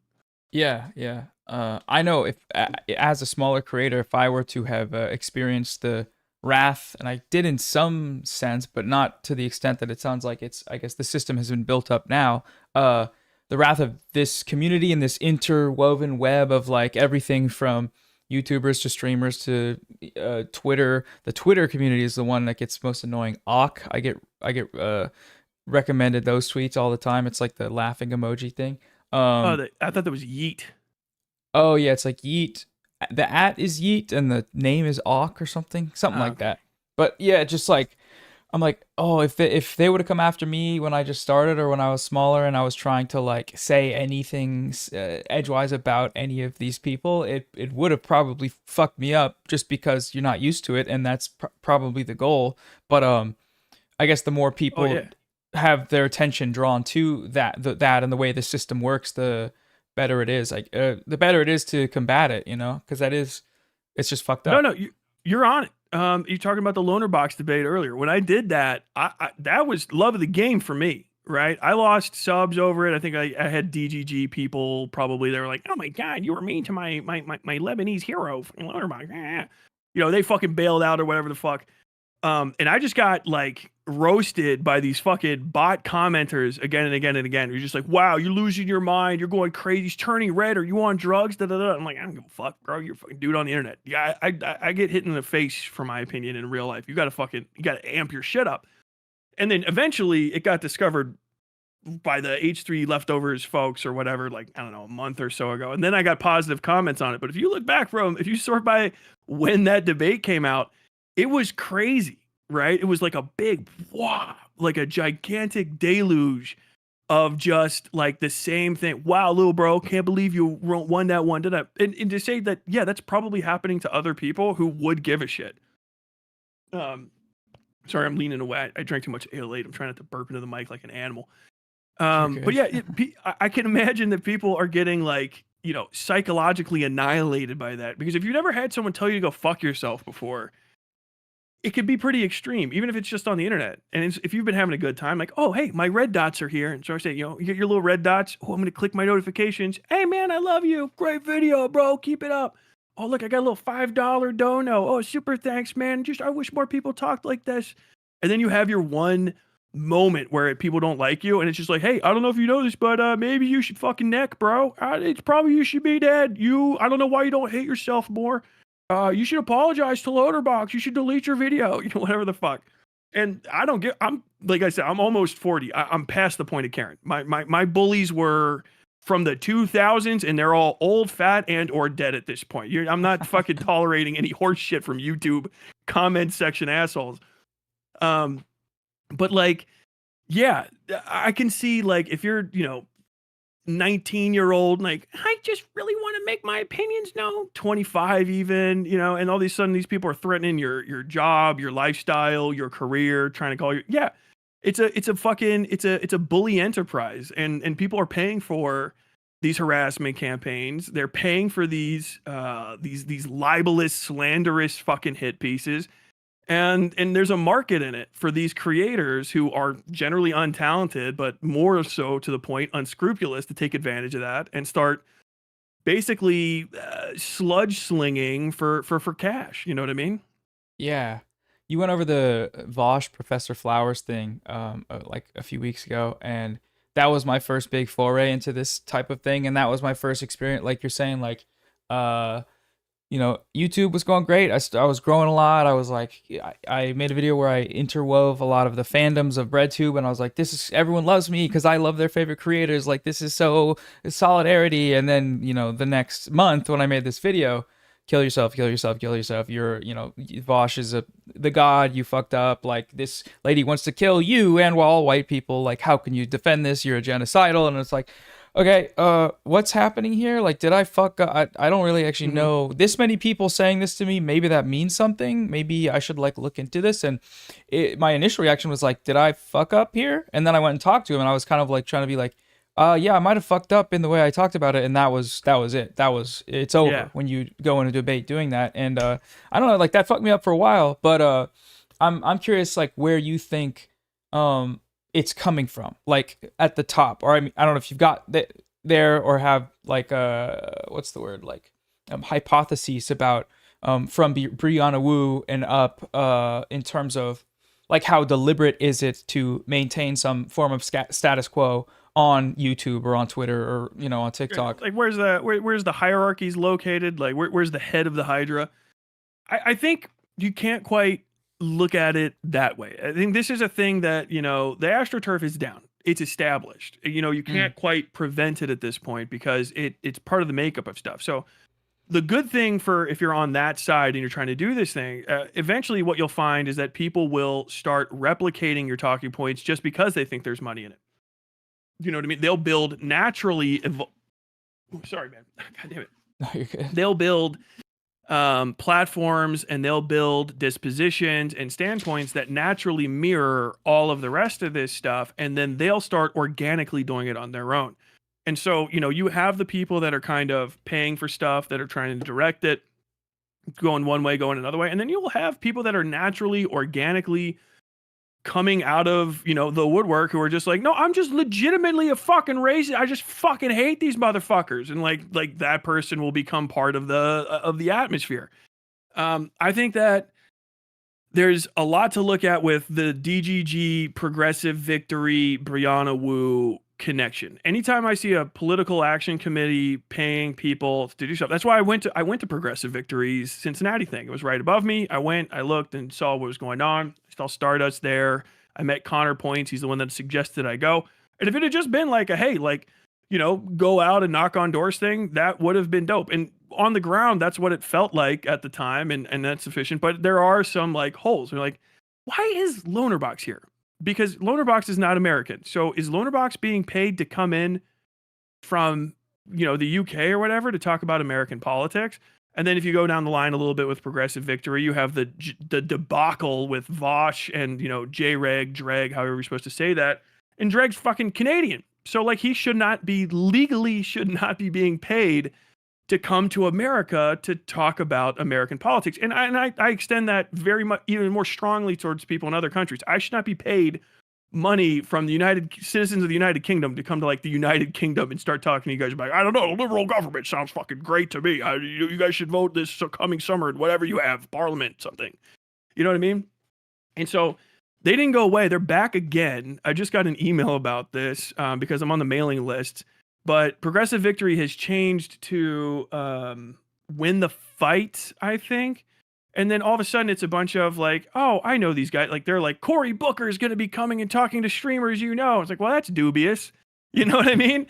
Yeah. And they're all related to these things, and it's sideways. And I think that there is the guy that started Progressive Victory is like, yeah, we want to use political money in order to fund streamers to say the right thing and support the right kind of causes, which could be completely benevolent, but I've never seen a political dollar spent for opinion that shouldn't be looked at twice, right? They all come with stink on them, as a friend of mine would say. And I think that there's a lot of scrutiny and attention that should be paid to these organizations, and you got to make sure that the people that are even scrutinizing them are not on the payroll, because you look like, oh, okay, so it's this guy, he hates this person. But then you look into that person, it's like, oh, he's directly connected to the person that got paid by that person. It's like, oh, so your criticisms, which is one of the things that happened with the Lonerbox. People were like, oh, Tyler actually provides a bad criticism. Some people might have liked that, but actually he's worse for Palestine than anybody else. If I was a Palestinian, I would hate to have Tyler arguing with Lonerbox on my fucking behalf. I'm like, do you fucking talk to those people? How would you know? And so you're like, oh, fuck. The fucking opposition is controlled. We are the controlled opposition over here. These fucking guys, they're trying to step past me in order to say, well, don't listen to these people. Listen to us. And, you look at you. I looked back at the fucking Professor Flowers debate. I was completely wrong on it at the time. And Vosh is arguing pro-Israel talking points. The entire Professor Flowers debate is, hey, if there's a fucking whole ethnicity comes from another place and they fucking boot us out, do we have the right to engage in violent action against that ethnicity to retake what's rightfully ours? Do you have the right to repel an invasion that's based on racial lines because they drew a racial line and fucking invaded you? And they say no, which is one of the primary, it's a fundamental argument that Israelis use to justify the aggression in Gaza and stuff, and staying there and doing all the settling and all this shit. I'm like, what? It all just click in place. And shout out Bandit Banana, that piece of shit. He was on it. He was on it, despite his shortcomings. That's what I always tell people. He's always been most of the time right, and that's why it's the ecosystem around I guess how people talked about him, you know, if you look back into it, it's pretty much that guy Vosh and that community that created a lot of things about him that turned him into this boogeyman. But then you go back to watch the videos about stuff. I mean, the pedophile predictions and the documents that he put together, which were pretty good. But then even further back, just the principled content about Palestine, and then relating that to like anti-imperial, anti-colonial politics with like Professor Flowers. It's like he's right. It's just we got to do some work laundering his image. Like he says, he's in the chat. Thanks for mainstreaming me. This makes you complicit in my crimes. Yeah, we're going down with you, man. We're roommates now, so it's all good. And I don't even think the dishes. Kind of on that is a good point. I don't even think you need to launder his image or even like a person like mine's image. I think it's sufficient to have a true diversity of tactics and stand on principles first, right? Because that's where I see a lot of the division coming from. Is people are like, man, I wish you were nicer. Like, you know, I wish you were more like this. I wish you were more like that and stuff. But it's like, but fundamentally, principally, are we correct? Because I'm going to appeal to certain types of people and I'm going to be able to kick the fucking legs out of other types of people that, you know, you can't approach or you wouldn't be able to do that. And you can go into areas and talk to people and kind of make points and build bridges that I can't build. And that's the point of socialism. That's the value of leftist movements is diversity of people, diversity of tactics, and the effectiveness of organizing. You know what I mean? Like to each his own. Fucking misquoted that. Somebody Switch, that's whatever. Close enough, Marks. Something needs in from each according German. to that shit they were trying to do. Yeah, you got it. It's in a fucking book. I don't know. Yeah. But yeah, I think that's there's a lot of value there. I think it's okay to just be like, no, he's a bad guy. But he's our bad guy. You know what I mean? Like, watch out. I'm not gonna fucking stop him. If he wants to go fuck with your shit, he's gonna fuck with your shit. He'd be mean to me. I don't give a fuck. We got to stand on your principles and stuff. If you start letting like little bits of fucking like untoward language and stuff get to you, you know what I mean? And that destroys the movement for you. The movement was already going to fall apart, which is like, that like Vosh section, the DGG section, which is this hyper fixation on optics and personalities and relationships between people. Like one of my first, like the threads are unraveling with Vosh was, you know, you called like Anna Kasparian a bitch and stuff. And I won't judge you necessarily for that, but you did let that bridge die on some weird principle of being like, no, but I should be able to insult somebody. You say you're an asshole. You know, you say you're an asshole on my bed. You know what I mean? But instead it's like, nope, fortress. A fortress is just a fucking island where every bridge has been burnt. You know what I mean? And like, that's what I see is these guys just, you know, cooking these connections and then only tolerating sycophantism. And I just want to break that up. And, you know, like that has to get knocked to pieces so that normal creators can flourish again. That's all I want. You know what I mean? It's like, Tyler, what if they turn on you one day? If they turn on me and they have the principles I have and I didn't live up to them, then good riddance to me. Bye, Tyler. You know what I mean? Eventually I'm going to die anyway. You know what I mean? We can't have like solitary singular people running movements and relying on them and having every tether attached to that individual. We've got to have a lot of different people doing a lot of different things in order to make these things work. I'm sorry, I'm preaching at this point. And no, talking way it's too good. much. It's helpful. Yeah, I mean, what do you think created that sort of ecosystem where personal relationships and interactions with creators is primary focus and primary importance, and then actual politics and actual principles? You know, when you have someone like Lonerbox laundering aristocracy's Zionist propaganda, the principle of a guy that's supposed to be pro-Palestine is that you don't do blood and soil. Oh, she's another VTuber. That's crazy. What's up with fucking VTubers? But you don't allow them to, you don't defend them, right? But they're friends or they're associated via content, and so the principles are gone, right? They're not there. But that obviously follows a pattern from historically this space. Where do you think that comes from, like over time initially? You can be my edgy leftist talking point. That's white supremacy, baby. That's all that is. Woke. Old school. I know, it's woke answer. And I'll flip people on this one real quick. When you have everything, you don't ever have to be rude. because you got everything. You can't be overreaching when your reach touches the world. And if you look back where all of these preconceptions that you need to be constantly polite and you can't raise your voice and you can't, first off, obviously once you start hearing that, like, oh, you shouldn't be mad in public, you shouldn't be upset, you shouldn't like it. It's like, oh, isn't that the stuff they always saying about black people? Like, yeah, you're on it. It's because when you have everything, you can be polite, and when you make politeness the tippity top of social interaction, oh, that's what's the most important thing. Like, look, he's made some mistakes, but he's never had an unkind word. He treats me very well. You know what I'm saying? Because you have everything.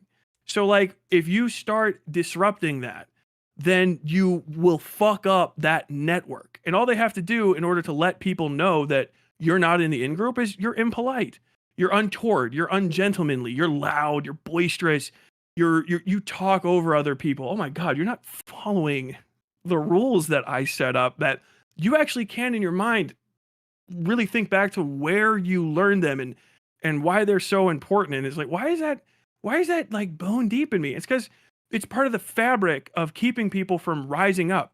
There's nothing more rude than a waiter saying like, why did you just say that to me? You know, hey, can you go get that boy? I'm like, who the fuck are you talking to? That's rude as hell, right? Oh my, hold on. The customer's always right there. I didn't mean for him to act like that. We would never be that impolite. And this hyperfixation on politeness and preservation of the interlinked bonds of capital that are built between people that have more than other people are all set up in order to keep you from asking for your fair share, from asking for, I want mine. You watch these same people and it's like, what do they say to you if you criticize them? Oh, you're just in for clout.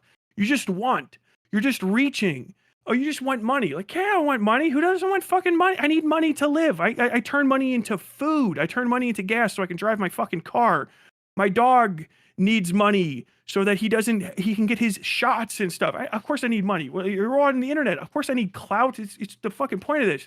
Why are you trying to withhold? Why are all these so-called leftists dragons all of a sudden with their hordes of clout and their hordes of wealth? Oh, well, hold on now. If you go in there, fucking old Vosh Smog, whatever the fuck you call it, you could fuck up the left. If you challenge him and you take from his horde, what will we have? Like, all of our glory is just based on the fucking HP of his fucking lava mound of gold and shit. And it's the same for all these other people. You can't go and attack them. You can't be impolite because it's infighting. You're going to break it. It's infighting. You'll break the bonds. They're the only people keeping me safe. I'm going to die. I met my girlfriend because of Vosh.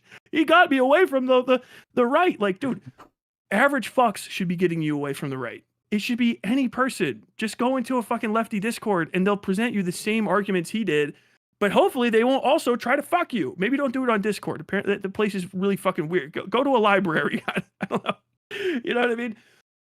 But this is a fundamental thing. Yeah. And I think a lot of it is predicated on old New England style slave owning class ideas of like British politeness and not rocking the boat. That's just been naturally osmosed into these people. And as you get bigger and you start talking to people who are successful, and I've been doing this for a while. Look, my dad's dad was an entertainment lawyer. And let me just tell you, like, the things you're doing are amazing, but you got to just let these rude people go. Don't even start a conflict with them. They're not worth your time. Don't talk to them. They're not like you. They're down there. You're up here with me, right? You got to adopt this new way of living. Buy new clothes, buy beautiful glasses, drive wonderful cars, because you're not like them anymore.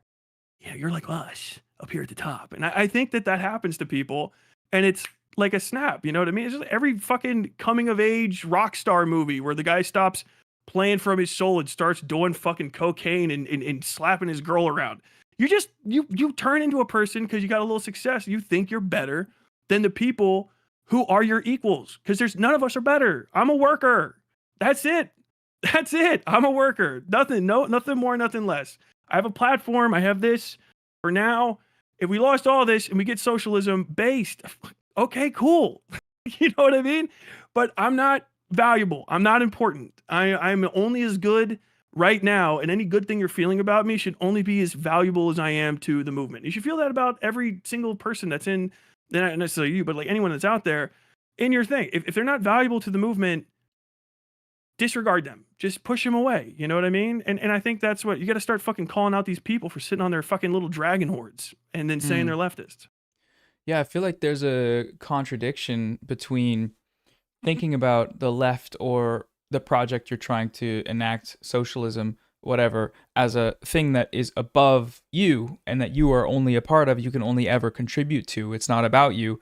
And being a YouTuber or being a streamer, because starting out and trying to do that is you trying to become above others based on you garnering an audience of people. It might not even, it's usually not explicitly about a power dynamic, but that's what an audience is. You are the content provider, they are the content consumer. And I know, like, early on when I was using Twitter a lot, and I would, if I had a tweet go viral, I'd be like, oh, this feels good, I want more of this, because it, like the red dots, like that's the whole point of this system. And the more you succeed on YouTube, the more, like, I don't know, anyone that's gone super viral and gets super famous on YouTube, a lot of times they end up being psychopaths, or it turns them into psychopaths, and it's very antisocial behavior. And I mean, there's really no one that's that type of success that's ever really, it seems like, being foundationally left politically on YouTube, at least. So I mean, does that make it, like, it feels like they're incompatible, but like that can change potentially if it's talked about, or if it's acknowledged, or if there's people that break that mold, I guess. No, there's not. There never will be. Don't even pretend. There's no one special. That's like the kind of answer. There's contradictions in this, right? I'm successful, sure, because some people who are leftists or some people that just like my fuck comedy, whatever, they like me. But I'm rewarded by capitalism. Capital rewards me for using its tools, its methods of production. It gives me money, for which it lets other people, hey, here's my excess labor, baby. Fucking, here's $20 of it. Go do another funny voice. Okay. And the thing is no one is immune to the effects of it. No one is special. No one's above it. And no one's coming to save you, folks at home. None of us are too good for it. None of us are going to be offered that 20 billion and turn it down for the people. No one goes into fucking Mount Doom and holds the fucking ring and is stronger than fucking Falamir or whatever the fucking dude's name was. Sorry, Lord of the Rings people. You got to have Smeagol's to fucking go push you to fuck in. You know what I'm saying? You got to know. You got to have a crew with you to be like, no, don't slap it out of my hand. I need you to slap it out of my hand when I get there, because it's us. It's us. And it is on you as a viewer, as a watcher, as a reader, as a participant, 100, 200 years down the line, 10 days from now, all that, to be participant in this and not just receptive of it. You know what I mean? If you have if you have somebody you're watching or someone you enjoy, you have to work to make sure that they also stay in line with stuff. And you're going to have to be an asshole too. You know what I mean? You're going to have to say, like, fuck, it's time to fucking, Tyler's done. He got cooked. The dude got over $1 million and his fucking brain got fucking burned out of his head. Damn it. Noah betrayed all of his principles because they finally found the dollar figure, because money's poison. That's what it is. And too much holding on to other people's labor and holding on to it in a time of scarcity and need, you'll start saying, why don't I need it? Why shouldn't it be mine? That's the point of that whole thing. You say, well, I did work for it. And yeah, it's a lot, but it's mine. And yeah, there's people starving, but I need it because I can do this with it. And someone else would just waste it. And I'm different because I'm different. You know what I mean? You're not. You're just another dickhead, just a guy on the internet. Me, you, everybody else. And the viewers have to be the ones, the people have to be the ones to pull down these statues before they grow too large and crush our movements or fill up our embankments and we can't walk past them anymore. That is the point. And I think, yes, you should always understand, none of us are too good to be bought out. None of us are smart enough to not be tricked in every single circumstance. Maybe I talk good, but I have probably some other weakness. You know what I mean? The reason we keep finding out that people that get big end up being these imperfect people is because they were imperfect people. They just happen to have the thing to get there that's rewarded right now by the system. If we were in a different system where capital was just like, fuck, I really want people that can weave like crazy, and then all of a sudden we got famous weavers. You would just be like, damn, god damn it, Martha McWeaver is the most evilest bitch in the history of mankind. She used all that money to just burn orphanages to the ground all the time. Like, yeah, because we're people. That's what you can't. There's none of us are better. You cannot permit people to go past a certain post, and that's it's fundamental. It's necessary. That's why, and I hate to break like the criticisms against Hassan. He's like a little too wealthy to be a socialist sometimes. You can't fight against that. That's people's natural inclination. Like, how is he not being poisoned by the money? He has to be able to be. And if he's holding on now, time goes on. It's, you know, he's going to have a kid. He gets sick. He gets a little bit more. That big payment comes in. Because it's always just, you can't have one person that's allowed to sit at the table and throw those dice on everybody's behalf. You got to have everyone in there sharing the load, sharing the wealth, sharing the wins. Otherwise, you will naturally select eventually for someone that doesn't give a fuck at all. And they're going to go, well, I'm just going to take it because you can't stop me. And if you leave that door open, that person will find that opportunity and they'll do it. Sorry, that was me going off. I was just about to ask you about Hassan, but then you brought him up. Thoughts on Hassan in relation to what you were just talking about, in relation to, I guess, the ecosystem of content and how that there can be some form of I don't know if solidarity is the right word, or exchange of if he could pay me or pay my legal fees, or if he could, you know, if there's some kind of if we can build out of being media, you know, individual media producers and content creators into a more collectivist framework, is that even possible under the circumstances of YouTube? Yeah, I've been pondering it as one does an orb as he approaches his wizarding years, and thinking about Hassan a lot. I'm hypercritical of him because he's my age, and I feel like he can't even hear. Or I feel like he probably is fucking secret. Hassan, I give you permission to call people poofies. PUFI. I don't think there's anything Hassan can do to fix any issues I have with Hassan. I think most of, as I think about him more and more and more, most of the issues I have with him are just natural shortcomings of any other person. It just happens to be whatever Hassan is good at and is bad at is just exacerbated by the extreme amount of influence and clout he has. So if I had some other person who was a himbo, me, man, and you know, but they were like 1,000 top concurrents, and they had, you know, a fraction of his wealth, I wouldn't care anywhere near as much. And there's nothing to be gained as we get deeper into this, and I see the value he has as a piece on the fucking board to be moved against somebody the size of Ethan Klein. There's no value in pulling him down. The necessary thing to do is build other people up so that Hassan ceases to rise so high above everyone else. You know, we don't necessarily need to tear him down.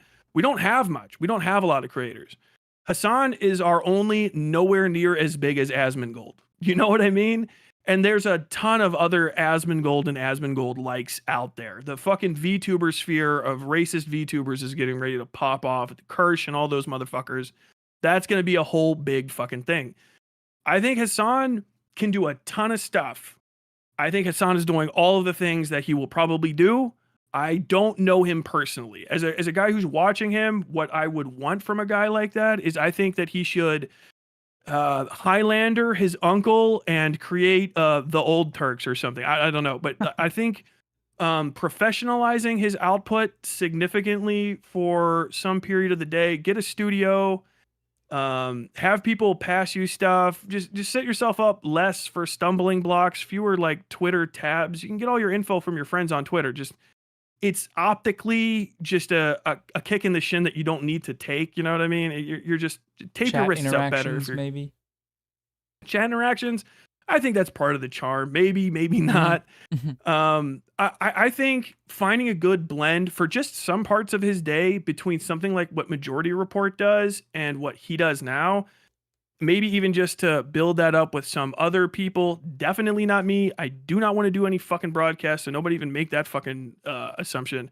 But build something up that other people could go away from. You know, like a generation thing. What do they call that in Silicon Valley or whatever, where somebody pays money to kind of just make people. They did it with AOC And she's one of our best that we have out there. And you can say that she's flawed and whatever, but trust me, I remember politics in the early 2000s. It was a different game before we had somebody like fucking Alexandria Ocasio-Cortez even in that level of politics. It was a completely different game. And I think that's where money should be focused. I would love to see more leftist news outlets.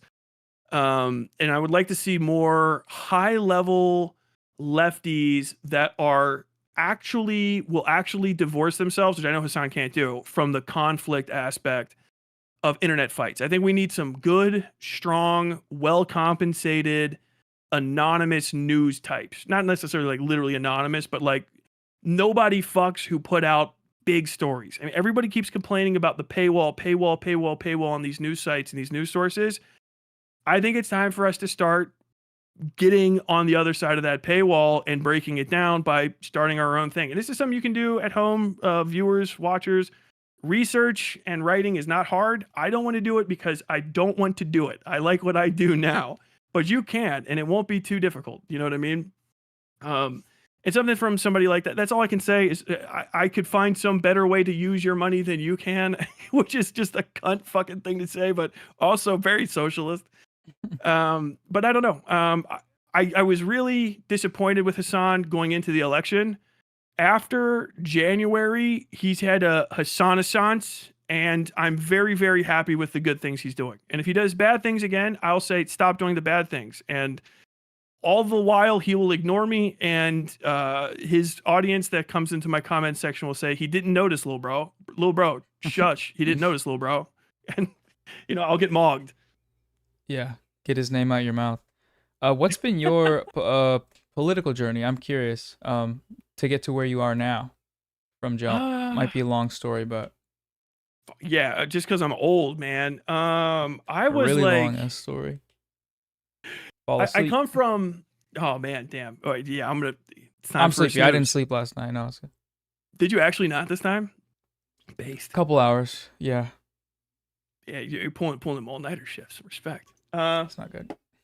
My political journey's been fucking psychotic. I mean, I guess I started off as being conservative, but that was when I was like 16, 17, and I didn't know shit. I was a literal child. I consider people in their 20s, especially early 20s, to be like soup brains at best. You know what I mean? Obviously not a literal child, but the older I get, the harder it is to take it seriously. And like talking about like what I thought about politics up until I was like literally graduating college is gibberish. When I was in high school, I thought I was conservative. I was actually just irritated by do-nothing libs, I think, all the way back then, where it's just like, I'm a Democrat. And as a Democrat, I think that like your language and how you talk about people is the most important thing about your life. I'm like, I don't know. I just think that like, cops are fucking assholes. I fucking hated cops growing up. It's really where my politics started. I got fucked up by cops. I was a shoplifting criminal. I joined the military, and the military was like nuts. I was not like, I don't know. I'm not even gonna get into it. I'm not the person people think I was when I was in. Trust me, if I was guilty of any of the things that you guys thought I was, I'd fucking pill out. I would have done it a while ago. But getting out of the military kind of made me realize. You've spoken about how you didn't kill kids. No, Jesus fucking Christ. Sorry, just play. I've heard you say that loudly, so.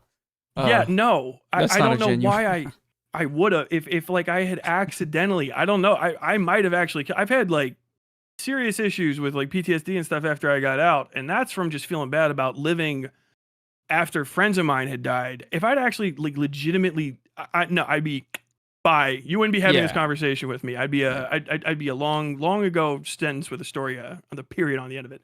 But it taught me that people don't give a fuck about working class people at all. Like it's all for show. Like the whole like, veterans are our heroes type stuff. It's nice. But like I brought this up when I was in college and I was, angry young man. I was like, people say, I'm your hero, you're my hero. But like, y'all can tell me the entire starting lineup of the Cincinnati Bengals, but you can't tell me 12 veterans that died in your area code. And there's like 150 from here that fucking got cracked. You know what I mean? Like, do we really care? And it's like, no, we care that people are going to go and do it, but we don't care about why it's happening. We just care that it gets done because we kind of like know in a vague way that it's important. But then like we don't even check that. And realizing kind of how the strongest given political opinions of a lot of people around me were based on just checked out ideas of what the fuck was going on. It was like crushing. And then I was like, the conservative shit's fucking stupid. I entertain everything. But at that point, I'm like, you guys are fucking morons. Like, none of these answers make sense. The taxation shit the math doesn't add up to what you think is happening. And we're not getting jobs. We don't need this many fucking cops. The cops can't do their fucking jobs correctly. Like, yeah, we need something that's like a cop, but the ones that you're giving me fucking suck. They're dog shit. The rules that you want to go for are dog shit.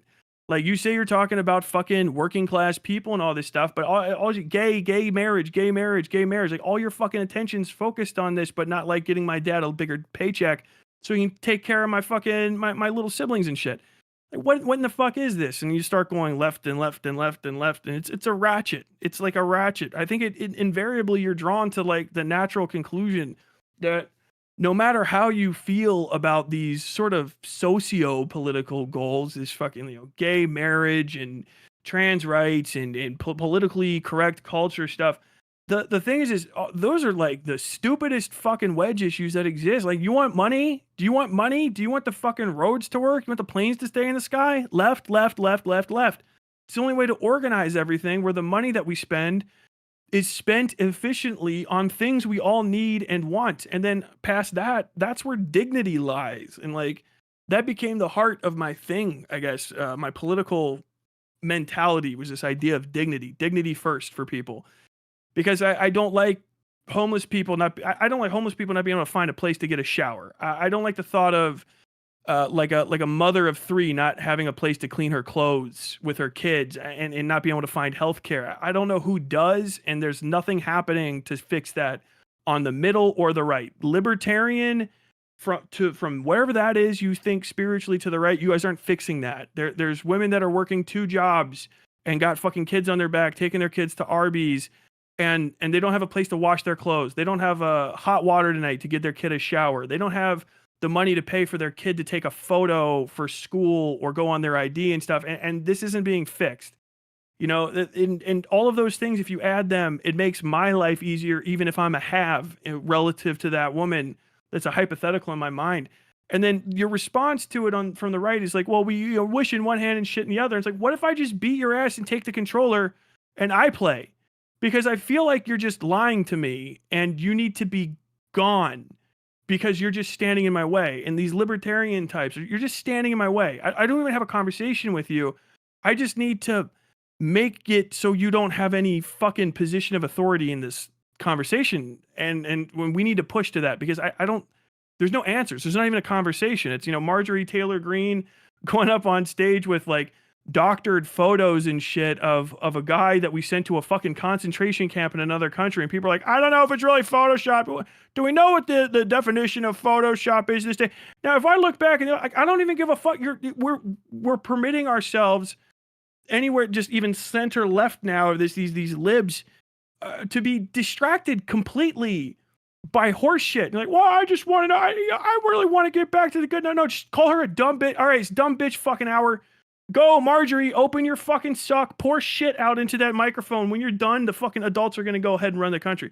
We just need to get past your votes.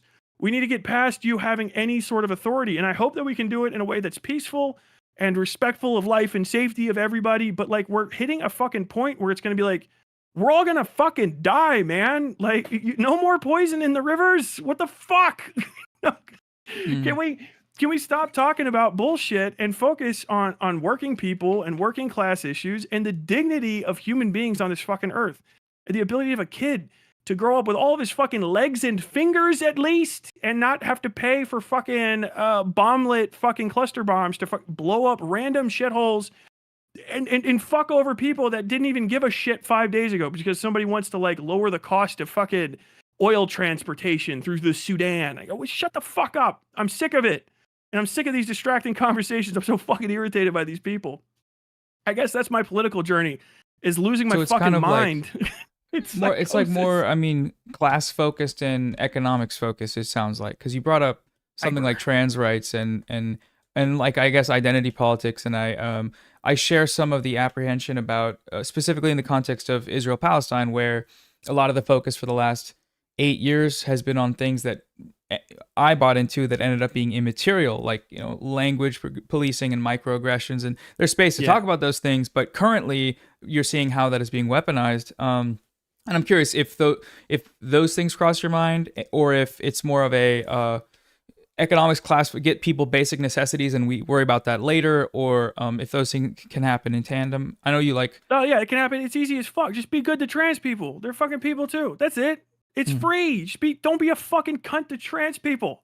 It costs me nothing. It's dignity. Yeah, every worker deserves a shot, and they deserve dignity. Trans women, trans men, NBs, thembs, they're fucking workers. And I don't know enough about your struggle, and I'm sorry that I'm indelicate with my language, but trust me, if someone's trying to fuck with you, I'll beat the hell out of them with a lead pipe or something, you know? But you deserve dignity and you deserve respect like all the rest of these people. And these situations are not giving it. And it seems like the distraction I'm talking about isn't the like, so you want to not give that? No, I want them to have every fucking right that I have. And whatever need they need taken care of, so that they're not fucking trying to kill themselves or feeling horrible and walking around every day feeling like shit. I just fucking good. But this like idea that like, you know, I don't know if you know this, but Israel is the only place where you can be trans in the Middle East. If it wasn't for Israel, every gay person fucking in the vicinity of the Mediterranean would burst into fire instantaneously. Like, shut the fuck up with this guy. If you were gay in Iran right now, they'd be throwing you off a building. Like, shit. And then like, it's always the ruse. It's always throwing off. That happened like 1 time or 2 times, and then they're all like ISIS. We would be doing that in America if the fucking right wing got a hold of it. Anyway, the people that are making it, they're like, I'm writing my fan fiction for the future for these people, but I'm trying to use it against you to justify Israel. Like, shut the fuck up. You know what I mean? Yeah. Sorry. Yeah, that's interesting. Because I'm always curious. You're like half exhausted, and I'm way too fucking hyper right now. Yeah, no. So that means, what are you drinking? Ale 8? What is that? Dude, the original Kentucky drink, baby.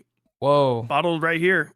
Sugar. It's actually fire. caffeine free, so it's sugar ginger ale with like blackberry flavor. Oh, nice. Sounds delicious.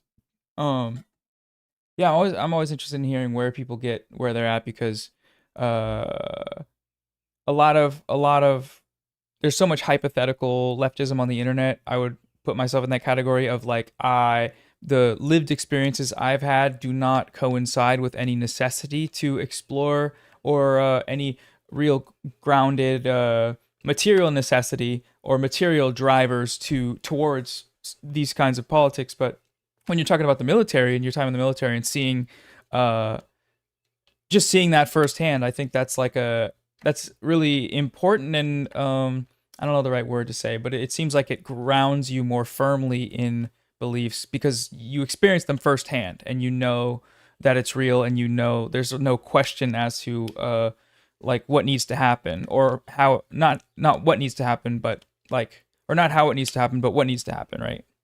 Mm-hmm. And I think it goes to, you know, and if you're out there and you're like, I fucking hate the American military for any reason, go for it, dude. I don't mind. I believe that is your right. I don't care if you're an American or not. Hate us, that's fine. If you're in a legitimate conflict, take your shot. I wish you all the best. But the thing is really just like, you know, if you buy into the logic, or the not the logic, but the propaganda of it all, it's like, yeah, people are dying for these things, right? And like, people I know died for those things.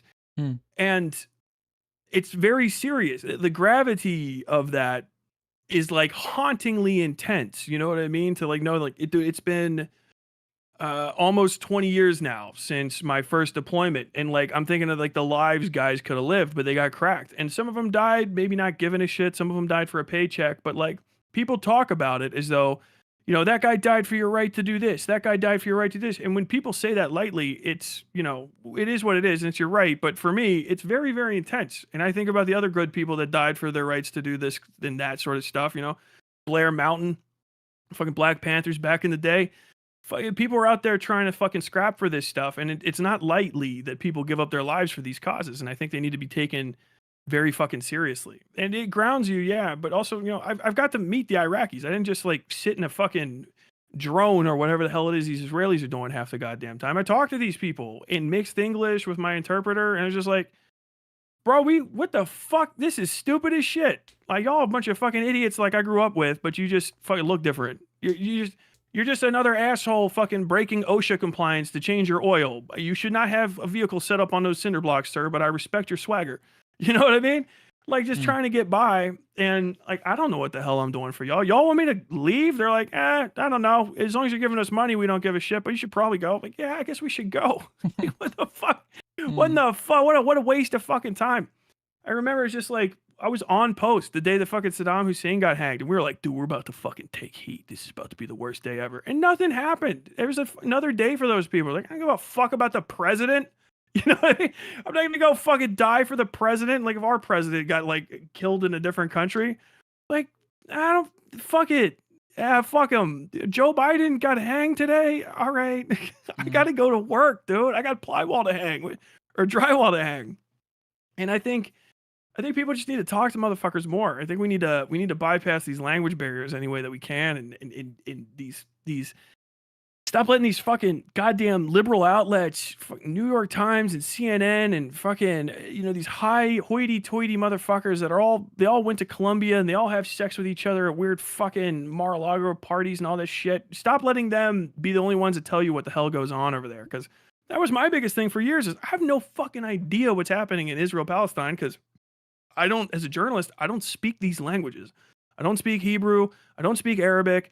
I don't speak any regional tongue in there more than just like, marhaba, inshallah. And like, that's pretty much fucking it. I can't double check this stuff. So someone comes to me like, yo, dude, Israel's the most moral army. It's like, whatever, man. That's a weird thing to say, but okay. This happened, that happened. And I'm lost. And I think what you're doing, talking to that poet and with these Unrwa people and building these bridges where it's a lot of people, it's harder to lie. It's harder to obfuscate and cheat and trick when there's a lot of conversations and a lot of people talking, because everyone can't always keep the same story. I think that's one of the best things about this, as building these international bridges outside of the watchful fucking eye of all these Ivy League Northeastern graduates who all happen to fucking know the most evil people on earth and have them over for Thanksgiving. Yeah.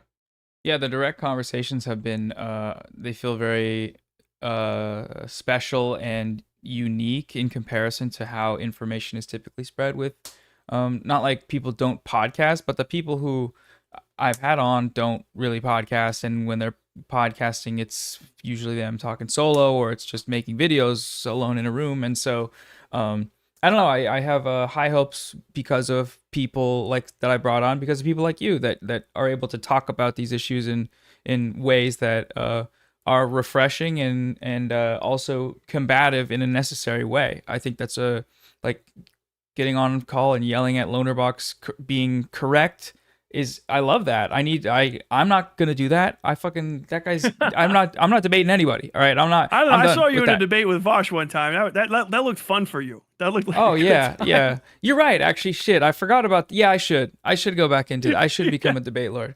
Yeah, we're gonna get you on the heavy bag, the debate heavy bag. We're gonna get you to as angry as you can get without saying a slur. The Vosh way. Yeah. You can train me off stream. I'll come to the dojo. Rocky music, yell at me. I'll have to defend Israel somehow. Oh God, fuck that. Jesus as Christ. Practice. Not even as a joke. Not even as a joke. No. Oh man. But no, thanks for having me on, man. Am I cutting into your time? I know you got people coming all day, so I don't want to. I got somebody at 5. We got time though. If there's anything that you want to go over, I'm trying to think if I had any other questions specifically. I guess one thing was like, are you working on any particular exposés or forays into this weird internet space right now? Yeah, I don't want to. I have some stuff hip keep it under wraps.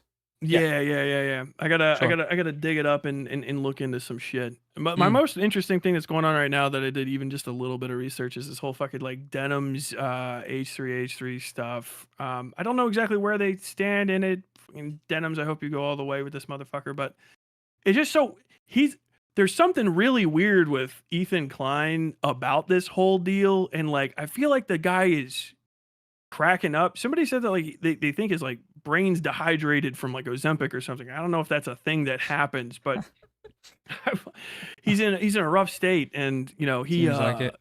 he's sort of retracted, but like he can't. He's like you can see him physically just trying to say the same things again and again and again. And I think that there's a serious sea change coming. I say this on my stream all the time, but it would be new for your listeners. Would be the old internet is dead. It already has been dead for a while, but this like not to quote to name the devil, but Jim Medicare idea of the world where you're you don't engage in life ruination, lol suits are bad, whatever, blah blah blah blah blah blah. Everybody stays anonymous, no doxing stuff. I think that's been over, and we're all playing by somebody else's rules at this point. And I think from now on, I think that the biggest value you're going to see in creators, especially when this fucking VTuber shit starts taking off, is going to be somebody that puts their face and their name out there and then stands 10 toes down on the statements that they make. And that's going to be a big thing. And then on top of that, I think that we're going to start seeing a deluge of legal action in these spaces as, especially as the powers that be are starting to get threatened. They are going to try to start bullying people. It's on us to say, maybe not necessarily defend every single person that gets attacked for some shit. And you don't have to talk about any of the stuff that you may be or may not be embroiled in. I won't put you in that position. But I think that kind of thing is going to be more common going forward. It's already, there's a lot of it. You know what I mean? Ryan Kavanaugh thing has been going on for a while, but the not Jake Weddle, Dog Pack 404, there was people talking about that was going to be a thing. That was a guy that did exposés on Mr. Beast. Obviously this Destiny thing that's going on between him and Pixie, who's the woman that he released nudes of and all this sort of stuff to, I think actually a groiper from what I heard, an underage groiper. And now we have Ethan Klein getting ready to try to do a series of lol suits against people. But when you're a media company engaging in that, you talk all the time. It's very difficult to be a large media company and then bully down and then try to do that. This is just a fundamental way of operating that I know from journalism, because you can open yourself up when people start realizing it. Because a lot of people don't realize that they can sue for anything, especially in America. We're a litigious society. And depending on where you are, you have a bigger chance of winning because it's state by state.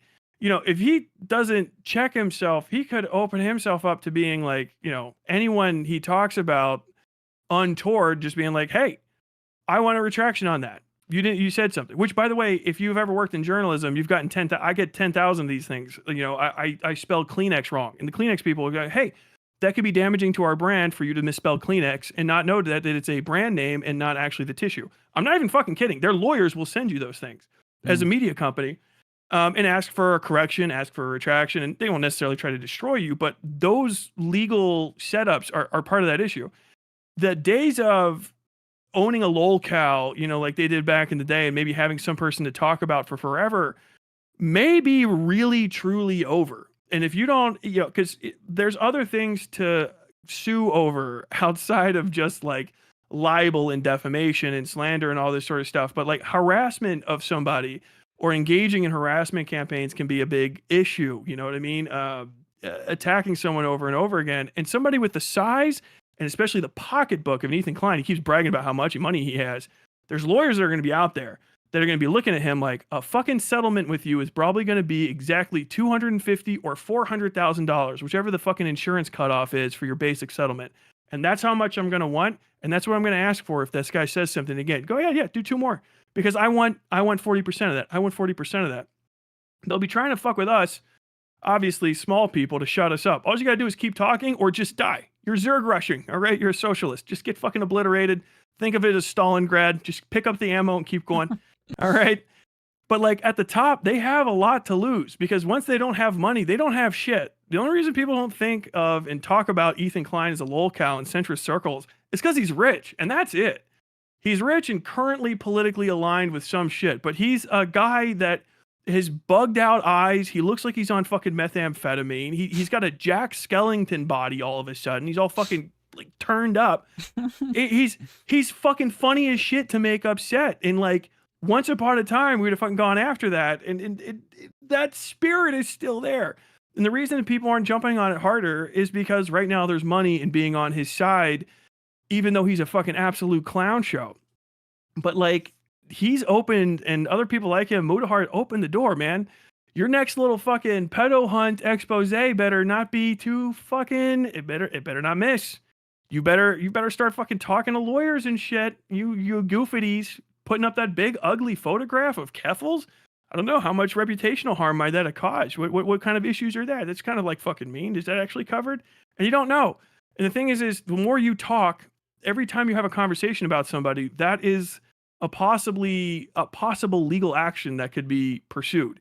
And now that these dipshits have opened that up, every time they talk about somebody, they have a gigantic dragon hoard of cash that any lawyer will go like, oh man, okay, so we're going to tell him to say sorry because I think I can fuck with him. He's in, how many different does he have going? 16? Fuck. I think I could get 100K out of this for us. I said that's 60 for you and 40 for me. What do you want to sign on the dotted line there? Fucking Wings of Redemption, whatever the fuck your name is. You know what I mean? Because the thing about the difference between him and I guess you fucking up the Kleenex name is that he's not going to retract, except in this case of Denims, which was surprising. I don't even know if it is considered a full retraction, but it was. I mean, that's exactly how the lawyer I worked with wrote, the potential retraction if I were to want to do that with the video I made. It was like, however you said it was. I was like, oh, that's exactly what they told me to say. So clearly it came from Rombar Nassim or whatever. But yeah, I don't know. He was raw reading that off the laptop. I've seen that before. Now I always say apologize unironically. If somebody's like goes like you fucking actually da da da da da, and it's not something we're standing on. Like, okay, man. I don't think that your head is actually the size of a tractor trailer. I was goofing. I'm sorry for that. I think that you have a normal size for a gigantic headed person head. You know what I mean?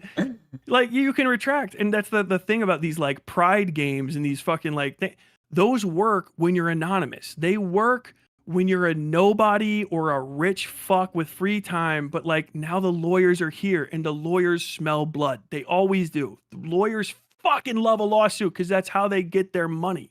You know what I mean? It's like telling a dog not to dig. They'll go and try to figure shit out.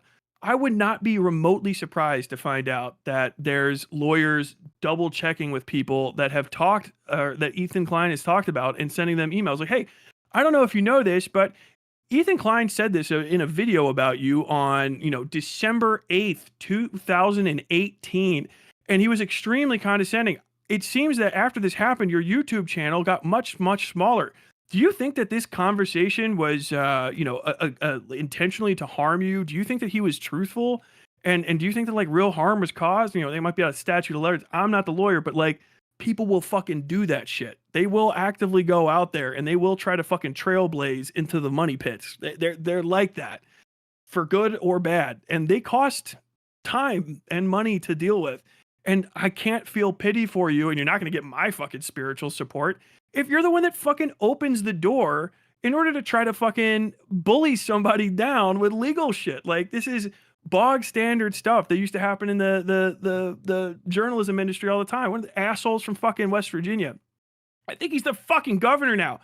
He killed a bunch of people in a mine and then would just slap suit motherfuckers who said this mine implosion killed people. And then he would just be like, yeah, it was a slap suit. I'll take the fine. I just wanted to literally cost you $10,000 in legal fees, every time that you fucking brought it up. And that's the door you've opened. So it's incumbent on us. If you want to fight in that field, right? People on our side should do the research and make it as inhospitable for you to fucking take your little steed right out on Ela into the thick of it with your lance, AB, and try to fucking scrap with people. You know what I mean? You got to make it hostile. You got to find this is my thing. We need to find every single area where these people that are fighting against us, these fucking conservatives and genocidal sociopathic fucking assholes, everywhere they feel comfortable, that's not our spaces. Obviously they're not going to be on Oler Nadi. They're not going to be, hanging out with FD Signifier or some shit. They're going to be in nasty little fucking drama circles. They're going to be hanging out in these fucking VTuber cafes and shit. You got to get into those spaces and make it fucking miserable for them to exist in them. You don't have to hurt anybody. You don't even have to harass anybody. Just be in there and be shitty as fuck. Just go and fart in their elevator. Fuck yeah. We're going all the way to the 16th floor with this one, Kirsch. Get fucked. You know what I mean? Yeah, and so and you think And get them to that shut the door again. yeah, like that opening up the realm of YouTuber lawsuits will create like some kind of galvanizing effect where if this thing is attempted and it doesn't work out for Ethan, then countersuits happen, and then we realize to what extent we're able to even try to do those, and if it works, then they'll know that maybe trying that isn't a good idea, or if it doesn't work, then they can just keep suing again until they are bankrupt from the Ryan Kavanaughs, if that happens, whatever.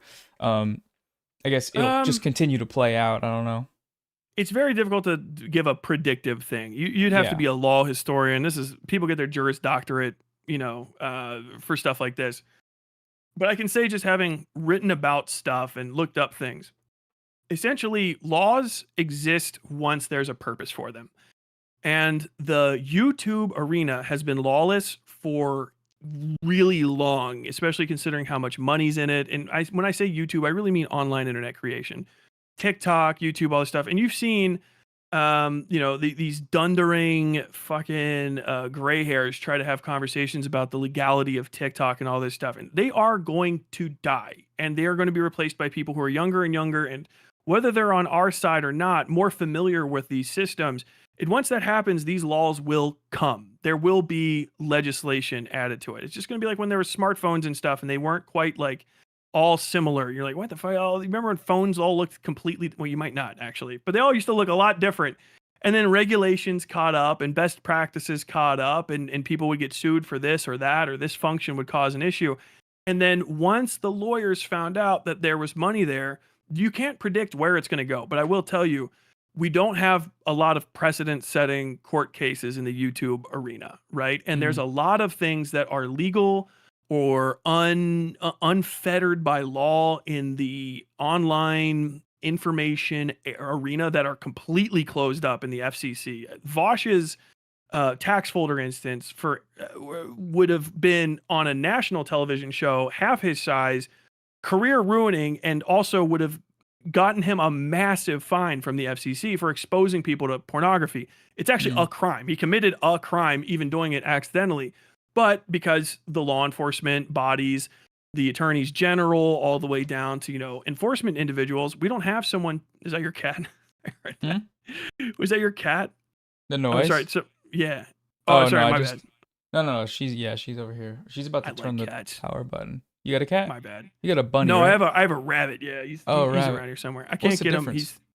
What's the difference? Bunny and a rabbit.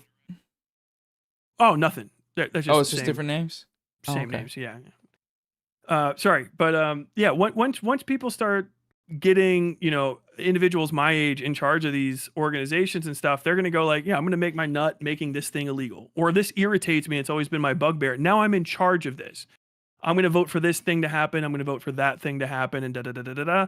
And then you'll start seeing legal precedents and all that sort of stuff, kind of come to bear. If you think about like the tobacco industry went around for a long time, and then all of a sudden people are like, "Hey, did you know this shit kills you?"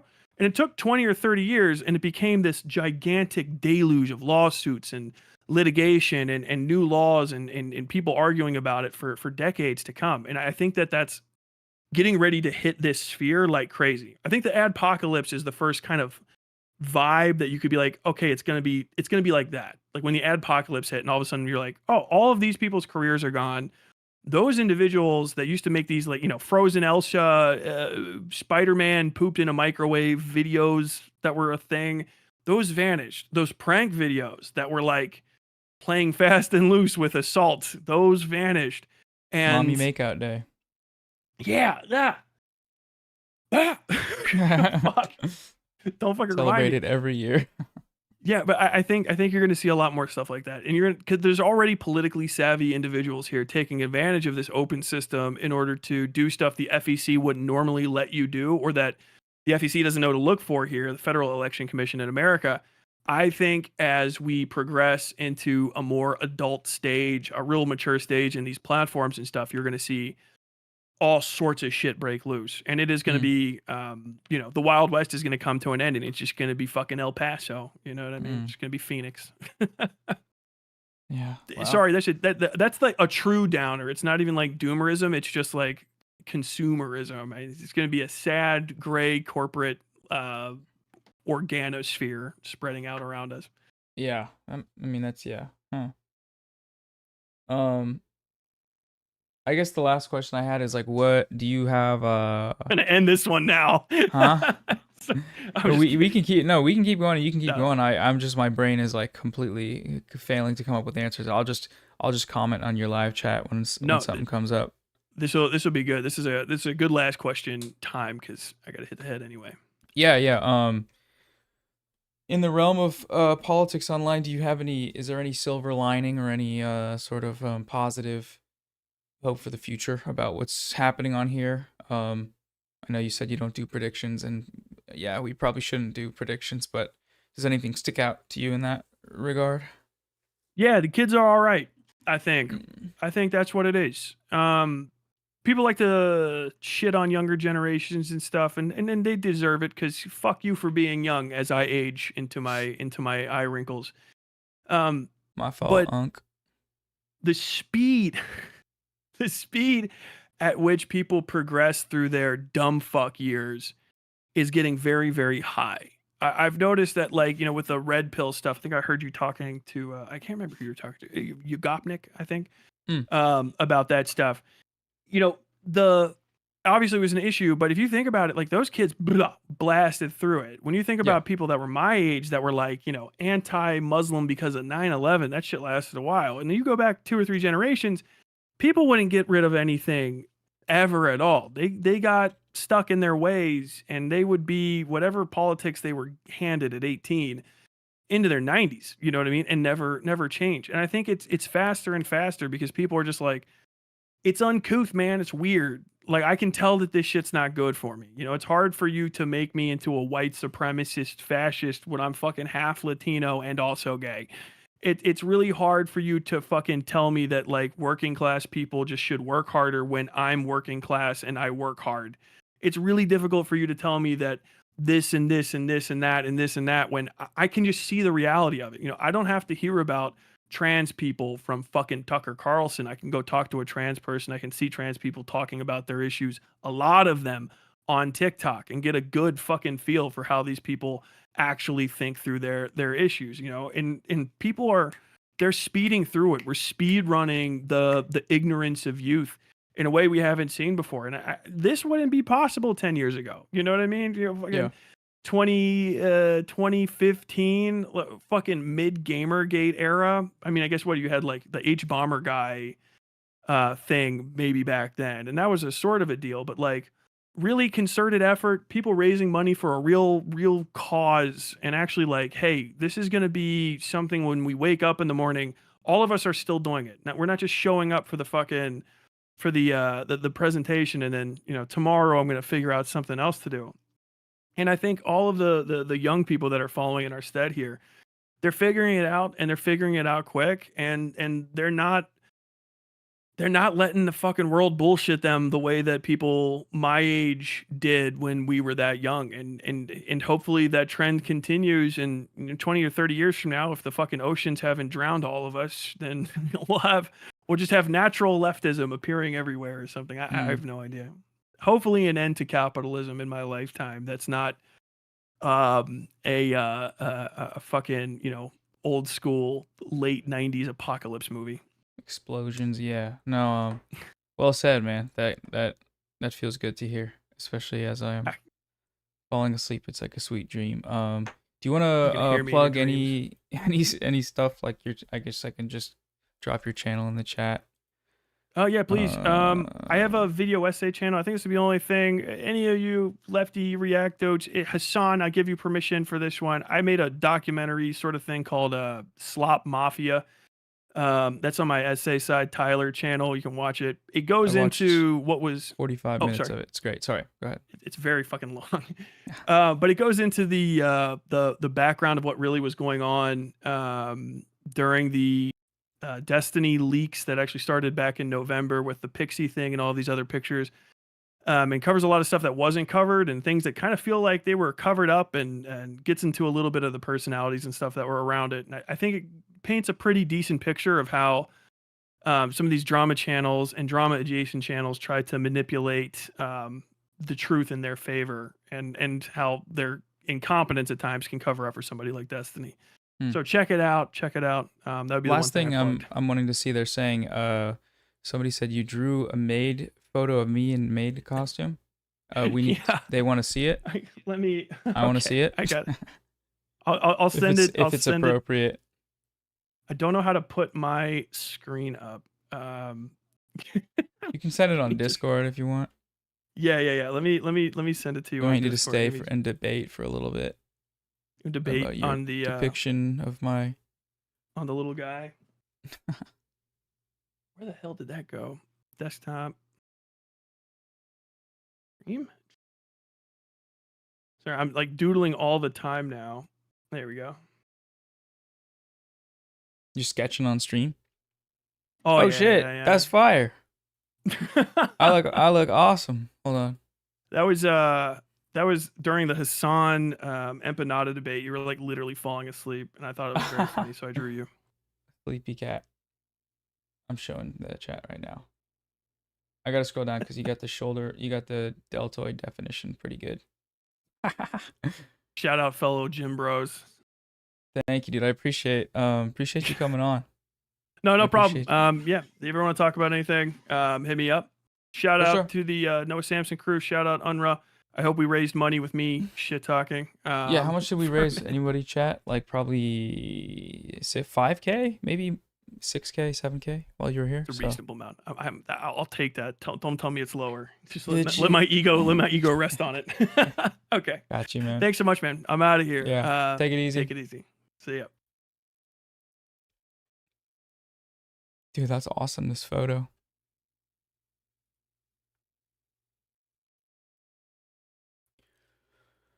Shout out to Unk.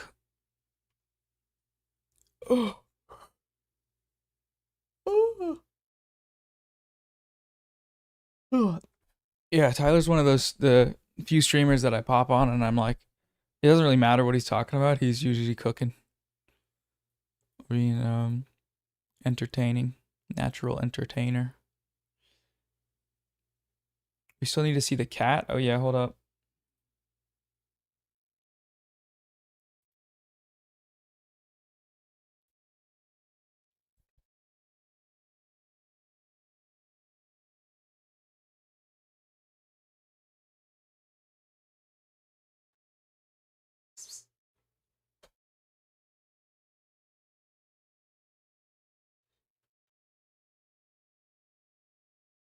Tyler said he likes cats. I should have showed.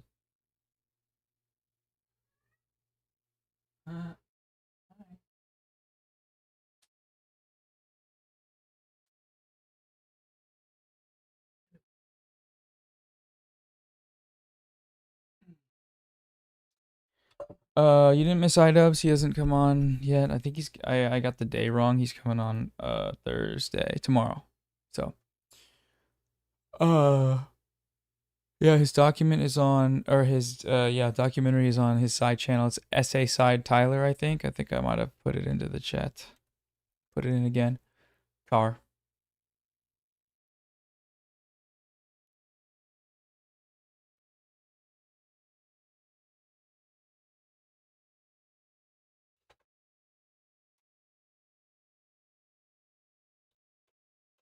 This is filmmaking. I'm like Roger Deakins.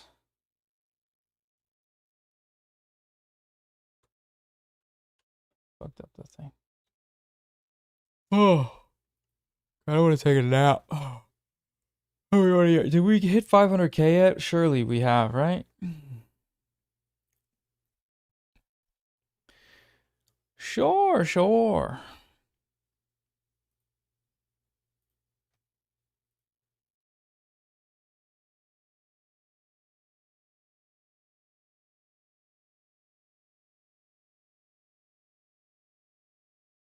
How has the streams been so far for you? Do you think you'll continue after this week's done? I'm having fun, but I don't think I'm gonna become a streamer. I don't know. I don't know if I like being actively in front of the camera. I feel like being just lurking around is more my style. Yeah, it's 410K. But then there's a bunch of other ones. Tyler's an actual horror writer. His stuff is great. That's sick. I know that.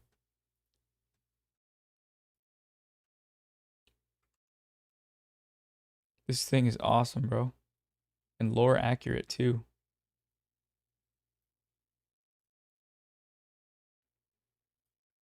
Mustache gone though.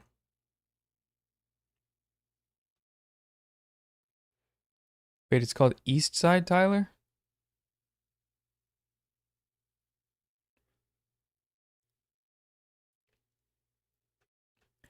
I'm feeling some good stuff about the kind of talking a spectrum of characters and lefties and his backstory as a troop.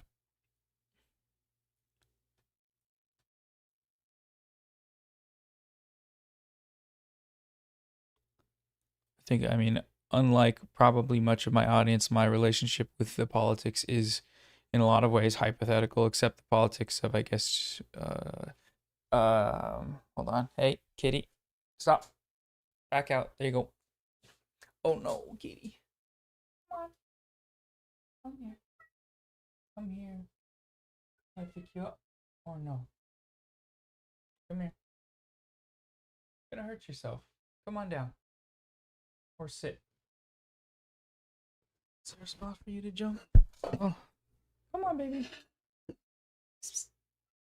Come on. Hey, baby. Hi. You want to snuggle, but you're scared. Come on. Make a decision.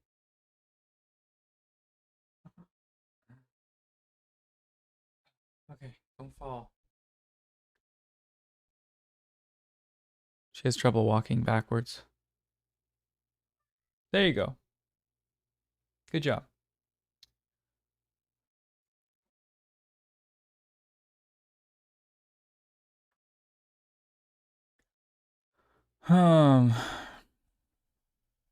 Tyler's the type of streamer to get stun locked and yap for 3 hours about plumbing. It happened, and he and Hassan ever got together, there would be not be silence ever again. Yeah, that happened. I watched some of it, and it was fucking great. Wait, oh shit, am I having Princess Weeks on at 3 p.m.? No nap time. I totally did not put that on my calendar, but we are good.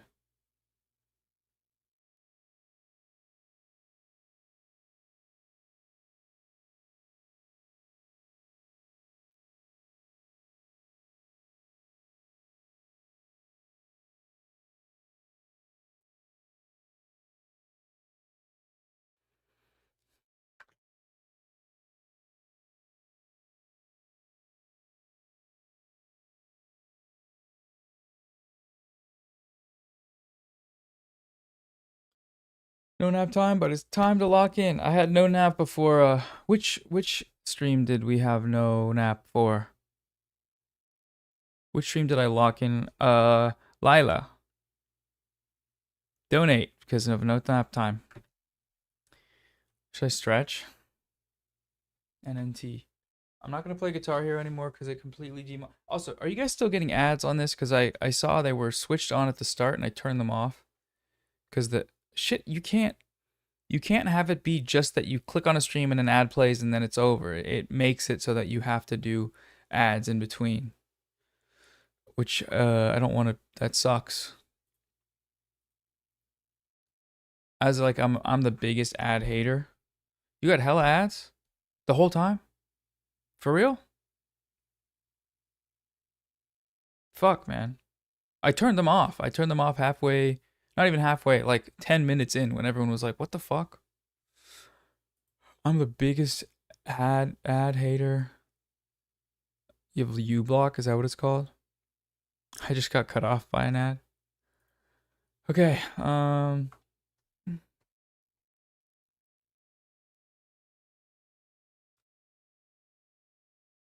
Princess Weeks is ready to go in for the next hour.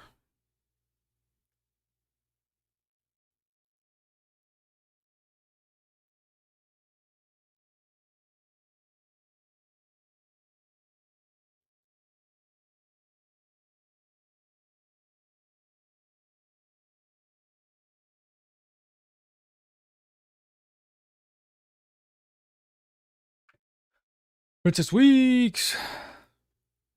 I got a few other messages during the stream about people that want to come on.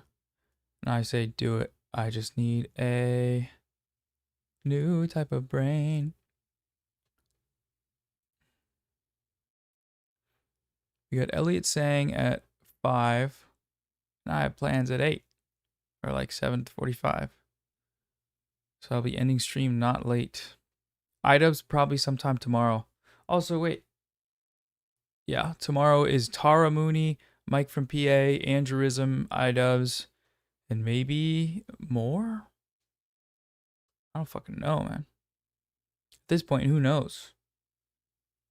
I do really need a production assistant. I'm just alone here texting people like a psycho.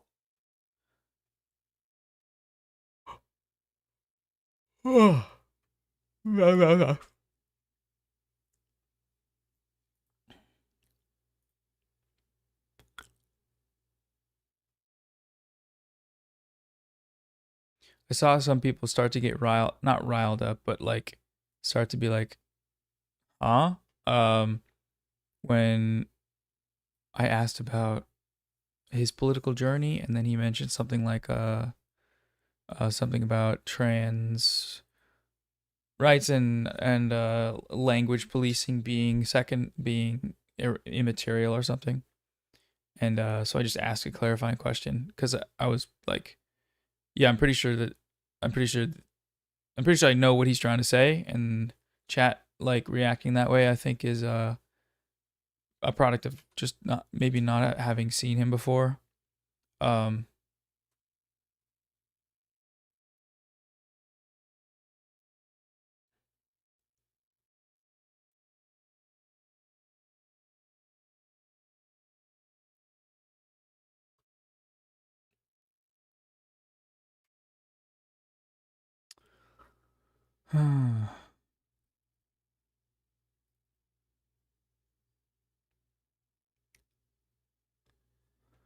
One second, no.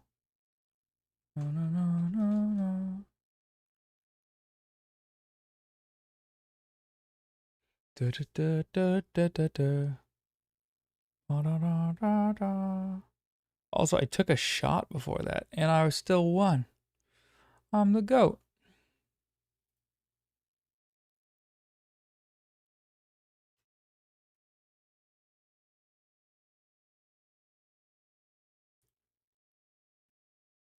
Real quick, did you guys see what the H3 subreddit was saying about me interviewing Rashid yesterday? Shit is crazy, bro.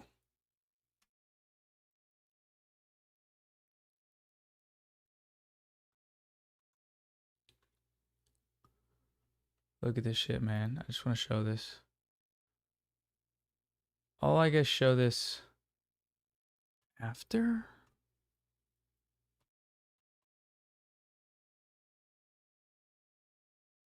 Fuck. I should. Noah did a heart sign when asked if he supports what the Houthis are doing. This is insane. The pirate Houthi is on Noah's stream. Not a Houthi. If he was, wouldn't matter. For interviewing him. Holy shit, we are living in bizarre world. How is this shit not career ending?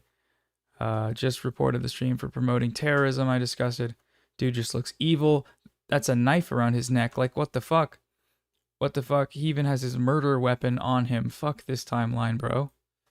I think there was one other one that made me go, holy shit, these people are fucking sickos. It was something to the effect of where is it? I can read that. Yeah, here it is.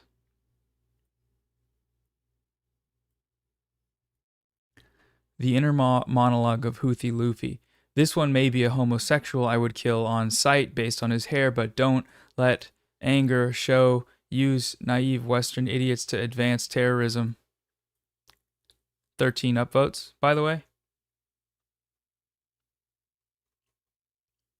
Normal community, very non-racist community, very wholesome liberal trolling. Not trolling. Beautiful politics. Allyship. Okay. I'll be right back. And then Princess Weeks will be on in a moment after I change the guest screen.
Whoa.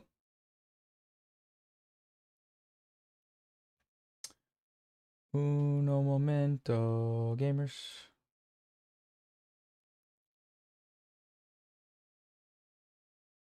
Look like that pic of Sam Hyde.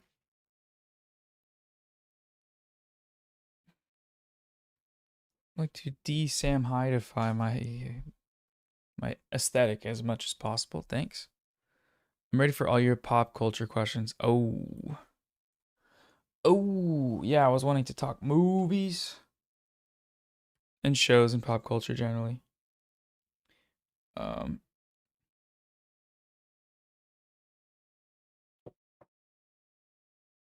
I will sending the link in 1 second.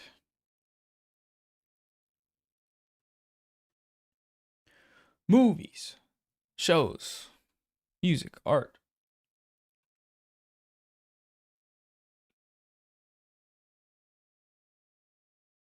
Okay, just sent.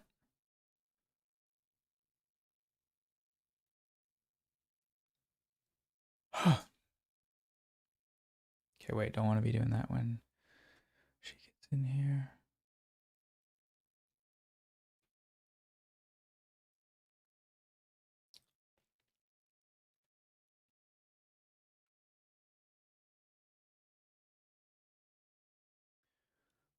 Da, da, da, da, da. It's like a mirror. That says a lot, man. It really says a lot. It says so much, man.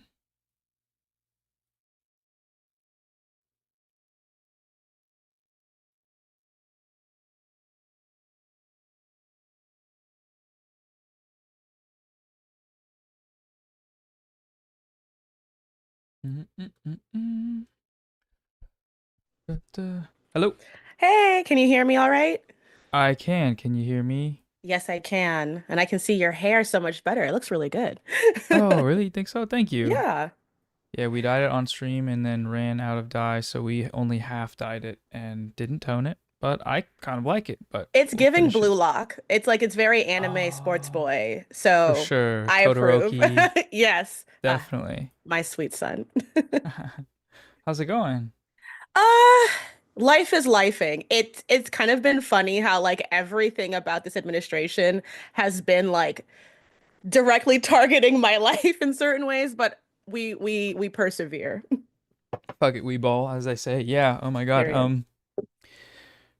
I don't even know where to begin. I haven't followed much of Trump stuff or I guess American politics stuff though, but I probably should. I mean, honestly, sometimes it's good to just not. Like sometimes when I want to just like to go to pop culture, like right now I've been watching Righteous Gemstones, which has been so funny because it's just like a very fun satire of evangelical hyper Christians, and I'm just like, mwah, that's all I need right now. Bit of escapism. Yeah. I've never seen Exactly. that, but is Walton Goggins in that? Oh yes, and he is Goggins in like nobody's business. He's so good. Full Gog. That's awesome. Yes. He's everywhere right now. Like it's like he's on Invincible, he's on White Lotus, Mm. this and the Fallout show. So he's just been doing everything. Oh, what does he play in the Fallout show? He's the hot skull guy. Oh, that's right. Yep, I've seen that. Yeah, yeah. That's cool.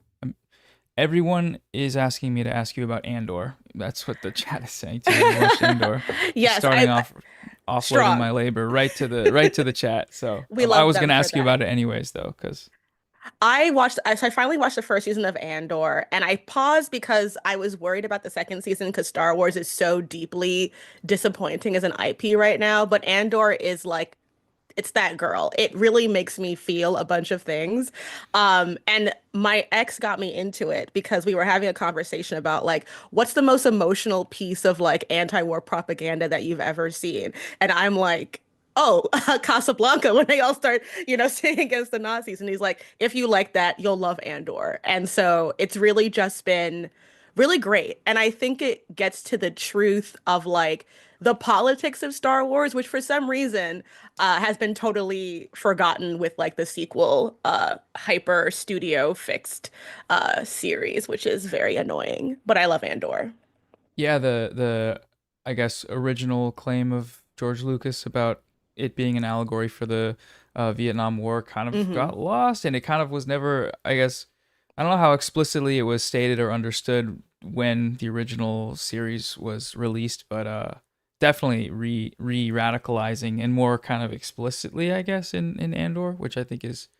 I mean, all the commentary. It's very it's not on the nose. Like it's good. Hmm. It's a fucking great show. It's my Yeah. favorite. It's one of my favorite shows that I've seen. Definitely. So highly recommend. Just a quick shout out plugging Disney for everybody. Um, but yeah. So yeah, what's going on? What you working on right now? Well, after watching Sinners, I initially was like going to do something about the tragic mulatto anyway, but I definitely, having watched that movie, I think it's just been really interesting seeing how like racial identity has like totally been changing. Like even in the white nationalist sphere, it's so funny how we're seeing like the reconstruction of like what it means to be white now. I was just watching some British talk show and they were talking about how like we can't recognize our culture in Britain anymore. Like we don't feel like we're being ruled by like the British anymore. And I'm just like, you guys have rarely ever been ruled by the British. Like you guys were ruled by the French for a long ass time. Half the royal family is German. Um, you know, um, half of your culture is taken from like the Roman occupation anyway. And I'm sure that the Scottish, the Welsh, and the Irish have something to say about this white identity. So it's been really interesting seeing how we are really going through an entire reconstruction about like what whiteness looks like, what white culture looks like. Uh, and as a post-colonial thinker, like that's just really interesting to me. And it's kind of happening on like TV as well. Mm. Does that process of working on a video like that, does that start at the movies and like as you walk out the theater, or like just as it goes, and then um how long does that take after post movie or pre movie to develop the, I don't know, thesis or conceptual framework of how you'd make a video or an essay about that? Well, this was actually a fun idea because it ended up being kind of like a synergy. Because my Patreon back in February, I asked you, would you rather me do something about like the tragic mulatto or like the AI girlfriend?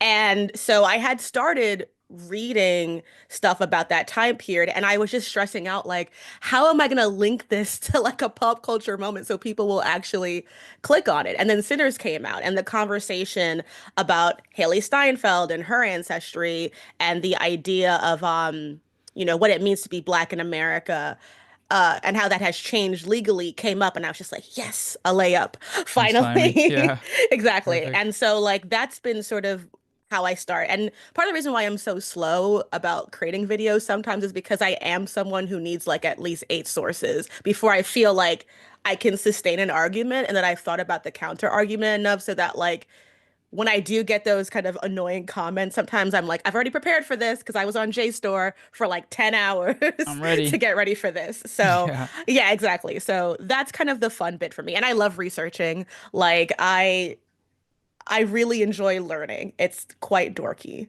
of me, but I do. Mm.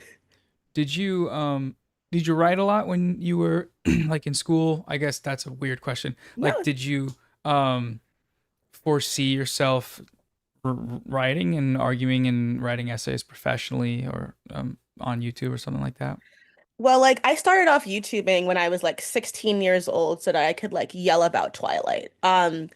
First I did AMVs to like to like Disney movies and Avatar: The Last Airbender, and then I wanted to yell about Twilight. And then Mm. YouTube had just always been kind of like I was kind of like one of those proto book talkers. So I was like talking about books, talking about that kind of stuff. And then slowly my goal was through undergraduate, I was an English major and a history minor. And then I wanted to get my master's in English. So I went and I got my master's. And so I learned about like post-colonial Marxism, all kind of theories. And so slowly I just began to say, like, if I'm going to do YouTube, if I'm going to do this, I want to bring that to what I'm talking about because I feel like pop culture is such a fun way to see to start off conversations. And so to me, it was kind of like that's how it started. And then eventually, as I kind of saw how print journalism and just online journalism was going to go, I left like my Mary Sue job to start doing this full time. And while there have been highs and lows to that, I definitely feel like going to grad school and also an undergraduate, I had a history professor. He taught American history, and his whole thesis was you have to be able to defend your point and know what the other person is going to say against you. So that's always kind of in the back of my mind whenever I'm working on any video essay is like to the person who is coming in bad faith, what are they going to say about what I'm saying? And how much of that do I legitimately need to defend against in the writing or, just having in the back of my mind? Mm.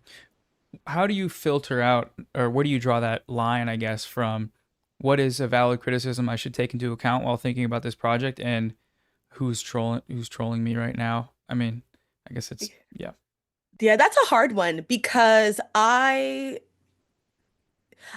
think for me the filter has just come with age. Like I don't necessarily like I don't have a thick skin as much as I wish I did as a New Yorker. I am sensitive about my shit. So what I will do is I think about sort of like the how do I say that? I think about what I think is a surface level conversation. So for example, like someone once said like if I'm talking about like race in like a certain project, I will think about like what is someone who doesn't believe in any of this stuff that thinks that I'm just making all stuff like what is their argument against it? And I protect myself against that. But there are certain things that I'm just sort of like I don't want to spend my entire time thinking about the lowest common denominator of like comments, but I am trying to reach people in good faith when possible. I think sometimes it's just not, but I do try to say like how can I move with like grace towards someone who is coming from this knowing nothing but wanting to know. So I just kind of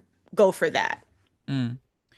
And I guess where do you see over the course of making videos like the most impact that you've had on feedback or on people's changing perceptions, whether that's the types of people you're talking about, the uninitiated, Mhm. or those more aware of the conversation and kind of building up solidarity or understanding with them?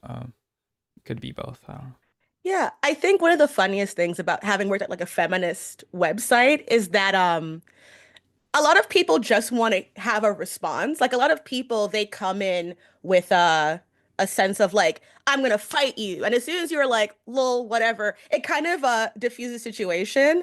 Oh, someone's asking my pronouns are she, her. I also will do she, they, just to put that out there because I'm seeing the thing there. Mhm. So I've had situations where, like, for example, someone was yelling at me and making some comment about like the Ghostbusters girl remake. And I was just like, they were like, you must have loved that movie. And I'm just like, sorry, didn't see it. Hashtag bad feminist, LOL. And that Mhm. immediately diffused the conversation because they really just wanted me to be upset and I just wasn't. Um, but I do think there have been times where like me sitting down and taking the conversation seriously that has changed hearts and minds. I think the one thing that I'm proud of that worked with that was like my video about the Amber Heard Johnny Depp case because I remember at the moment just being inoculated with like all of this stuff that I knew wasn't true and that I knew was very easily debunkable or at least was more complicated than what was being presented. And so I just put that all together like this giant master document with like all of these articles and all of these citations and I still get people who message me about that video saying like this is the video that I sent to people to tell them like hey maybe this is different than what you are hearing from like the majority of TikTok people. Mm. Yeah, that's a good place to start with wanting to counter it is what TikTok is saying, I guess, about more complex issues, or not even complex. That was one where I don't know, at the time, I, along with most other people, especially probably a lot of men, were just exposed to whatever narrative was presented prominently. And I remember that being the first time I'd seen, or the most extreme example of like industries of videos Hmm. forming where channels would just get so many views, millions and millions and It millions of was views. so And gross. it was, I have actually a lot of beef with a lot of people who did that and still continue to profit off of it because it was really horrendous. And it's been perpetuating. Like we see it with the Diddy Cassie case, like people just coming online and just talking about it. Like you guys are not journalists. You guys do not have the vernacular for it. And like that's okay, but maybe like don't, spend time going like, oh, here's all the tea from the Diddy case. Like this is a case, like this is a RICO trial. Like this is a yeah. trial about like human trafficking. You're like, here's the tea and she's pregnant. And I'm just like, you guys are weird. Like it's gross and weird. Like it's all the cringe that I feel like Gen Z puts on millennials. Like that's what that is for me. Yeah, totally. I've been experiencing that a bit with I guess the coverage of Israel Palestine being transformed into like weird interpersonal beefs on the internet about, specific creators, or Hmm. talking about it in a way that's uh not serious and clout farmy or attention garnering in the same way that it's motivated those videos about the Depp Heard case or the Diddy videos. Mhm. And I don't know, it's a does it, I guess, frustrate you ever, or does it I don't know the right word to say, just looking at the Mhm. landscape of media and of YouTube media and these incentives that are presented to people, and I guess maybe seeing people fall privy to them, or Mhm. your own feelings of being drawn towards covering specific topics. It's frustrating because I think it dilutes the seriousness of it. It creates this idea that we have to like pick individual teams in the conversation when we're talking about like people's lives. Um, and I think what's especially frustrating about it, especially because it like from a gendered perspective, as like a black woman who does this for a living, I think what's especially frustrating is that there are people who have voices that deserve to be heard in these situations that they get pushed down, and if they don't engage in the team sport, if they don't become elevated by a certain space, they don't get heard either. And so we have a bunch of people speaking on behalf of these communities who don't know anyone from those communities, and I think that's especially frustrating that we've allowed people who, you know, who are coming on here to get attention and getting very easy clicks to ruin the entire ecosystem. And so it just creates, like, we talk about all the content farming. Like Illuminati, the quality of her content had been shit forever, that I was genuinely frustrated about how, like, people would think of that as like well thought out stuff. And that's not shade to everybody, but it's like just having like a screenshot of a thing is not like citing a source. Like it's not actually discussing the information. And that happens over and over and over again. And so when you get stuff like the Megan Thee Stallion, Tory Lanez things that become these manosphere gender war type things, it it's very frustrating because like men get abused, you know, like men are victims of assault, and when you create this narrative that like it's all about like men versus women, and that it just removes any ability of like men, especially who are victims, to come forward, because everything that they were saying about the Depp v. Heard case, to go back to that, of trying to highlight Johnny Depp as a victim. At the same time that was going on, Kevin Spacey was on trial with one of his victims being taken away, like Adam Rapp. No one was talking about that. You know, anytime there's a situation where like men are being put up as victims in any space and they're calling themselves that, they are not given that support from those same manosphere people.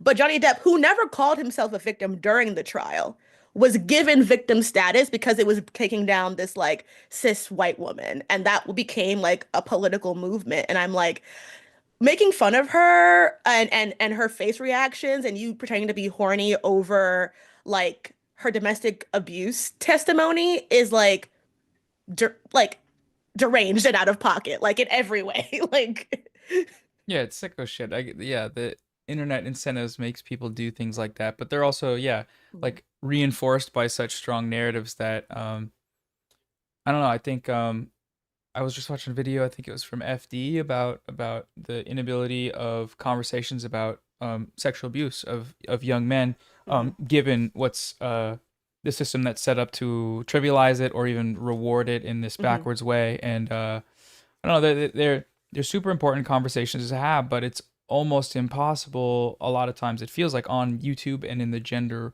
war content space. And like I don't know. Do you see any um places on YouTube or in content that you think are producing important results or facilitating good, helpful conversations about, I guess, gender to start with?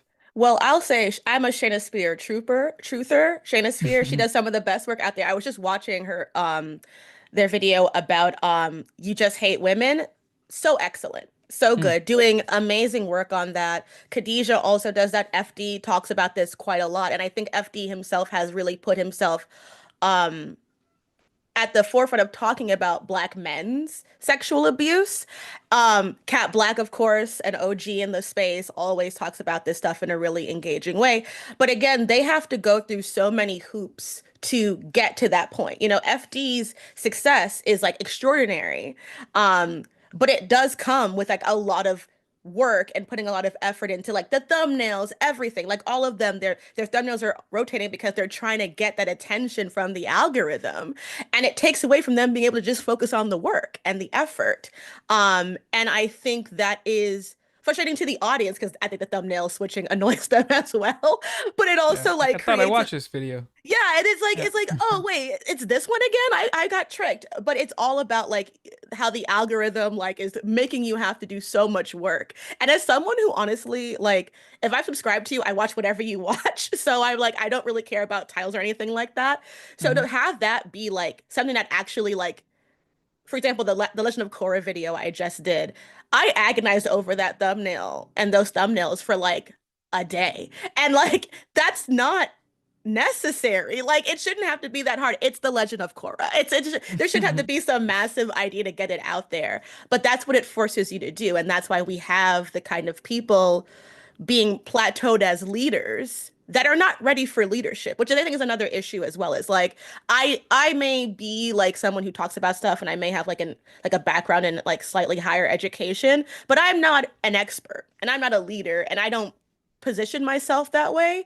But so many people are so ready to do that, and it's very weird. Mm. Yeah, I guess all the people that I look to in that sense about like leadership or people who's set a good example are also the same people that would say what you said, which is that it's not something they're actively seeking. That's not a role they're actively seeking. And if they are actively seeking it, it's probably a red flag that they shouldn't have that Mhm. power. When it comes to like the space of like all these creators are talking about, and how long have you been doing videos? A while, right? Like Yeah, like years and years? I'm 30 I'm 33 now. I just turned 33 and I've been doing it since I was 16. So like over 15 Yeah, years in wait. some way I've been doing Mm. videos. Yeah. Yeah. So you've seen a lot and you've seen things change a lot, and I'm curious your perspective on that those changes from starting Mhm. um yeah at 16 or whenever you moved on from the AMBs. I think for me, what's been interesting is how cyclical it all is. Because I think having gone through Gamergate, having gone through seeing those narratives and that dialogue happen, and then the backlash to that, and now the counter backlash to it, it sort of reminds me constantly of how, oops, sorry, my Alexa, stop. Now everyone knows I shill. But It's okay. uh, You didn't hear it go off over here, so I'm yeah. glad, but same. You know, but people forget the history of like where we come from and how much things have changed and gone back and forth. I forget the author of the book, but it's a book Backlash, and it talks about how no matter how small amount of progress we make, at the moment that it is perceived as too much, it just goes right back to people saying like we've gone too far, we've done too much. Like I think it's Yeah. so interesting, like you think about the feminist movement of like the second wave of feminism, and then by the 80s, women were like, it's too far. I want to be back in the home. And I'm like, you just got checkbooks. You don't even have anything yet, but you're so like ready to like be like, I don't need these rights. It's too much. It's too much of a burden. And so I remember during the Gamergate with the proto Anita Sarkeesian conversation, um, about like talking about sexism and sexuality in video games, the ability to disagree with Anita Sarkeesian became so politicized that you couldn't just have a disagreement. It had to be you had to hate her and she was a horrible person, or like the far opposite, which really didn't even exist because people were just like, oh, like we can just disagree with certain things but still talk about the issue. And that's how we keep going back. Now gaming again has become a major right-wing issue. And I'm like, listen, I love big titties too. I have some. I would like to enjoy them like a normal person. However, y'all make it weird. It doesn't have to be this difficult. Like, you know, like Mm. it's this inability to actually grow and evolve and want to grow. And because they've managed to turn like exercise and gaming and all these things into like really annoying red pill conversations, I'm like, can y'all just relax, have a Snickers? You know, like you want to kiss a girl so bad, but if a girl says, hey, maybe the jiggle technology is a little one-sided, y'all are like, whoa, whoa, whoa, whoa, whoa, whoa, whoa, whoa. Whoa, whoa, whoa, I'm whoa. being And murdered. I can't. My rights are being held back. All I'm saying is that if I have to watch the girls jiggle, I want the other stuff to jiggle too. I want equal jiggle. That's it. Yeah. Oh, that's great. I forgot. I lost my train of thought. 1 second. Sorry. And but to your point, like that's kind of my big frustration is just seeing people like go back and forth and have no ability to look backwards. And we're seeing this even with how the trans conversation, the issue of transgender people going on, of people just forgetting that like before the Nazis or took over in Germany, there was a period where there was like a lot of milestones being made in gender, in sexuality, in understanding human sexuality. And then the Nazis were like, we're erasing all of this history. And the fact that we keep doing that over and over and over again to the point now people are acting like to have RFK Jr. say he's never met an autistic person his age. I was like, first of all, you whose family did eugenics should not say something like that in public, okay? You first of all should stop. But second of all, like because at the time they would have been put into asylums. They would have, been called a different kind of name. Like there are books about this. Like it's so frustrating how little people want to know because they would rather just be ignorant and frame it as a political right. And it's like I just can't deal with that. Mm. Yeah, what are some ways that I guess do you actively try to keep the history at the forefront, or at least keep things framed around a conversation that's ongoing? And I guess where do you see that happening online? That it seems to me like a very difficult thing to come into a space and then start watching something, and then it's rare that there's like some kind of resource that helps you understand how it all maps in together. It's like Mhm. you had to be there kind of thing, and if you weren't Yeah. there, you won't ever fully understand it. I guess how can you get that across to people, or what helps speak to people about that?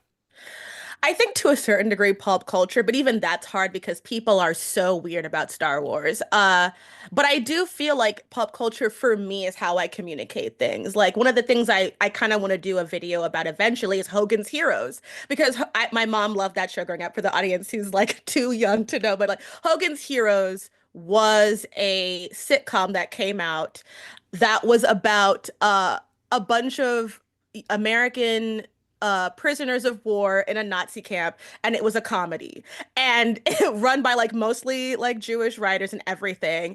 And it's so created with the concept that no one will ever take Nazis seriously again. That they're an utter joke, and that no one would ever believe that they could ever come back. Mm.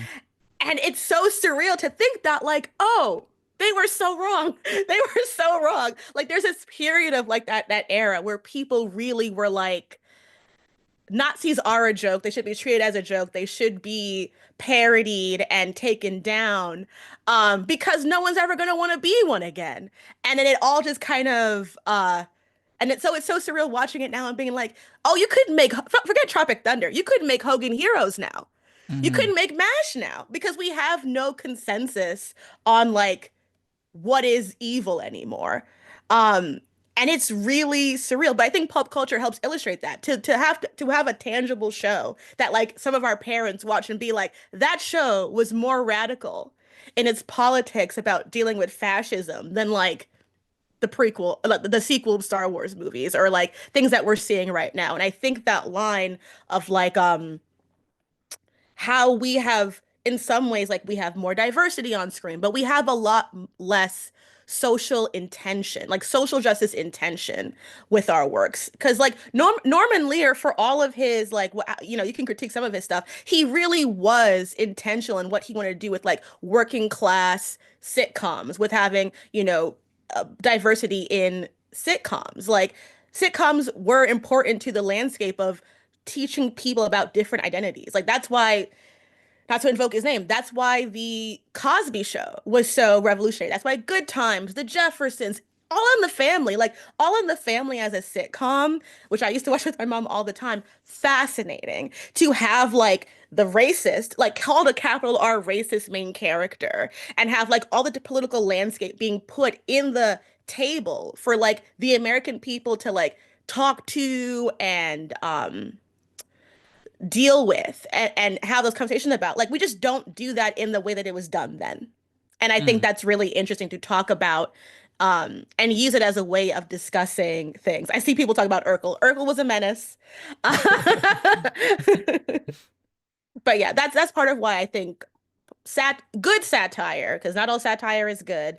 Um, and the sitcom especially is really fascinating to use as a stepping stone to talking about politics. Mm-hmm. Has there been, what are your top, I guess, most influential to you pieces of, I guess, satire or Mhm. media that has shaped your politics or views on the world? Top Wow. 5 is a hard question. It's a Top hard 5 is question. hard. Just whatever pops in your mind. Yeah, Yeah. that's a very, you could I come love back later and it's okay. I love the works of Mel Brooks. You know, I grew up watching a lot of his stuff, so I really enjoyed his work. I do, despite its problems that I totally engage with and I respect other people's opinions, I do really like Tropic Thunder. uh, that I remember because also I'm a regular civilian. So I grew up in a black area. I live in community with black people. I saw Tropic Thunder in a in a theater filled with black people having a good time. So I think that's why it holds really solid to me. Veep, I really love Veep. And then is it In the Thick of It, In the Loop? I forget what's the official name of it, but that British satire drama was one of my favorites. Um, let's see, what's another one that I like? I will admit I still have a warm spot. I guess the Boondocks would technically be considered satire to a degree. The Boondocks as well. I think the Boondocks is really fantastic satire. And that R. Kelly episode, I wish it would stop resonating. I really wish it would stop being so relevant to like life, but it is. yeah. Sorry, 1 second. Yeah, I'm looking at your little chat section. Yeah, I remember when I used to really enjoy Extras, the Ricky Gervais show. It's really sucks that he's just a complete dickhead now Oh, because he that show was very sucks. good. He's just so, it's so much. annoying. I'm like, Yeah. stop. I don't understand any of it. Like the transphobia in the UK, I don't know why it hits the way it does, but it's just like y'all are Something in the bananas. water. It's Yeah. the colonialism. They really can't get over it. They have to colonize something. If it's not Yeah. going to be race, it's going to be gender. Yeah, what issues do crop up in like the people that you follow, like follow and whose work you consume? Is there are there any particular issues that I'm trying to ask here that are at the forefront of the conversation right now? I like asking people about what YouTubers they like because it's fun to just hear that question, but you kind of already talked about that. So I'm sorry, I've been streaming for like No, it's okay. I mean, straight. I can also like just say like for me, I think I honestly have stopped watching a lot of non YouTubers I don't already subscribe to. Like I'll allow a few people that will like come through and I'll be like, "Oh, they're interesting." But I've really tried to touch grass more. In the sense of like I watch a lot more TV, I watch a lot more anime, I play video games for myself. Like I have a Twitch account, but I don't use it because I realize that like no, I want to play video games in peace. And I think that the thing that really centered it for me is that like doing stuff outside. So for example, last year, the Strand bookstore, which I used to work at, they had a strike. They had a protest because they were dealing with a lot of like they weren't being paid properly. So I went out and I struck with them. Like that to me is like so much more doing the work than what I do, in my opinion. So like I saw like the mayor the mayoral race is happening. So I got all my Zohan stuff to go so I can put around. I'm gonna make calls. I'm gonna see if I can canvas. I feel like all that is really important. You know, when I was working at another bookstore, because for besides working on YouTube and like the little bit I was an entertainment journalist, most of my life I worked retail. So to me, it's really about like supporting workers, moving with praxis, in the real world.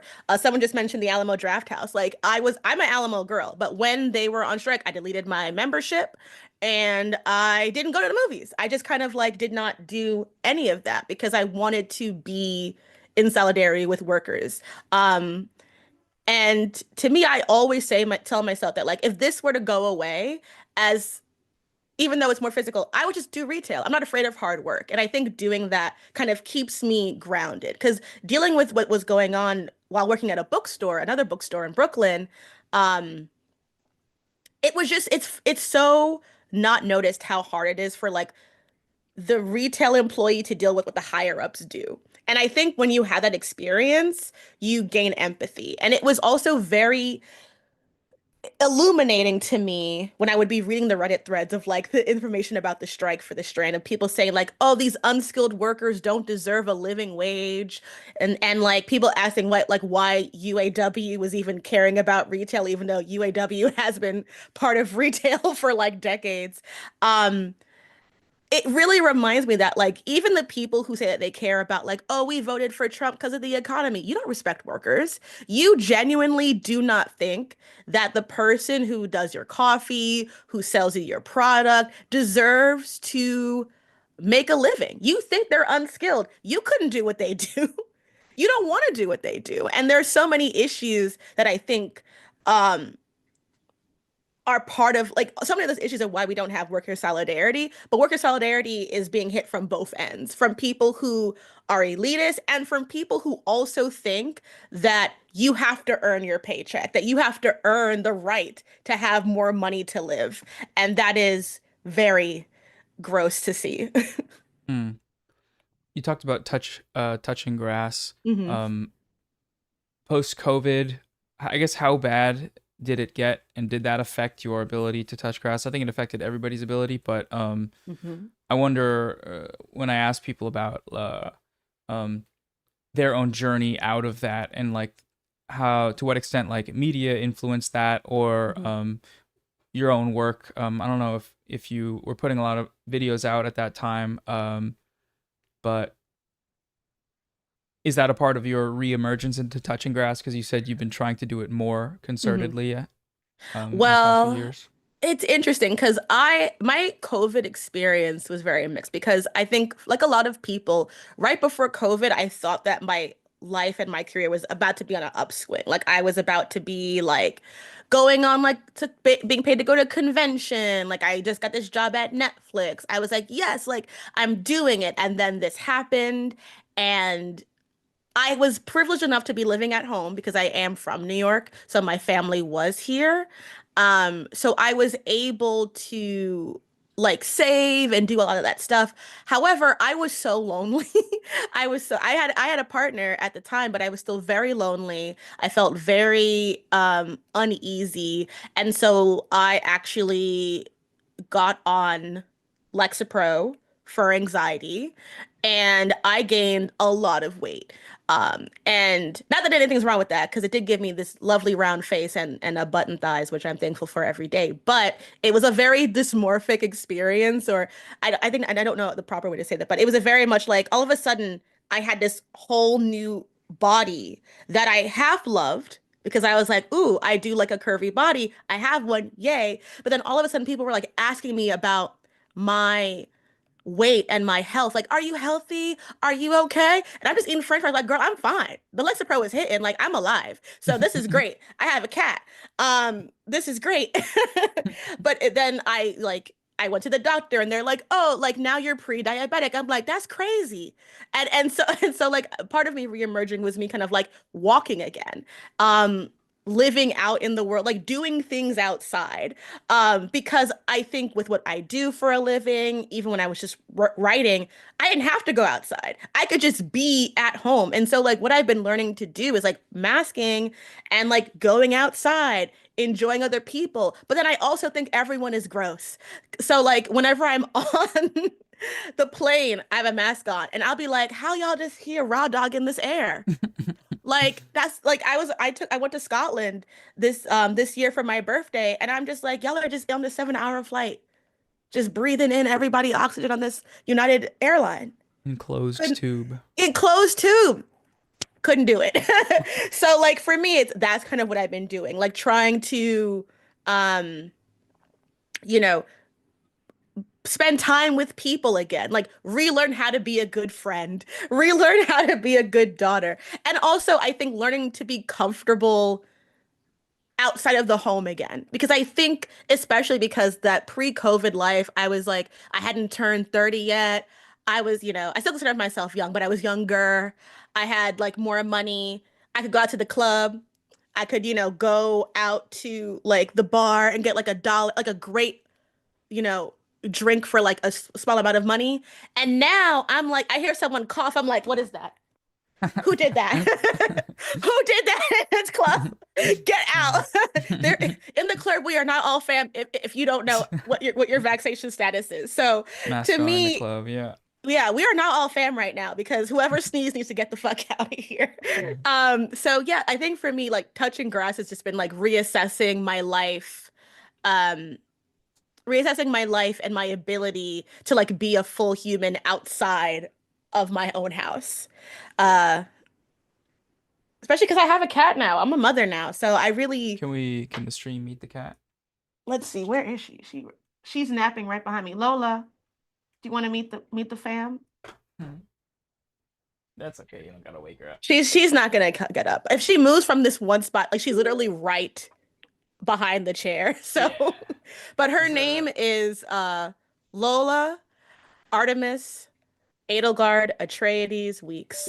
She's gonna be my only pet, so she had every single thing.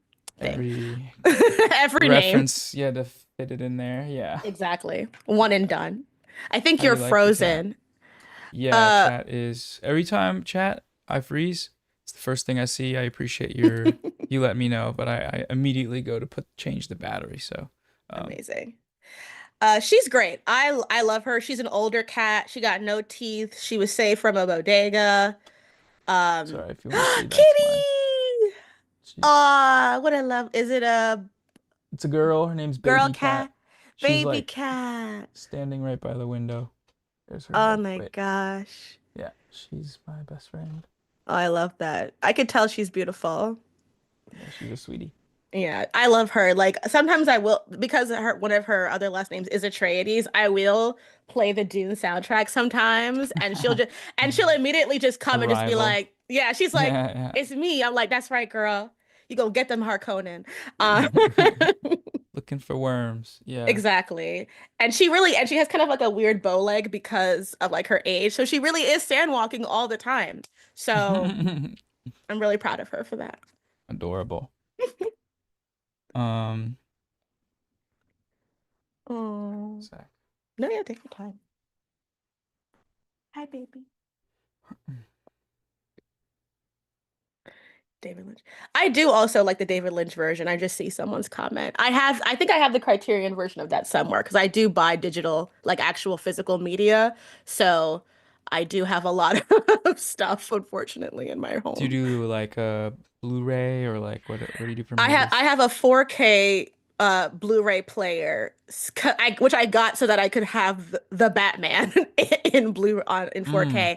So I do have a 4K player in addition to my PS5. And I try to go to like just local spots for it before Best Buy decided that they hated to own stuff. I used to do a lot of stuff there. I would buy like I think I bought like that ridiculous chunky box set of like Sons of Anarchy for like $30 at their going away sale. So yeah, I really do love I'm like a dragon. I like to own my hyper fixations.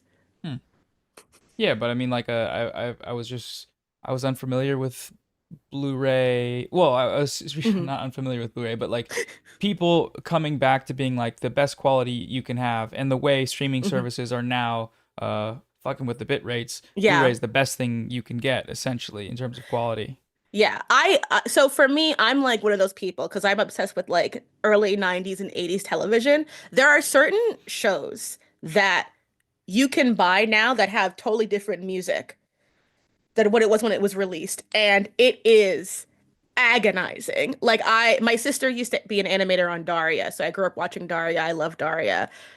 All the needle drops are different. It is, and to have a memory of that, like I can't do math because I have music in my brain for these moments. So like I'm saving like 90210 Beverly Hills 90210 entire moments that were written around music are gone, and that frustrates me because they didn't actually have the licensing rights for those things. So you can never find it unless you have the old VHSs. So I actually have a lot of old VHSs of like certain anime and certain things that I taped as a kid because you cannot get it otherwise. Mm.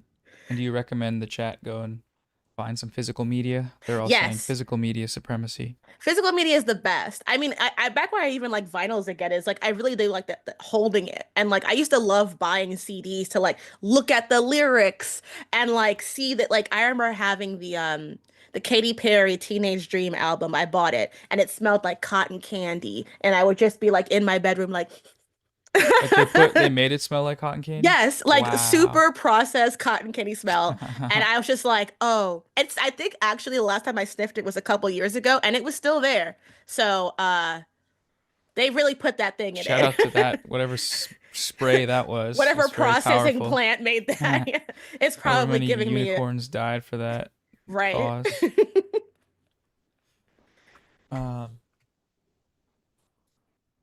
I feel so bad for you. I feel like giving you a Monster or whatever energy drink. I'm like, put him to sleep. I feel bad because yeah, I'm so sleepy, but I'm having really great guests on, and I'm like, this is supposed to be professional, but my brain is dead right now. You and need you need a nap. You need I like need a a nap. nice power nap. Air mattress, but I'm gonna, as soon as you're gone, fold that down and lay down in front of the camera until You deserve it. until they leave. But yeah, top movie you've seen this year. Man, definitely Sinners. I really loved it. Great use of music. I think Ryan Coogler is such a profound student of film. Like I printed out a bunch of his interviews so I could like record it. And like he has read and watched so many things, like who he's citing in his work. I'm just like, you really love this medium. Like I love movies. I love cinema. So like that's been really good. Um, with my father because what you call it? He has Lewy body dementia, so we'll watch old movies together. That's kind of like our little bonding thing. So we'll try to watch old movies that I haven't seen before. And we watched Ivanhoe, like the old Ivanhoe from the 60s, and it was actually really fun. I miss how bright and colorful period dramas used to be. They were like, yeah, it's the Middle Ages, but like people are wearing fun outfits. It's so well lit. I'm like, I cannot stand watching a movie that decided that I can't see what's going on. Like I remember watching, oh God, the anger came back into my life. But I remember watching the long night episode of Game of Thrones on my Roku TV, which I'll admit, a mistake on my part, but that's what I had at the time. I couldn't see shit. And I was just like, why do I deserve this? Have I not been following this series since the beginning? Like, why are you doing this to me? And it was just very like I was watching Yellow Jackets. I'm like, I know this is taking place at night, but why does it have to be so dark? Let me see what's happening. Okay. I can if I put on Predator, the original Predator, I can see everything. Why can't I see it here? Yeah. I can see everything in Alien. I don't have to see it here. It's obscene. I've been watching Columbo for the first time. Oh, one of my and favorites. It's so good. Oh my God. Such it's a so great good. show. It's amazing. But it's the same thing where I'm like, oh, shows suck now when I'm looking at how well lit or just the entire everything about a show like that is like aesthetically perfect. It's so pleasing. My mother, like the reason why I ended up getting, I think it was Paramount Plus, is because she wanted to watch the Mission Impossible TV show. And when I tell you, never has a show been, have you ever seen it? Didn't even know that exists. Oh my God. It is the weirdest thing because you know the face thing that they do where they like have a face mask and they'll just take it off. It's another person's face. They do that on the show. And it is so bizarre. Yeah, highly recommend. It's awful, but it's great. Oh wow. Yeah, Like they use a physical rubber mask. Yes, Yeah. And they'll like put it on. They'll make it look like it's gonna be totally real, and I'm like, it's not real, but it's great. Like all those old shows, especially, and I know Skip Intro talks about this. We used to have shows about public defenders. We used to have Mm. shows about the people who defended the public. Perry Mason, Matlock. We used to be a society. We didn't have propaganda. We had old ladies solving mysteries like Jessica Fletcher. Like the best thing about Columbo, even so, is that Columbo is only ever disrupting the rich. And I think that's great. Mm.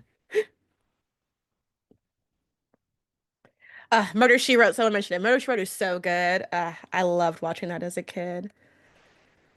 Yeah, I gotta get what other good old shows do you recommend? I love Columbo. I love Matlock. The Avengers. Not no relation to the Like Thanos. to the show, but it's great because it's got a young Diana Rigg as Mrs. Peel. Mwah, excellent. Love her. I wish I was still ignorant, but before I knew what the Confederate flag was, I really did used to love the Dukes of Hazzard. I did used to Mm. watch that show when I was a kid. In terms of Westerns, I really like Gunsmoke. I grew up watching Gunsmoke, Longmire, um, Bat Masterson. Those are all really fun ones. And they all have 10 billion episodes. So like you can just put it on and then just be chill. You don't even have to watch it because they all have the Mm. same premise and they're just chilling. Yeah. Mm. Bewitched, the original Bewitched, great, super fun. Um, and it also is like it's such a fun play with gender norms of the time because it's like she is like the super powerful witch and she's like I'm gonna be demure and mindful for my husband, but at the same time it's like I'm gonna do magic shenanigans, so it's very fun. I highly recommend it. Um, last thing Hmm? I want to ask because I know you got to run pretty No, soon. no worries. What's a good like what are good like pure media criticism? I don't know what somebody mentioned Skip Intro. Yeah, Is that the channel? Like channels yeah. like that where it's like sitting down and learning about like what are your favorites, I think. A Dream of Judy. I love Skip Intro. The propaganda series has been like really amazing. It really breaks down a lot of different things. And I love it. I also would say I've mentioned FD. I think everything he does is really well put together and he's a really good storyteller. And I think that's really important. Um Dan Olson, of course, he always brings something really impeccable when it comes to like talking about film and media. There's just so much like elegance in his performance as well. Maggie Mayfish, who I know also wants to join up here, does really Right. amazing work. Myself, I think I Mm. do a pretty good job overall.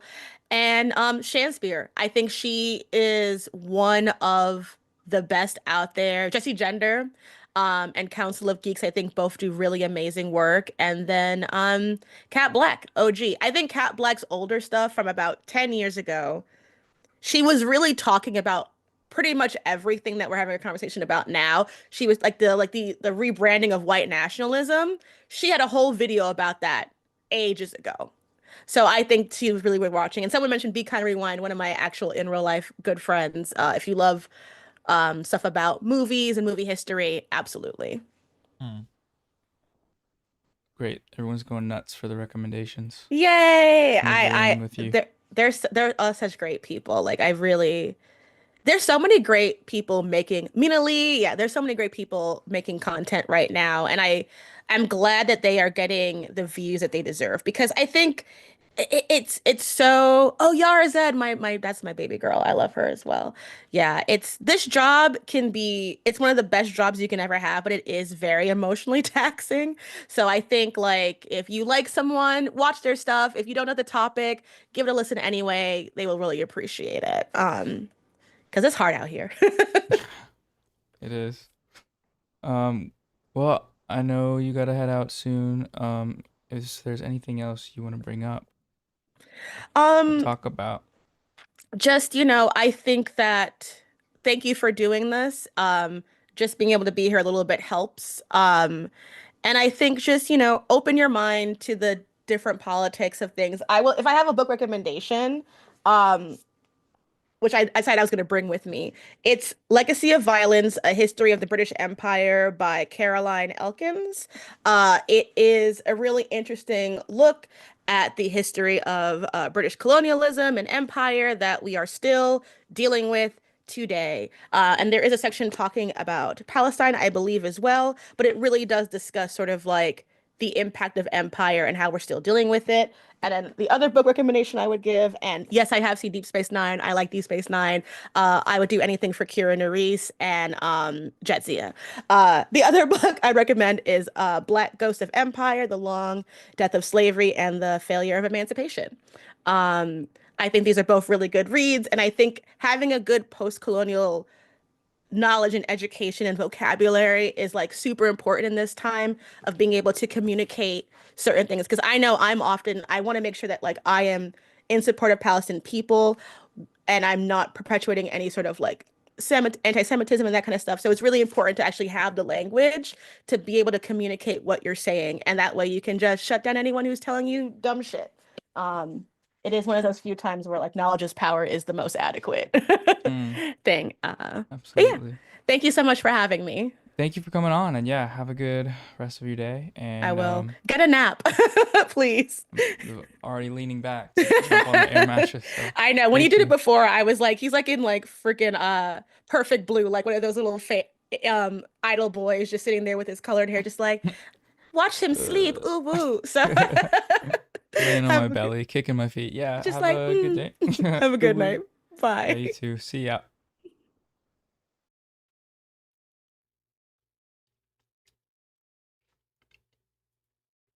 Y'all got those book recommendations? Yes. Smart lady. Oh, I love talking to people that know their shit. Oh. What do we think, chat? Chat. What do you think, chat? I saw Jack Saint in the chat earlier. I saw a few other people in the chat earlier. Maybe Lance from the Surfs. I gotta fucking lay down, dog.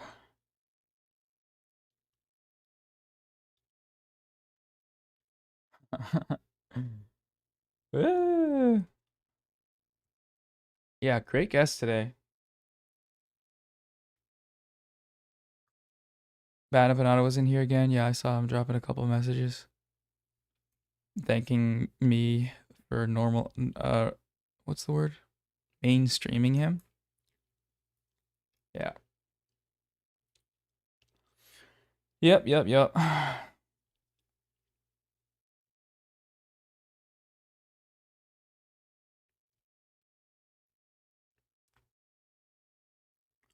Please donate. Recommendations in the chat. Thank you so much for coming on. That was really good. That was great.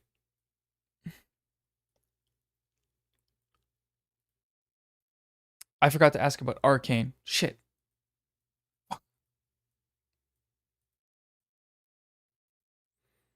The issue is the question is usually do you like it? Because I like it a lot, and I like movies and shows. Thoughts? Thoughts, chat? Holy shit, FTGen, thank you for the donation to Unrwa USA. What's that? I love Arcane, and I play League.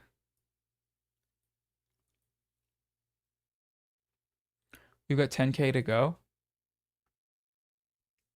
Holy crap, chat.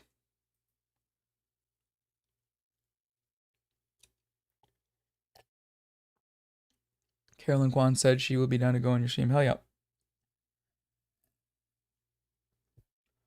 All stream join guest requests hit my dang blue sky DMs.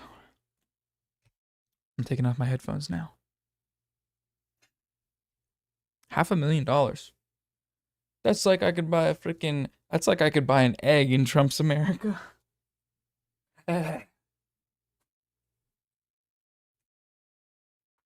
Where's my cat?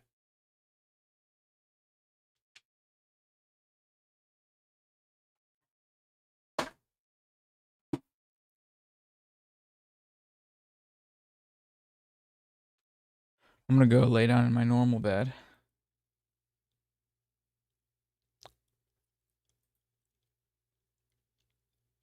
What can I put behind me that moves and you can watch? Have guests on to take over the stream for you.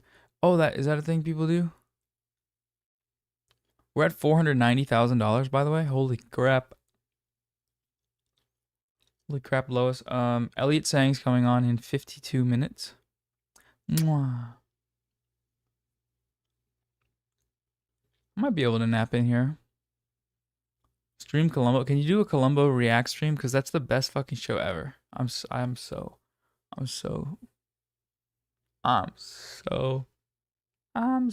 fancy.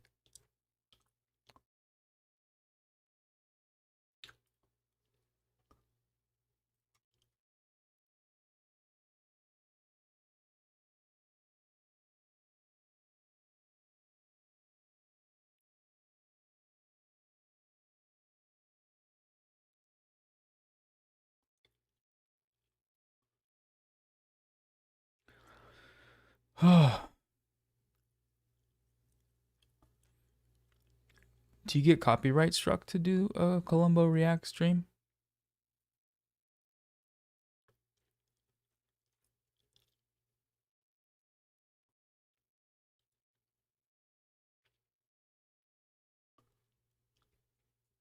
Dancing baby songs. Kitty.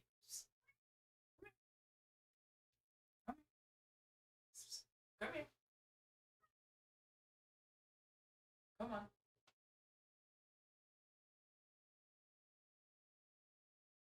Come on. Hello.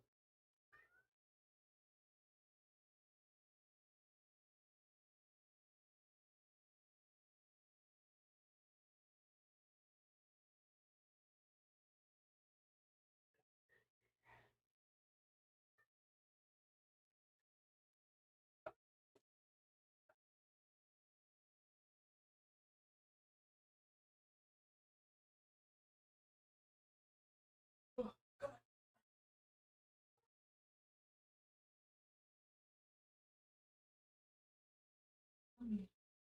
Uh-huh.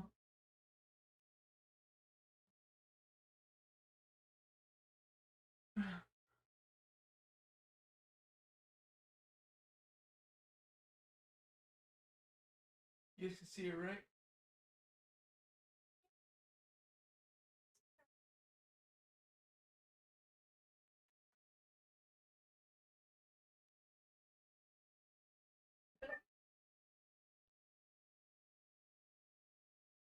Oh, big stretch, bro.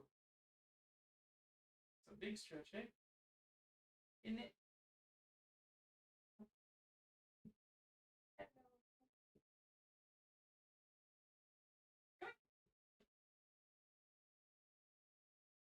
Little baby cat. Come on. You have to sit on mommy's lap. Yeah. Hello.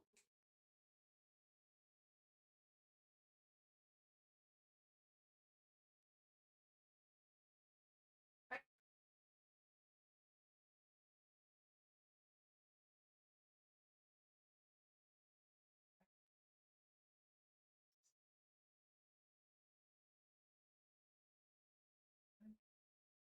Come on. Sit on that. Sit on left.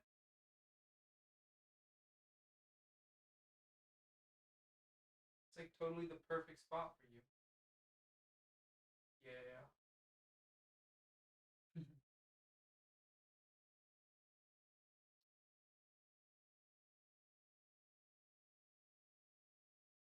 Hello.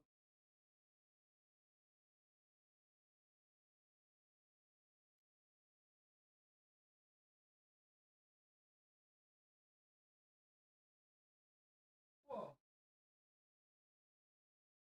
Donate for kitty. Hashtag donate for kitty.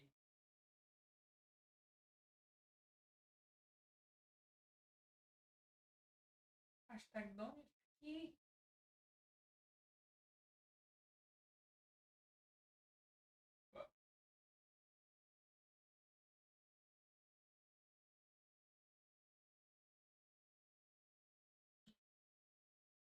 flopper. I feel you.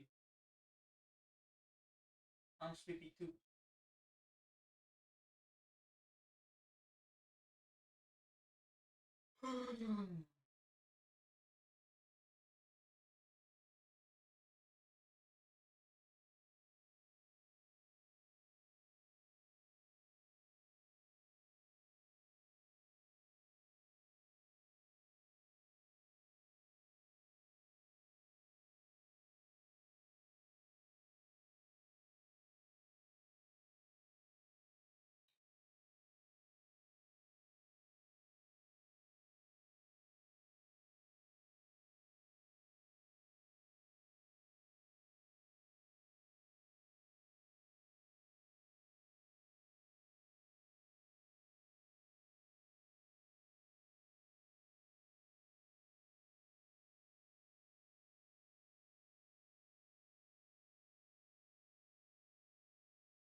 What kind of name is Gus?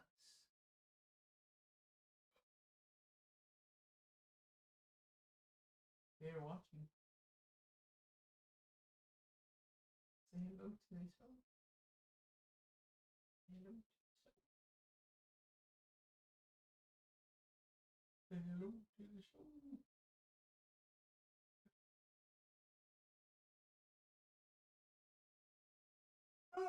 Say hello to the show. Hello, show.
Hello? Ah, I'm a liar. I'm a filthy, evil liar. Sorry, everybody. We have rallied. We have rallied beastly, and Elliot Sang is on line 1.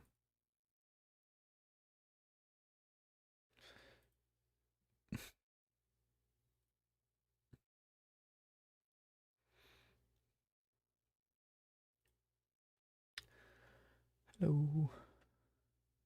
Hello. Hello. Can you hear me? Check, check, check. 1 sec. You're not Princess Weeks. I can hear you now. Cool. Let me just fix my mic. Do I sound better now? Yeah, you sound great. Crispy. Good. What's up, man? What's up? Are we live? We are. Is that okay? Do you want to pause? No, I'm Talk good. some shit beforehand. Okay, cool. So So I don't know. pause for 20 minutes. I don't know I have a the. lot of Yeah. Just discourse. it's just muted and us going. Oh my god! I can't believe. He did what? Oh. I just wanted to say ahead of everything, like, for one, I'm really proud of you. I'm really amazed by what you are able to do, like, over and over again. You always exceed expectations. You always do so much selfless work for other people, and this stream, like, it gives you a lot of hope. It gives a lot of people a lot of hope, honestly. Like, looking at it feels like a bright light. It feels like an opportunity for a lot of people to see, like, a new direction that we can go in terms of, like, what we can do with our platforms and all that jargon. But just honestly, like, almost $500,000 for UNRWA. That's crazy. That's wild. And, like, you're awesome.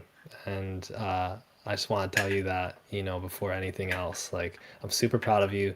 And you were like the first larger YouTuber that, like, kind of noticed my channel when I was a lot smaller too, and that was very kind of you. I want to say that as well, because um, I've been able to do this work as a full-time job since then, and you were really instrumental in helping me do that because you shouted me out very early, and we collabed. And yeah, honestly, just like round of applause for you, man.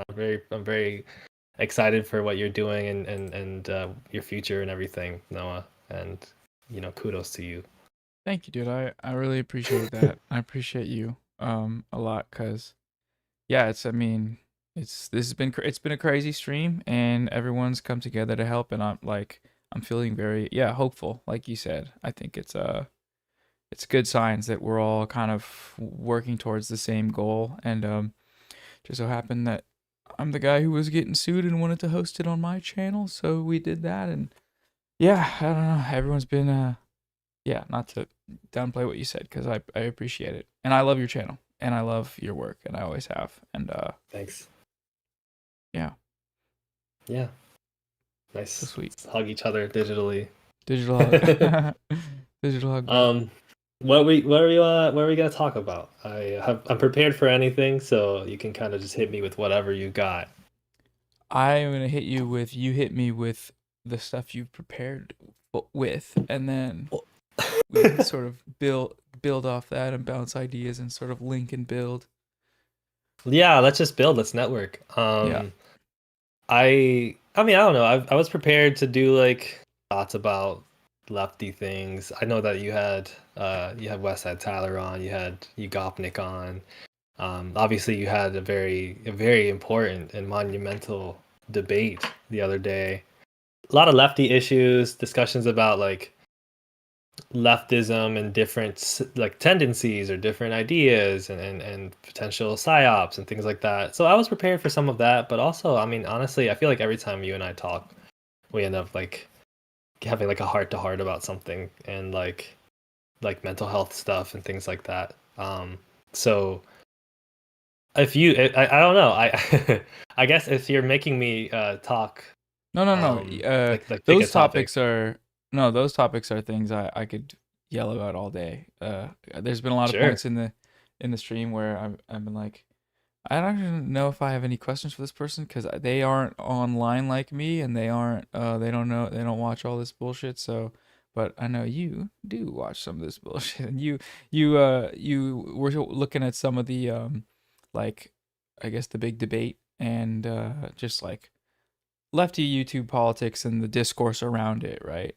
You were working on you may Yeah. still be working on a video, you or your partner, about what was it? The online discourse around a TikTok trend about something that was what was it? Book talk controversy with a or Man, what booktube is? booktube Oh, controversy with somebody I that we I talked don't know if about I'm that. prepared about. Yeah, we talked We don't about have that. We talk about a lot yeah, of stuff yeah, behind the scenes that we can't totally. share with the I don't, public. oh, we can't, and I just did. I'm sorry. No, that's actually fine because it's Okay. it's it's also the only reason I'm not going to talk about it was like the Daniel Green thing or whatever. The only reason I'm not going to talk about it because it's something that I never ended up diving deeply into. I do like find that for me because there was a conversation you had earlier with I was on par for the West Side Tyler conversation. And it was a conversation about like Bad Empanada. It was a conversation about like different approaches, like diversity of tactics, different people on the left, and the conversation about what the left is obviously in vogue and very, very difficult to sort out. But yeah, I find that I'm a person who I have a lot of controversial opinions and I feel very deeply about things. And I've learned that for my own approach, I'm better off when I'm trying to be diplomatic because um, I'm not good at handling like conflict in certain senses. And so I try to like keep things to myself and then like write. Like that's always been my approach to things. And I do think there's a lot of people that who go about things that way as well. But I do think also that the left is, if anything, like a lot of just different people that have very general sets of agreements, and so it's almost impossible to avoid like serious conflicts, not just like differences of opinion about colors and like favorite songs, like serious conflicts of opinion. But I do find that from my vantage point, a lot of stuff can kind of be reconciled or brought together at least momentarily for like momentary tasks, right? And a lot of stuff also isn't mutually exclusive, I guess you could say. Like I was being introduced to a communist friend of mine who's like Latin Caribbean like me, and he was talking about Maoism and his own like journey with that and how he gives people like the little red book as like a gift all the time.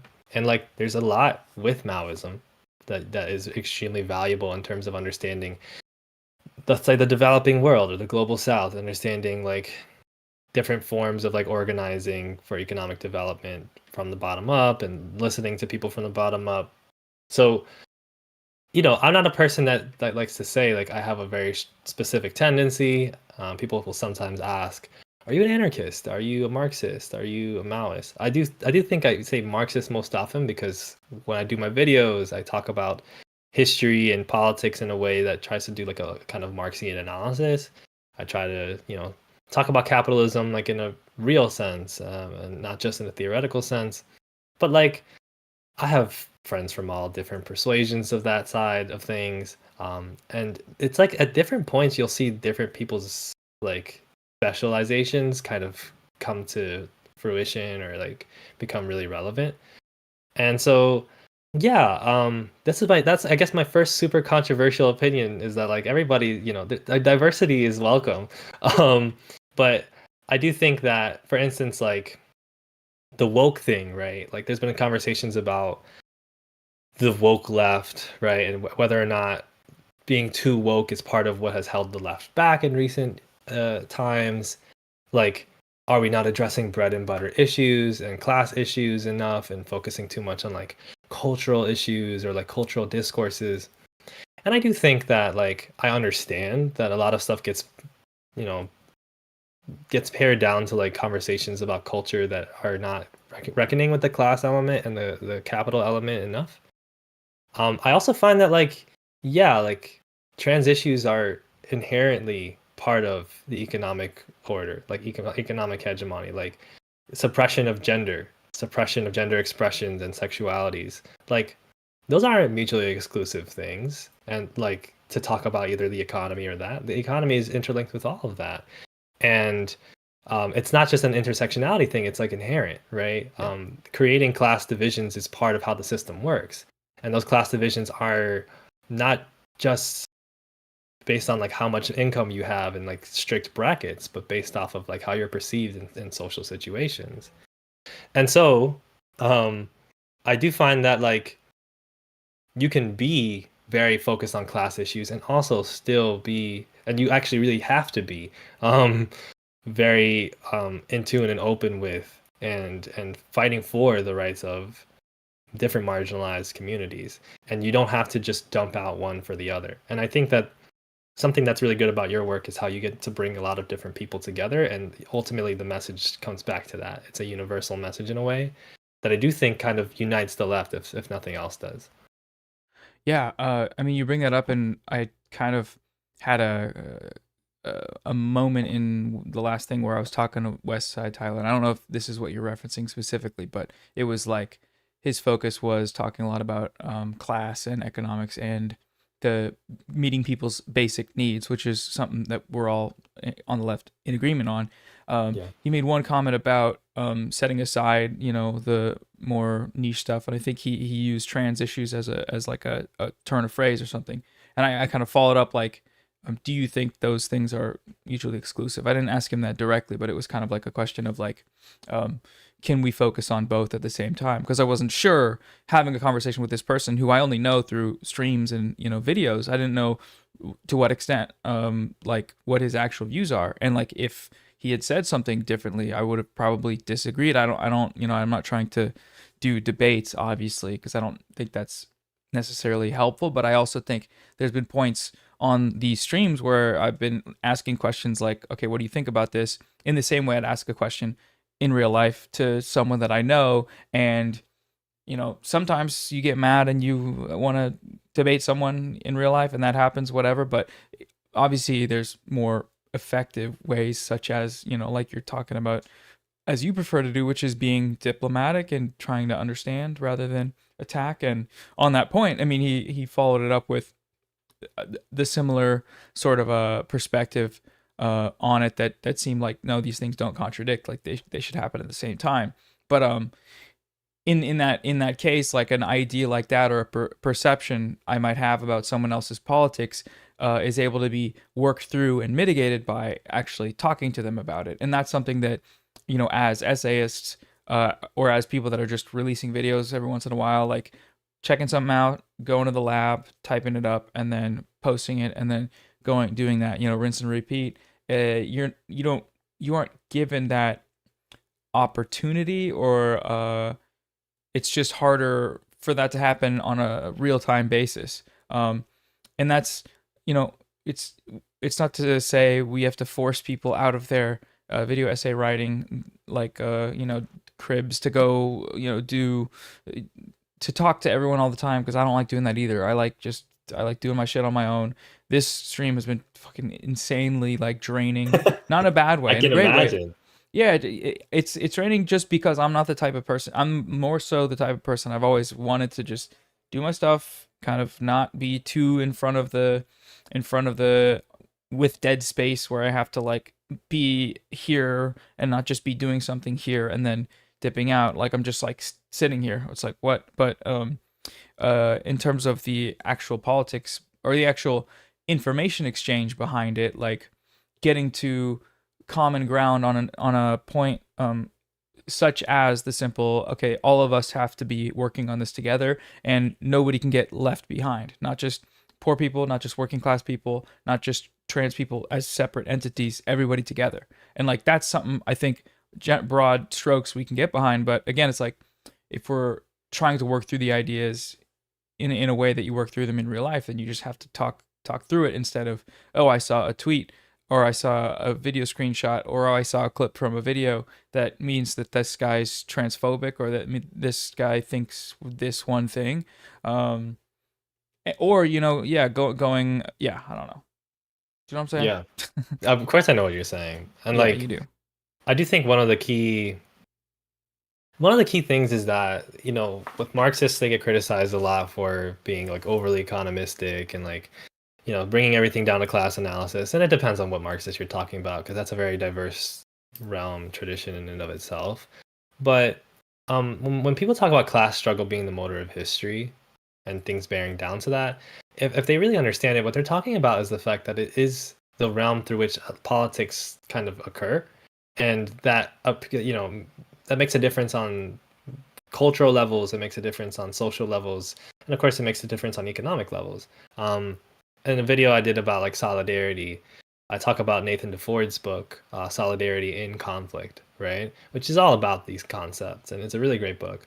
And one of the key kind of things I pulled from it is this passage, kind of talking about how LGBTQ rights were established in Canada, like how some of them were brought about, really, and essentially how it was the work of like Canadian unions who organized on behalf of like trans issues, like being non-negotiable, like specifically like queer issues, in fact, like gay, lesbian issues, being non-negotiable in the strict sense that it does affect everybody, right? Like there would be people that are part of the unionization efforts that maybe they have very conservative views about gender and sexuality. Maybe they don't like gay people, right?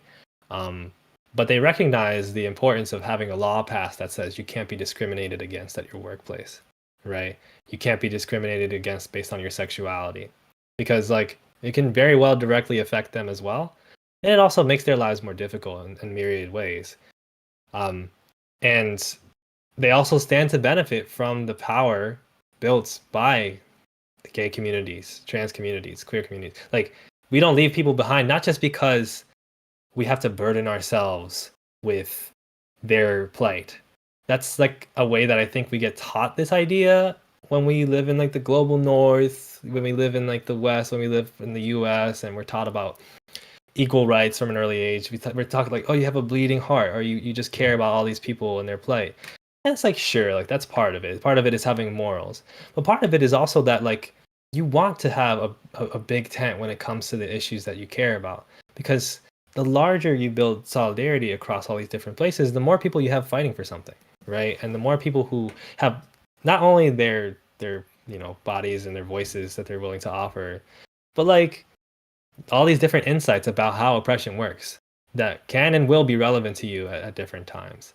And so, you know, I'm working on a video about Puerto Rico right now, and it'll probably come out in July. And it's kind of a message, I think, to people in the U.S. who are very alarmed by like the rise of fascism in the U.S. and Trumpian fascism. And that's a very valid thing to be worried about.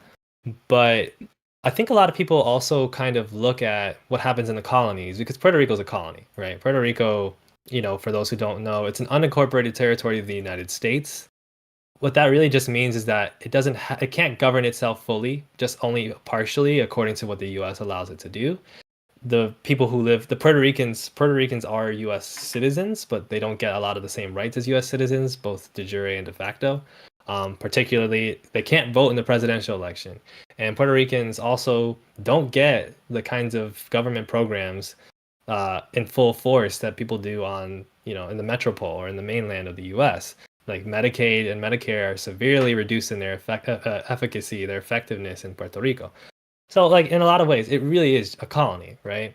And we can look at what happens in Puerto Rico, or we can look at what happens in Palestine. Many have made this point, and we can say, wow, that's really horrible what's going on over there. We should do something about it. That's part of what we should do, right? That's part of how we should respond. But we should also be looking at it and based on the history of how fascism works, saying, oh, like, this is what they're going to do when they can do it, right? If capitalists have an opportunity, especially in periods of economic crisis, right, profit mechanisms not being as profitable, they'll do austerity, and then they'll do austerity with a very violent police state, and that violent police state is going to use the methods and the technology and the rhetoric that it used in the colonies, and we see this, right?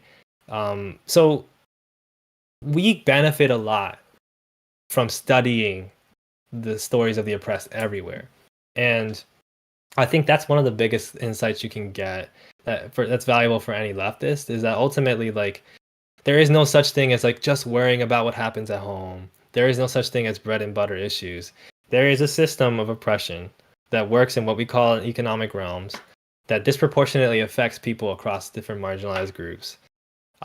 Whether it's about their sexuality, their gender, their ethnic background, of course. And all of it is built in the same circuit, right? And that's what has always excited me too about being able to communicate with people from different backgrounds about this, is because I see things that they've experienced, I hear things that they've experienced and insights that they've picked up, and I'm like, wow, that's actually really resonant and important to understand about what's happening around me or what's happened to my family, you know? Yeah, it's the connection of someone's direct material interests isn't a not only is it not a bad thing, it's a powerful thing, and it's a driver beyond what I don't even know if it's an idealistic thing, like you're saying about morals. It's like morals are important, but they can how far can they carry you, especially in a mass movement where you have to be having people bringing people into the fold and getting people to do action and radical action. It can't be something you can't sustain that, and it's not carryable by just things that you are thinking about. They have to be things that you are experiencing, or things that you are impending threats of, like, this will be you next. And that might sound hypothetical, but the more we see it, the closer it gets to you, the more that reality sets in. So yeah a lot of people have made the Israel and Cop City connection. That's like a very Mm. visible one for us. Like, methods of surveillance used in Palestine are methods of surveillance like that people do cross training seminars with in the United States for cop cities in the US. And like, I do think it's also like, it's, the people say the political, the personal, everything's political. For me, I got into politics and learning about them because I have, I'm Dominican, so my family's from the Dominican Republic. I've lived there for a little bit of time. And when you understand family trauma, right? When you understand like the different horrible things that have happened to your family that have led them to be, hurt in different ways and then be hurtful in different ways as a result, like, that's capitalism, that's colonialism, right? I grew up as a kid that was always like, I just want everybody to be happy. I don't know what's going on. And I would realize, like, like there's certain things that people might take for granted, like, oh, my parents grew up poor, right? Oh, my parents grew up really poor in the Dominican Republic. And then just leave it there, because it's like, oh, well, that's a fact, because some people live poor, right? And then that's sad, right? But for me, it was like, well, why were they poor? Why is one place so impoverished, and other places are not, right? How did the places that they live get to be that way? And so I don't know, like, it just feels like whenever I have a conversation with people who are struggling with mental health, because I've had many struggles with mental health. I'm a very sensitive person. I deal with a lot of anxiety. I've dealt with a lot of depression, ideation, all of it, right?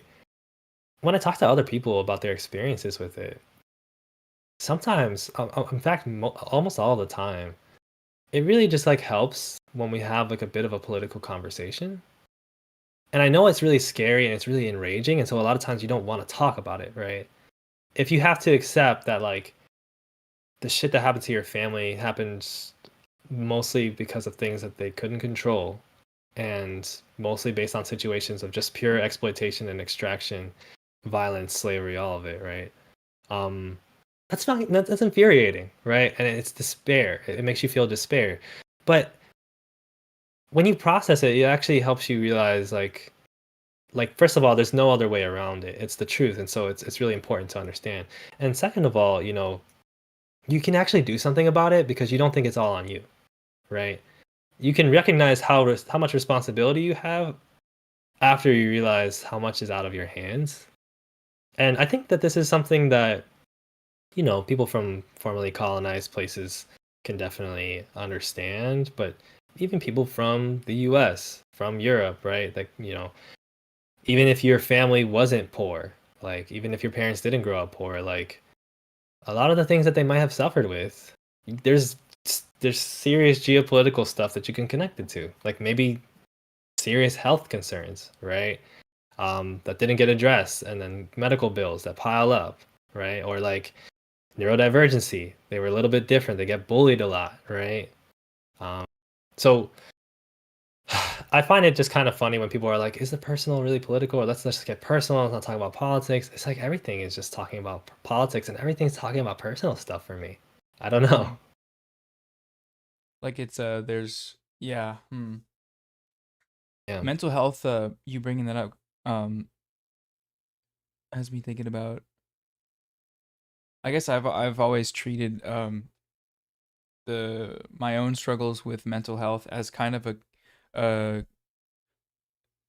given that everyone else is having the same experience, and therefore the fact that it's making me that it's actually inhibiting my life and causing real roadblocks in my life means that there's something like wrong with me, right? Right. And that being something that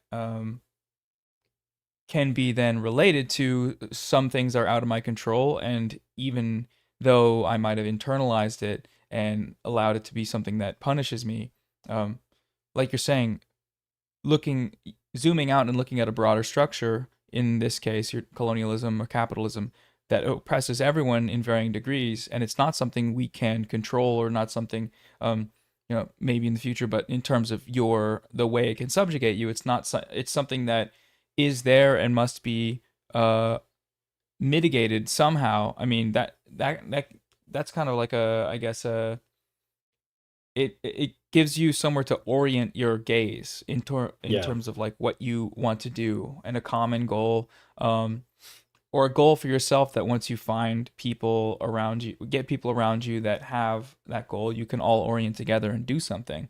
But at least in terms of the actual suffering and trauma that can instill, whether it's mental health, physical disability, Yeah. any broader structure that you don't have control over, everything about the systems that we live under want us to feel that we do have control over those things. And if we're not able to outwit capitalism and outgrind depression, then there's something fucked up about us. That's exactly how it keeps you down, I guess. I don't know. Yeah. That's Yeah. Yeah. I mean, it's I hate to be one of those like it's all connected people, right? I mean, sometimes these things turn into these cliches and like become like almost anti-intellectual in a way, because they make people yeah. just kind of say, "Oh, it's all simple, it's all connected, it's all complicated," right? I'm working also on a video about like how sometimes nuance is bad, and like I'm reading like the specific sociological paper about that. I think the thing is about it. I feel I feel like there's enough science to understand like things about trauma, about like mind body connections, and about like epigenetics that really like give you enough like of an understanding, or like at least a sense that like like my if my mom was going through a lot of trauma that she couldn't express, like and repress like self-hate and like anxiety about like being bullied, being being hit at school, violence, and she had years and years and years of this fear build up in her, and like then she has me, like I'm gonna be feeling some of that, right? It's like kind of how we talk about even just like during childbirth, right? Like when the things that the mother goes through, the parent goes through while carrying child is like kind of transplanted into the child in certain ways. It has an effect on the child, right? So like in on the, of course, like the the embryo, the womb. So yeah, I mean, I think I think it's just when I think about Gaza, right? I think this is one of the things that it's one of the things that makes it that's very harrowing to talk about, because it's like a lot of what we're worried about now is just like whether there will be survivors in Gaza. And what's really, really hard also, and what's really difficult to think about and saddening is that like a lot of the people that will live and that have lived through all these generations of different genocidal events, they gotta grow up with it. Like they gotta live with that shit. Like sometimes it's a physical impediment, but a lot of times it's just like imagine what that does to your family. You know, imagine what that does to like, your sense of like calm. You know, imagine like being in Gaza and like being a refugee escaping to Egypt, you know, being able to then move, like get an education elsewhere after all this. You know, imagine like how much you have to deal with. And I think that's I don't know if I have anything very like novel to say about it, but I think mental health is something that, yeah, like you said, it's very considered like to be individualized. And I think the project you mentioned my partner earlier, Nelly. We have like a podcast we started together. It's called Witch and Monk. And like a lot of what we're gonna be tackling and what we've started to tackle are just like how do you engage with your own consciousness, right? Like how do you engage with like the kinds of beliefs you internalize, the kinds of like physical things that happen in your body that you're often taught to just ignore, all the things that happen in your brain and your body because of the things that you've gone through because of ultimately like the drives of capital, the drives of colonialism, of empire, right? And so I do want to ask you, like, sometimes like I worry because like you're doing like a lot of streaming and like you just talked about how much this has been, and like do you feel sometimes like when you that you know when you're like, okay, I'm gonna like I need to step away now? Because that's something I kind of struggle with, and I can only imagine if I was doing like a week of constant streaming and talking to different people publicly and had all these people in the chat and was taking on Yeah. this big project, you know. Yeah, I've always had trouble with that when it comes to work. Mm. Not even just streaming, but like videos in general. Like if I have something I'm trying to get out, or if I'm have like a video I'm trying to edit, I can allow that to take over my life to the point where it affects my relationships. And it's been something I've had to work on. I think living with a partner showed me the extent to which that was an issue. Because otherwise, it's kind of like if you just have, family and siblings or whatever, you can kind of just hermit crab. And if you have roommates, it's like you can be the antisocial roommate. I mean, I look back on my time when I had like, when I lived in this house and I was kind of in this phase and didn't understand why I was doing these things. It would, it was just a bad time because you're not able to step away. And I mean, streaming, this is something that like I definitely I'm not I've worked through how to sort of handle that as far as just regular YouTube videos, but streaming not at all. Like I haven't done anything this week really. I just get off the computer and go sit down and then kind of lay down. Yesterday was the first time, or maybe the day before was the first time that I'd gone outside and it was when a friend of mine dropped some wings off at night from this pizza place she works at. And I don't know, I definitely, I gotta chill. I gotta figure out. I don't know. I'll take some time once this is done, or maybe today, to like figure out how to do that. But it is, yeah, it's something. I don't know. It's not something I'm used to, and it's something that, even though I try to weigh what I'm doing here against any other type of real oppression. I'm like, I'm fine. I'll be fine. But then that's not a healthy way to actually be able to continue to do this thing if it's not sustainable, because I'm like, well, I'm not dying. Like I'm just streaming and it's just a little tiring and I can push through it. Yeah, but yeah.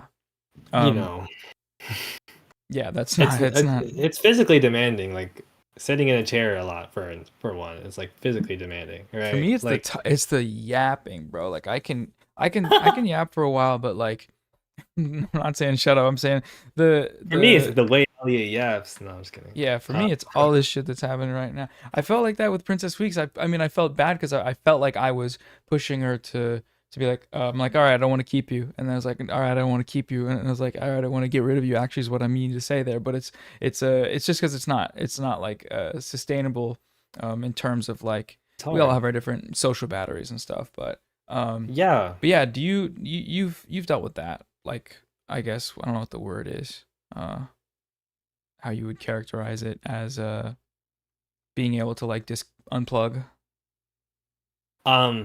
Well, for me, it's like dissociating was the biggest problem. Like a lot of what you're talking about, like the hermit crab thing, like I live with my partner, as well as other people, and like it's a challenge because my partner, she's very like she's a extremely helpful person, but part of how like helping me has been like, dude, like you can't just tune out all the time. Like you can't just sit down, write for 2 hours, and then just be like, okay, I'm just gonna play video games for 7 hours. Like you have things we gotta do. Like we gotta cook, like we gotta vacuum. And even more than that, just like there's things that we gotta talk about, just like for fun or like for really understanding ourselves and getting into a better place with like understanding what we want to do next with our projects, with work, with our friends. Like there's a lot that has to be done, and you want really badly, especially when like for me it's anxiety. For me it's I realized a couple years ago, like wow, I get anxious like 2-3 times a day, sometimes for like hour or two like long fits. And like it was so normal to me that it was like I didn't even realize, like I don't feel even comfortable saying it's anxiety. It's just like, no, when I get in that vibe, that vibe. And a lot of the way that I felt like I was combating it was by being like, well, I'm gonna tune out super hard and I'm gonna play like I would play like MLB The Show a lot, or like sports video games. That was the thing I would do. And like sometimes I would like rage at like sports video games, and I don't even play online. Like it's just real like 12-year-old stuff, Whoa, I'll straight play like against offline. the robots. Yeah, I'm just playing the AI, which Yeah. I mean that's a term that has taken on a new life now. But I would just rage. I would like throw my pillow at the bed, throw my controller. Just really sad, like just really sad stuff for a person to do. But it was because like I didn't realize how much I was pushing down and how much I was just like not engaging with. And I'm in a place now where like my life is like pretty good. Um, I feel a sense of like agency and independence more than I ever have. I've gotten all these different skills about how to take care of myself. I have an amazing partner. I have some amazing friends, like Noah Sampson. You know what? And I'm also just like now noticing a lot of stuff is coming up. Like I'm getting triggered very often, like which I guess I have been in, like the whole time, but like I get triggered a lot. Like I was having a conversation with a friend and we were talking about like a Dominican leftist dude that like, died by, suicide, and like the way that like how isolating it can be when you're part of a diaspora that's very conservative, and that conservatism, it comes out of trauma and fear, and like but you still like rage at it and you feel very alone, like, and like that was I felt very heightened. What happens is it comes here for me in the chest. It feels like something's sitting like an anvil or something. It's like pulling down on my chest, or something's pushing on my chest at the same time. I get really hot, and I start like getting snappy. I start doing things where I'm like rubbing my nose, like I'll get like a little itch on my nose, and I'll go like, you know what I mean? And my partner will be like, "What the hell's going on? Like, why are you doing that? Like, why are you rubbing your nose so hard? You're gonna hurt your nose. You're gonna make it worse, right?" I'm just like, I don't know. I'm fidgety. I'm twitchy, and I'm nervous a lot. And sometimes I have to cry a lot. Like sometimes something very small will happen where I feel like I'll mess something up, and like a lot of things will come flooding to me, and I'll just start crying, and I'll just be like, I'm never gonna get right. I should just give up. Like all this like self-sabotaging stuff, to use a buzzword. And yeah, I mean, a lot of that stuff is personal about things that you can't get into, but um a lot of it comes from like we start doing these defense mechanisms that like are like coping strategies, like, oh, I'm gonna bury myself in video games, and maybe it was necessary at the time, maybe when I was 13, 15, and like shit was going on at home, and like I was really upset about everything, like maybe that's what I needed then, at least to just get by. But like it has residual effects. Do you know what I mean? It passes, the feelings don't go anywhere, they just kind of get trapped. And then all of a sudden you're like 28 and like you get into a minor argument with someone you care about, and now you're like sobbing. Do you know what I mean? And that's okay. Honestly, I think it's good that that's coming up now, because I feel like I'm in a better place. I can handle it now. But it can be scary. It can be really scary. Does that way off the topic? Not at all. I'm just thinking like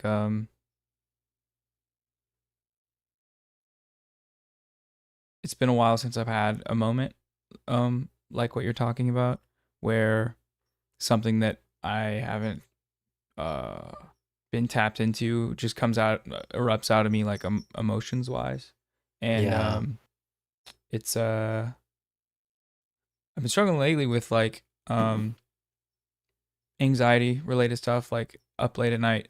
I mean, this week I've been like I don't know if I said anything dumb today, and tomorrow I have to go back and do this and like make sure I'm doing it right, and it's a very big deal, and Yeah, I get that a I'm gonna lot. fuck it up. There's something's gonna be wrong, something's gonna get clipped, I'm gonna get in trouble, and like blah blah blah blah. But then I don't know, there's no way for me like get that feeling to go away except try to go to sleep, and then if I do go to sleep, I wake up and take my meds, and then I'm like, okay, I guess we're fine. But it's it's these things can have breaking points, and it is scary, like you're saying, like it's kind of, it can be unpredictable, and it can be I'm glad to hear that you feel like you're in a good place in life and you have good people Yeah. around you. But a lot of times people, as you know, people don't have that, and when they don't have that, it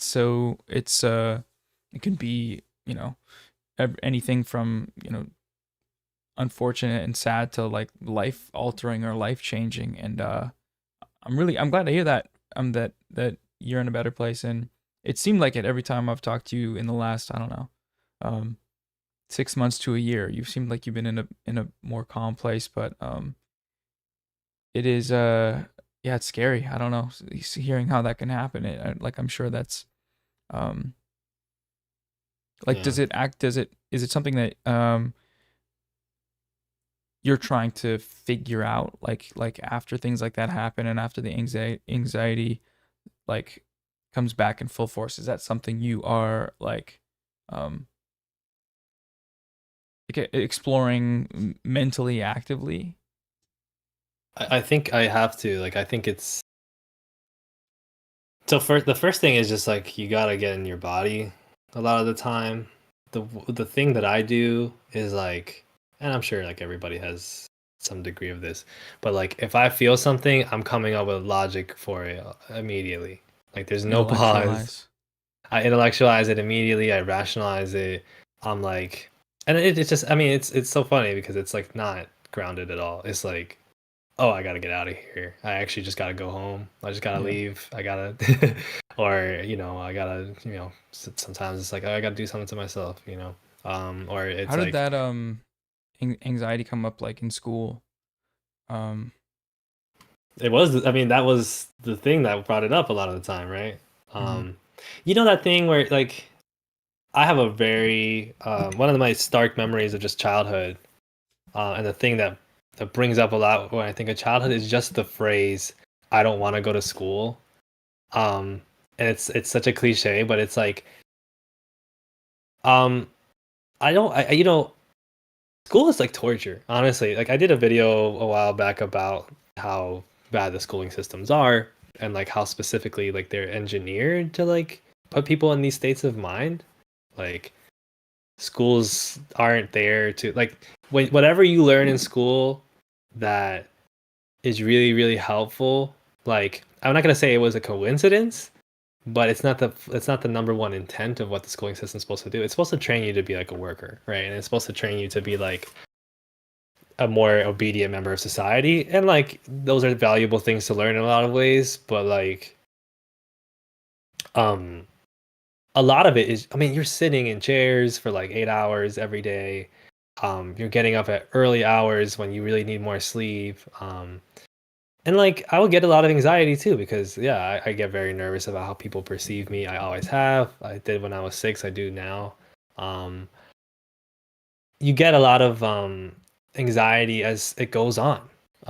Like sure, like 1st through 4th grade was like maybe tough for young Elliot, but I got through it. But like 5th through 8th grade, yikes, right? Like high school, oh my god, like what was that?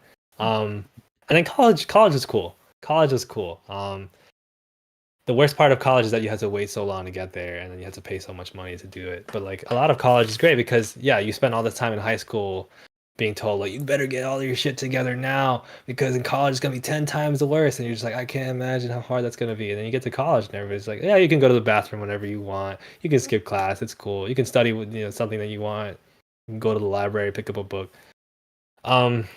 So but like yeah, I just felt like why are my parents abandoning me, right? I mean, I don't think I think that's very silly. I think somebody in the chat said like rich kid problems like a while ago. Like a lot of these things are pretty privileged problems to have, but also, especially as somebody who was very sensitive,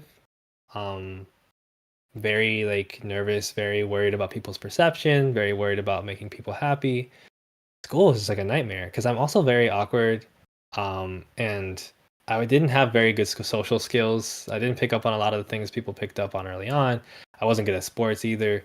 So I kind of was just floating around and like not really having like a good niche to stay in at school. So, um, I also just find that like a lot of the school experience kind of informs everything because then it's what you do when you get home. Like you don't do any homework, you sit and you start doing the video games and you start acting out with your family. All that stuff is like a lot of it is reaction to school, right? So yeah, school, I think the biggest things that brought up anxiety for me were like I wasn't really ever directly bullied, but I've always more so been like bullied more by like ignoring, where people are just kind of like and for those who are just listening, they did like an eye thing where I looked off to the side. Or a lot of the anxiety would develop from just like doing presentations. Then it was a thing of again, like I was a really sensitive kid, so I was like crying a lot from between like 3rd and 6th grade. Like I would just cry a lot, and especially when you're like a boy, socialized as a boy, like there's not like a lot of kindness toward that. My mom was always very sensitive with me and gentle with me, but like, nobody really like actively bullied me, but it was definitely like kind of like, oh, this kid's kind of like a freak. Like he cries a lot. That bullying So you're talking about of like not being actively bullied, but like passively left alone. I feel like sometimes that feels worse in some ways. I would think, that's like a very valid way to look at it. I don't know what I would have done if people would just like push me into lockers. I don't know how my feelings might have been better or worse. But what's really hard about that is that like you don't know what's going on. And so it goes on for so long. Yeah.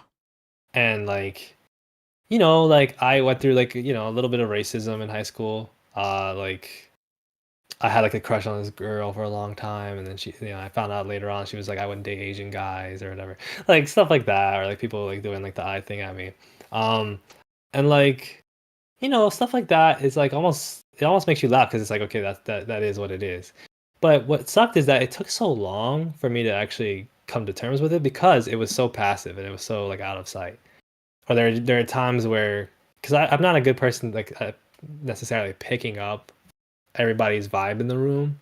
I've had to learn how to do that more as I've gotten older. But there would be times where I'm like, I think everybody's laughing at me. Like I think people are like chuckling and making fun of me. But I can't tell what they're saying. Like at some point, like to some degree, it was literally because they were speaking Spanish and I was in the DR.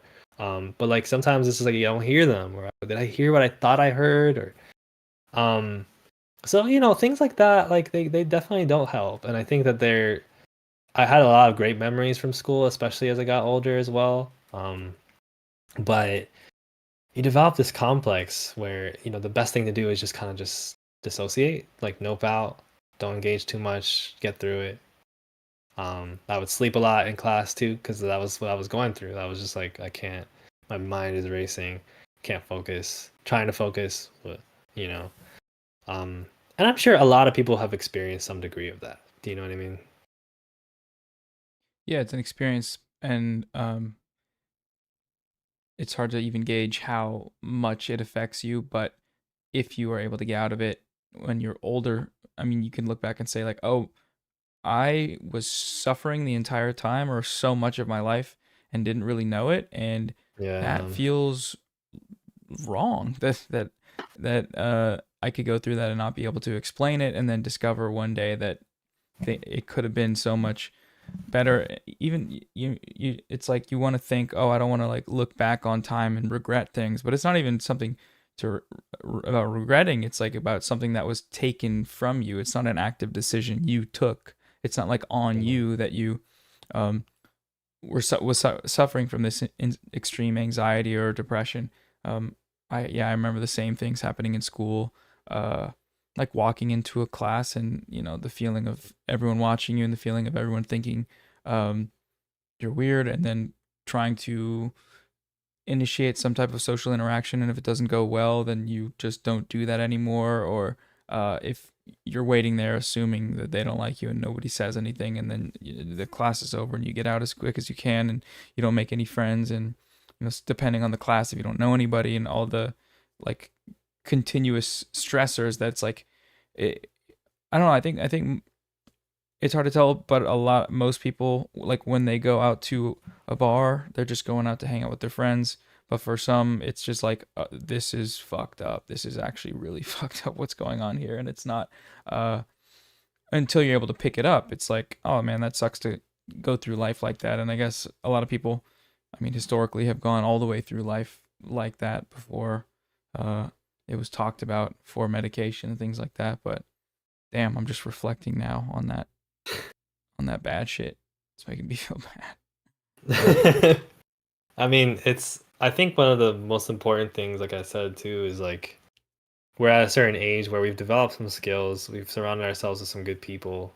I mean, sometimes this is easier when you're not in front of 1,000 people and you're talking. But like you still can notice the feelings come up in your body, like, and not panic. I think that's the biggest thing, is just like not reacting immediately, but like sitting with things, and like also just kind of recognizing them as like physical things before anything else. Like, oh, this is coming up. Oh, this feeling that I had when I was 12, like, and I was kind of being made fun of by my teacher. That's coming up. That feeling, and it's here. Oh, how does it feel? It feels like a sinking feeling, kind of what's the term? Why is it the type of therapy? Does it start with an S? Either way, like you have to kind of reflect on it as a physical experience that's like kind of just occurring, and just kind of like sit with it, breathe through it, and not be like, oh shit, I'm back there, right? Which is where my brain goes a lot of times. It's like, I'm back there. All this time that I spent getting happier and learning all these different things and surrounding myself with different people, it doesn't matter. I'm still that 11-year-old. Life still sucks just as badly. I'm never gonna escape. I'm stuck, right? And that's a valid thing to think, but it's like not true, right? You obviously have changed a lot, right? So yeah, sometimes our hardest feelings come up in the times when we're a lot stronger and we can handle them. And the best thing that we can do is like kind of like act differently.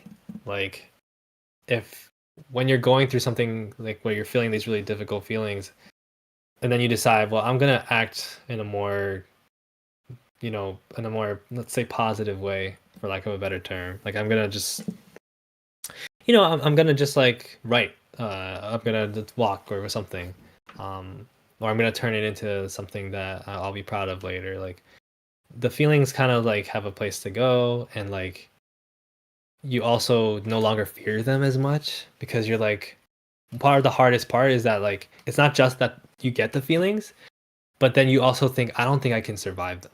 Do you know what I Mm. mean? Yeah. Like anxiety is like this reaction where it's literally like fight or flight. It's literally like I feel like this is a survival thing, Yeah. right? And I feel like I might die, right? Yeah. And when you can prove to yourself like, okay, but I won't, like I can actually operate very well and take care of myself, then it starts to get easier too, because not only are you there with the feelings, but like you're also kind of resting some of that worry that like the feelings are going to overwhelm you and that you're not going to be able to handle it, you know? What has been the role of for you of community in facilitating that process of being able to recognize uh that like, oh, it's gonna be okay.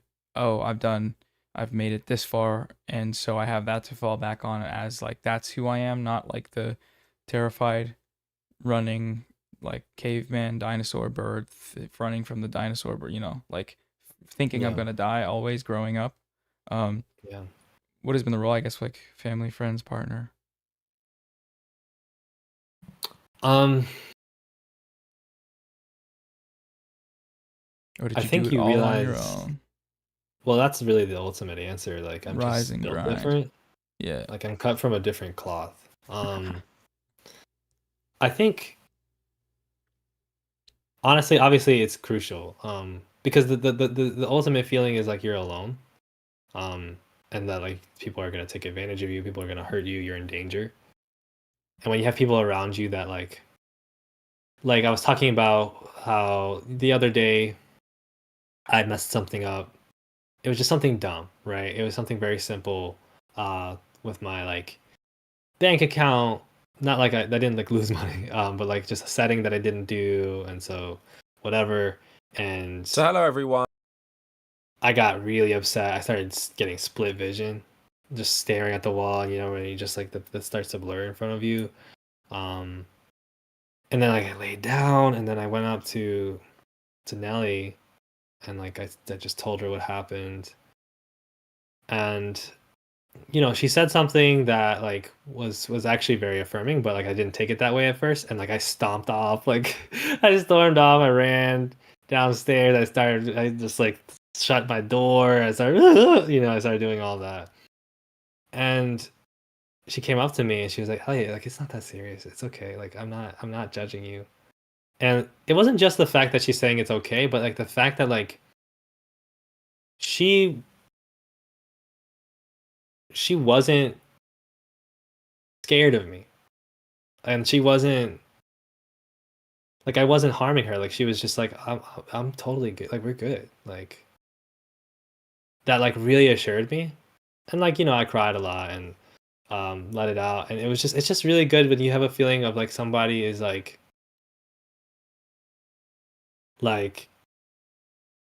it's not judging you. It makes such a it's such a simple thing, um but it makes such a huge difference because um you realize that like a lot of the stuff you didn't let out, it was because you didn't feel safe, right? You didn't feel like safe around people to like let it out. And when you get that permission, then it's just like, oh, I can let all this stuff out. And it's like you never have one of those experiences where you're like crying in a way that you didn't think you were gonna cry, like you're making sounds you've never heard yourself make, you know, shit like that. Um, like that shit is so great because that's just the sign of like, oh my goodness, I can finally offload some of this, and like, and it's not burdening somebody else. I think the biggest thing I was always scared of is like, oh, I'm a burden, like I'm a burden to people. So I was always, I gotta be funny, or I gotta be really smart or really nice and all this stuff because I gotta prove that I'm worthy. I gotta prove that I'm not a burden to other people. And then you learn like, oh, you're not, you know, like if you're actually you're there for people, you help them, and then they're there for you and they help you. Um, and because of that, it's like the central fear just kind of goes away. And I think having community is more than just obviously just having one partner, but it's also about like asking for help. It's about asking for like expertise. Like if I know like Noah has a specific experience of like how to do XYZ, or like having gone through XYZ, like I can talk to Noah and Noah will be like, here's some thoughts I have, you know, or here's what I would like wanted to hear when I was in that position, and And vice versa. asking will be usually the person you're asking, them sharing or helping you is something that's totally not even a big deal at all, or they'll even enjoy it. And even though you are thinking about it by being a burden, by like as being a burden by asking, usually a lot of the time people if you just Love it. ask, people love it. Yeah, they want to help, they want to like they want you to hit them up and stay on their couch if they're in your city and you need a place to stay. Like that's, yeah, come over. Like that's totally fine. But like garnering up the courage to actually ask is like it feels like a weird thing, but I think over time, I guess you learn it, and especially repeated exposure to a community of people that I guess gives you that feeling of comfort, like you're saying with Nelly. That's huge. I'm glad to hear you found that, but finding it takes a while and it can be scary. Yeah, and community is also sometimes just resources, you know, like this is why we're communists, because we're like, you know, resources should be available to everybody, like crucial resources, important resources help. Sometimes being in community with somebody is not even like knowing them very well, but like they're down the street and they talk to you nicely when you walk into their store, and they give you some ideas, like some help when you know, they offer like, hey, maybe you should try this medical plan or this healthcare plan or whatever, you know. I also grew up in New York City, so it was an environment where people are very like business is business, and like I'm very focused, and people can be very nice in New York City, but everybody's also very stressed and very, you know, hard working. So sometimes community is just like it's about like having people around you that kind of give the thing that you need so that you can get to the place that you need to be, right? Like if you're a person who needs calm around you, like you build a community around you that keeps you calm, that like calm people who know how to be, you know, who know how to do that for you. If you're a person who needs to laugh, right? Like these kinds of things are really important. And you know, it's hard when you have these conversations sometimes not to sound like cliched. I don't know if that's just me being self-conscious, but like sometimes it sounds like you know, you need a friend, like be there for people. Yeah, that's bullshit. Cringe. This fucking guy. No, I mean, yeah, it's I spent the entire last year having to like figure out just to come to the conclusion of that cliche. But the cliche, you know, is a cliche, but it captures a lot underneath it. Yeah. I mean, cliches are like that, right? Like hurt people is a cliche, but like it's also kind of Marxism. You know what I mean? Like it's kind of how things work. Yeah. And I don't know, man. Like I've been seeing when I check in with your streams, usually it's like there's something like big going on, and it's kind of funny that like maybe it's because also it's at nighttime, or like it's nighttime for me, but it feels like it's like, you know, like maybe it's good to sometimes have an hour where we just kind of talk about really deep shit that hurts us, you know. I hope that it's something that gives people a sense of like, oh, like yeah, I feel that, or I gained some insight from that, or you know, like I'm glad that Noah and Elliot talked about this, because that's all you can really sometimes offer with these platforms. Like, and I even mean, if you they can don't, offer a it's lot like more, but we're having a conversation about something like we we're feel. here. We're here. Yeah, doing we're our allowed thing. to feel and hear things. I am curious to not to totally just do the opposite of what you just mentioned, but I'm curious what you were thinking about coming in regarding like left tube stuff, internet politics, and for most of today I was kind of like yelling about using our platforms for good and how we can maybe figure out organizing do with things like not with podcasts, but like, you know, conversations about tactics, like direct conversations too, not a non-confrontational, I was just yapping a lot about like leftist tactics with social media. But yeah, you said you Yeah. were interested in talking about that. Oh, I'm always down. I mean, so I feel that one of the things that frustrates me the most is when you watch a video essay and it's like really maybe it's a really good video essay and it's covering like a topic, it's covering how bad certain things are, and then the ending is just like, well, I don't have any hope and there's nothing. What can we do? I have no idea, but maybe we can. And it's like sometimes maybe that's necessary because like sometimes the purpose is not always having a solution, and it's not even just about solutions, but like I feel like we're in a different era. I feel like the past few years of like, you know, quote unquote breadtube and leftist social media, have a lot of it has been just like kind of picking up pieces of movements that were destroyed by capitalist neoliberal governments, picking up pieces of information from different sources, histories and terminology, and a lot of it has been like, you know, like, let's have a conversation about a media property or about culture, and that's always important, because it helps people apply their thinking and then expand their thinking. But a lot of it has been kind of afraid of organizing. Like a lot of it has been kind of like, you know, bad things are bad. And I do think what I'm trying to do now is be the kind of creator that goes beyond like just saying that bad things are bad.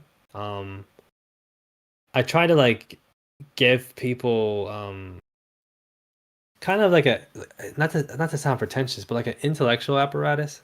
You know, like here's some stuff that like some ideas that like you should go discover, like for your like go test these out. Like in my video about Japan, right? I made a very long video about Japan, and fascism.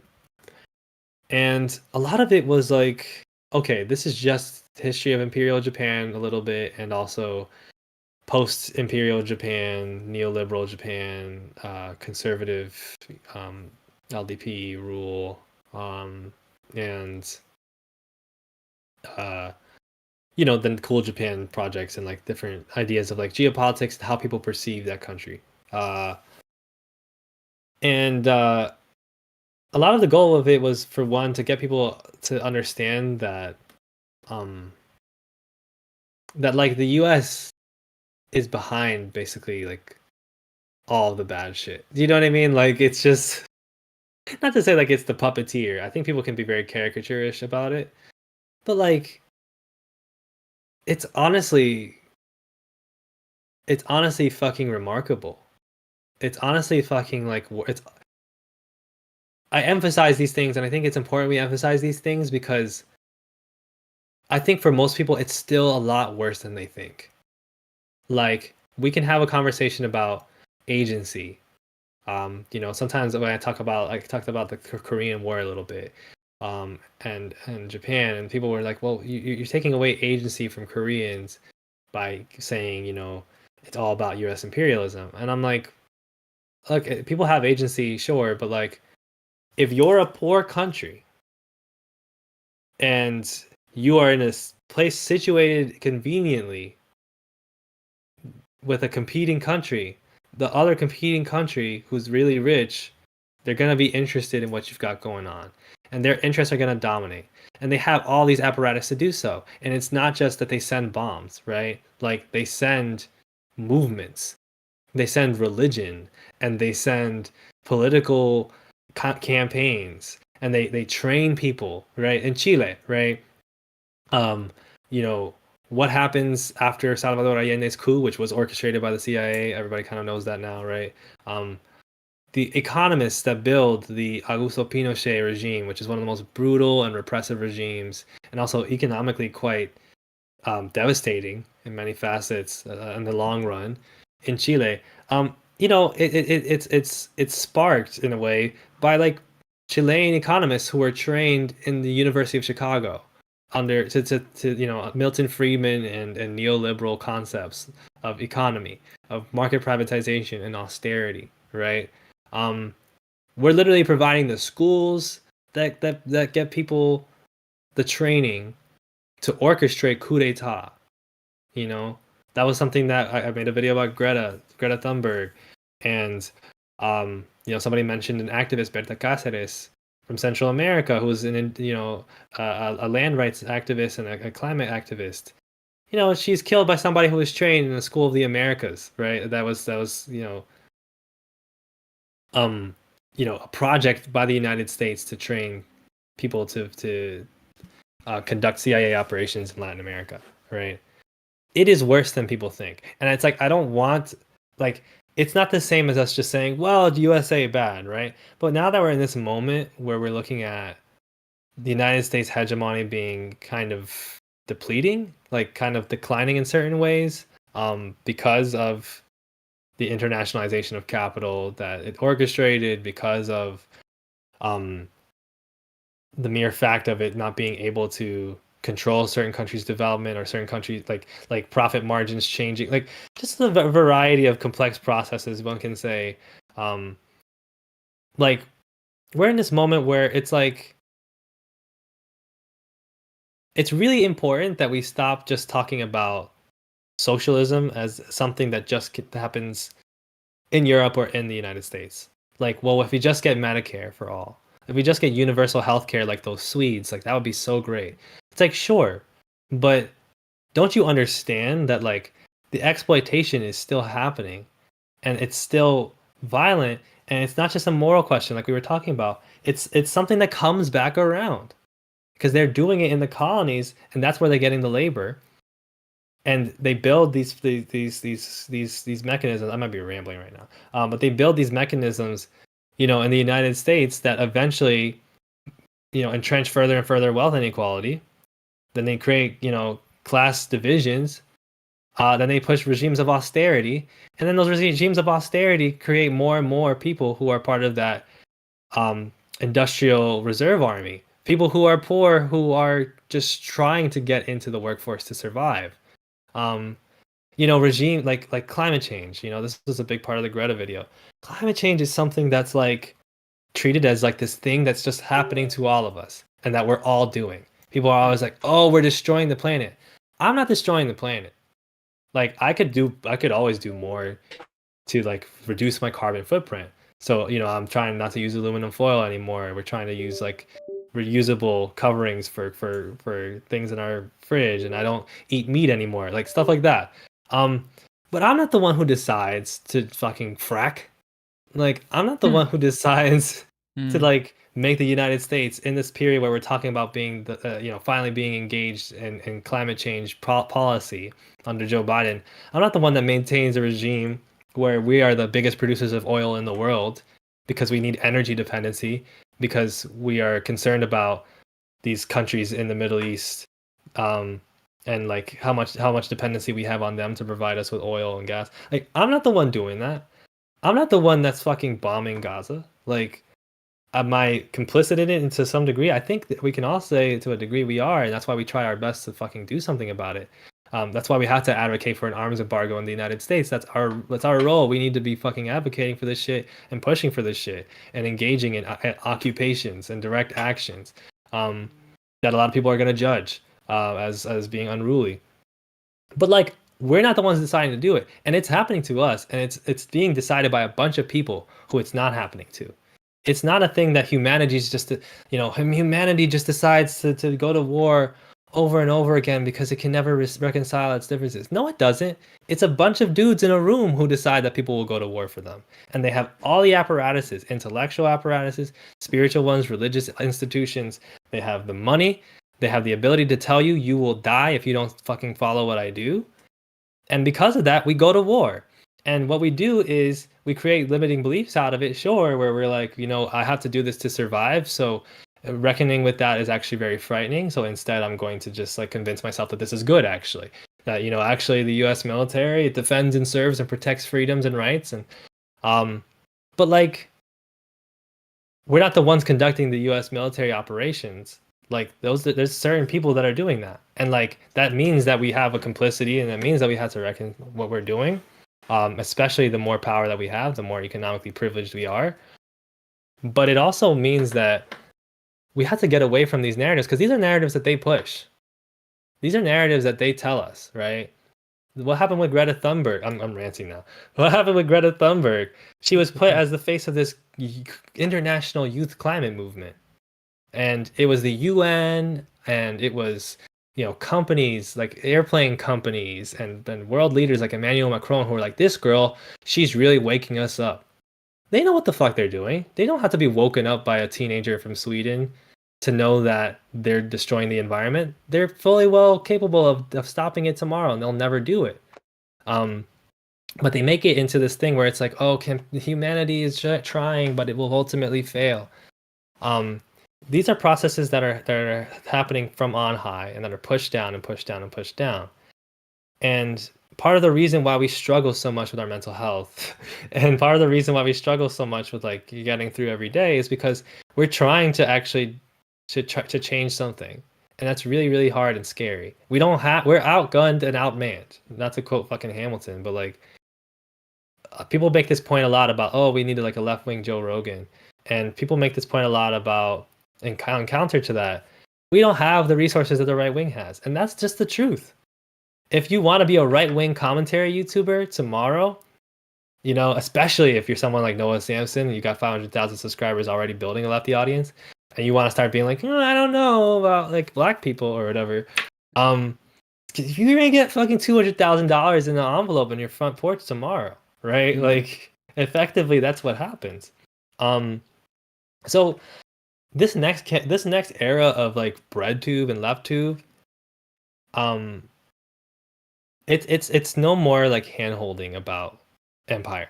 We need to talk about empire, and we need to talk about fascism, not just as like when the guy wins a presidential election and then does austerity more than the other austerity candidate does, but like fascism like as the thing that we have been doing, as the thing that these countries have been doing, these specific elites have been doing for hundreds of years, and these things that extend from processes that predate, what we understand as capitalism. We have to reckon with that. And that means like not just using our voices to talk about Palestine, which, at this point, if you call yourself like a leftist and you're not talking about Palestine, like that has to be a problem.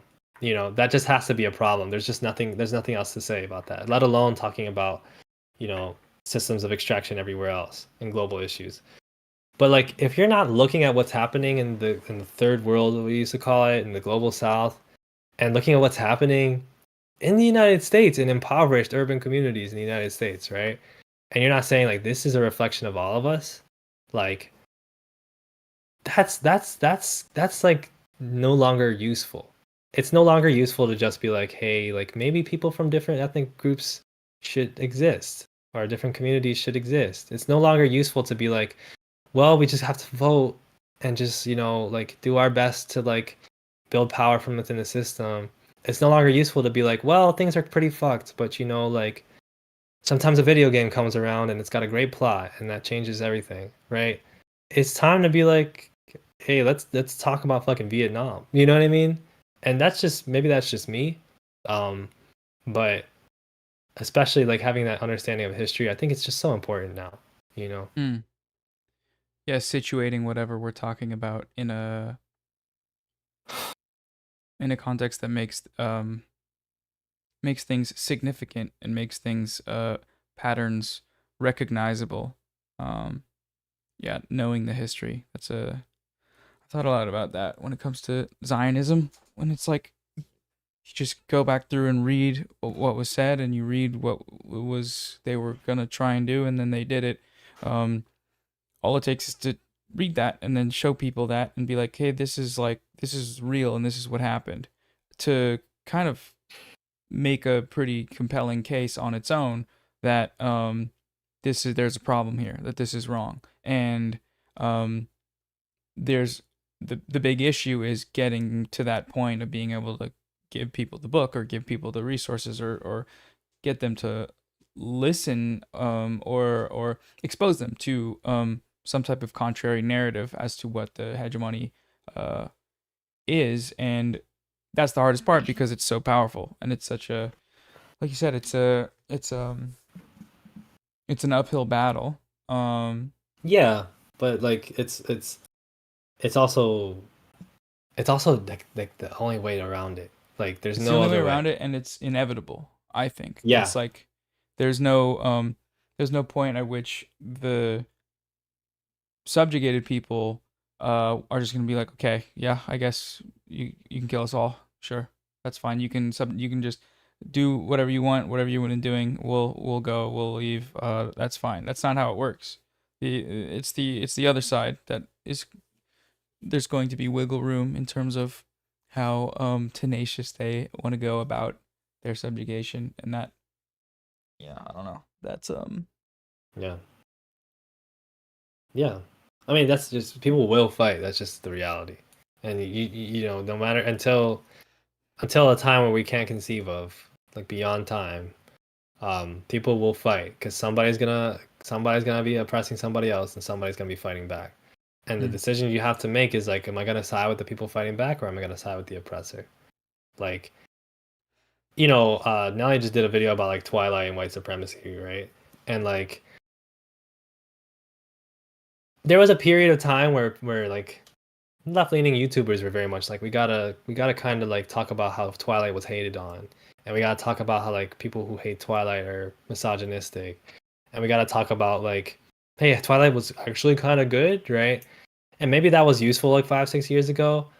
The fucking text is white supremacist. Like, it's just extremely white supremacist and extremely misogynistic. Like the way that the indigenous female character, the indigenous woman character, is treated in that text, like not only is it like white supremacist, but it's like based off of like Mormon biblical ideological shit, like curse of Ham, curse of Cain. It's like the whitening that like purifies people over time.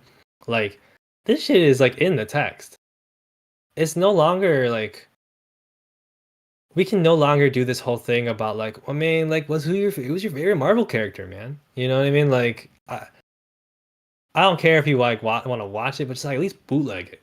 Do you know what I mean? Because we have other shit that we should be talking about. There's so much great art that's coming out that's being made by people who need your support, who are independent, who are smaller scale in terms of filmmaking and music. Like, we can't keep doing the whole like, you know, is Star Wars actually woke, right? Like, we can't keep doing that. That's the thing that like, that's the type of media critique that we do have to kind of get a little bit more on a radical side. Because like, we're not reckoning with like, I don't know, like a lot of that stuff is whatever. You make a video about whatever you want to make, but like, I just think that in terms of the project on like a public scale, like people are tired. People are really beat up. People want to fight. Like, people are no longer like interested in just being represented. Like, they're not just interested in getting representation in a movie. They're not interested in just like, you know, hearing about like, thinking about like what's going to happen in season 2 of this TV show when it comes back. They're not even just interested in just like a very like highly funded movie talking about how bad rich people are. Like, they're tired of it. What they want to know is like, who the fuck is doing mutual aid? Like, and how can I help? How can I go participate in that? Like, they want to know, where is the care work being done? Like, who's making food for poor people? Like, they want to know, like, how can I go out and demand that politicians tax the rich? They want to know, like, how can I demand an arms embargo? And I do think that knowledge and education are a really important part of this. So that knowledge and education has to be a bit more focused on like where people are at. The more that things keep collapsing in the ways that they are in the US, the more that people are going to be feeling this way. And so in this era of like BreadTube or whatever, it's really gonna have to like, it's time to get like more radical, I think. And that doesn't mean that there's not room to talk about media properties. You know, do whatever you want. Like, sometimes we want to make fun content, whatever, but like, I see a lot of great creators doing great work. and they have smaller channels. And I see a lot of creators that like have very large channels and a lot of followings, making very like engaging, entertaining, long videos about a cultural subject. And like that's cool.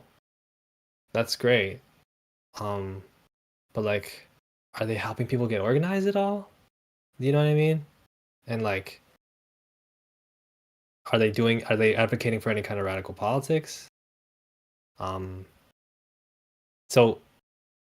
I don't want to sound like a hater. I don't want you to don't nobody fill in any blanks or whatever. Like that's just like a general thing.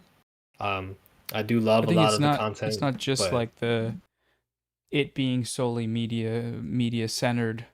That's the problem, but it's that it's being released into a space that is at least nominally or branded as a radical space, or what was once perceived to be a radical space.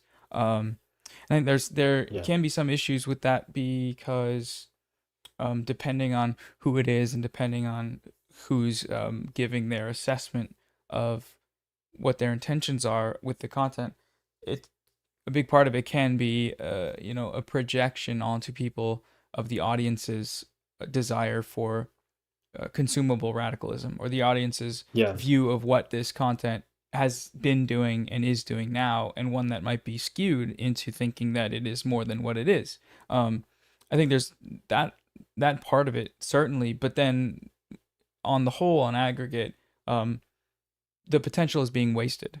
I think if this is the best the left has to offer with internet politics, then in so far it's been a failure in terms of garnering power, or garnering popular support, I suppose. And failure might Yeah. be the wrong word for it. That's a pretty maybe doomerist word, but it feels like that a lot of times when I think about.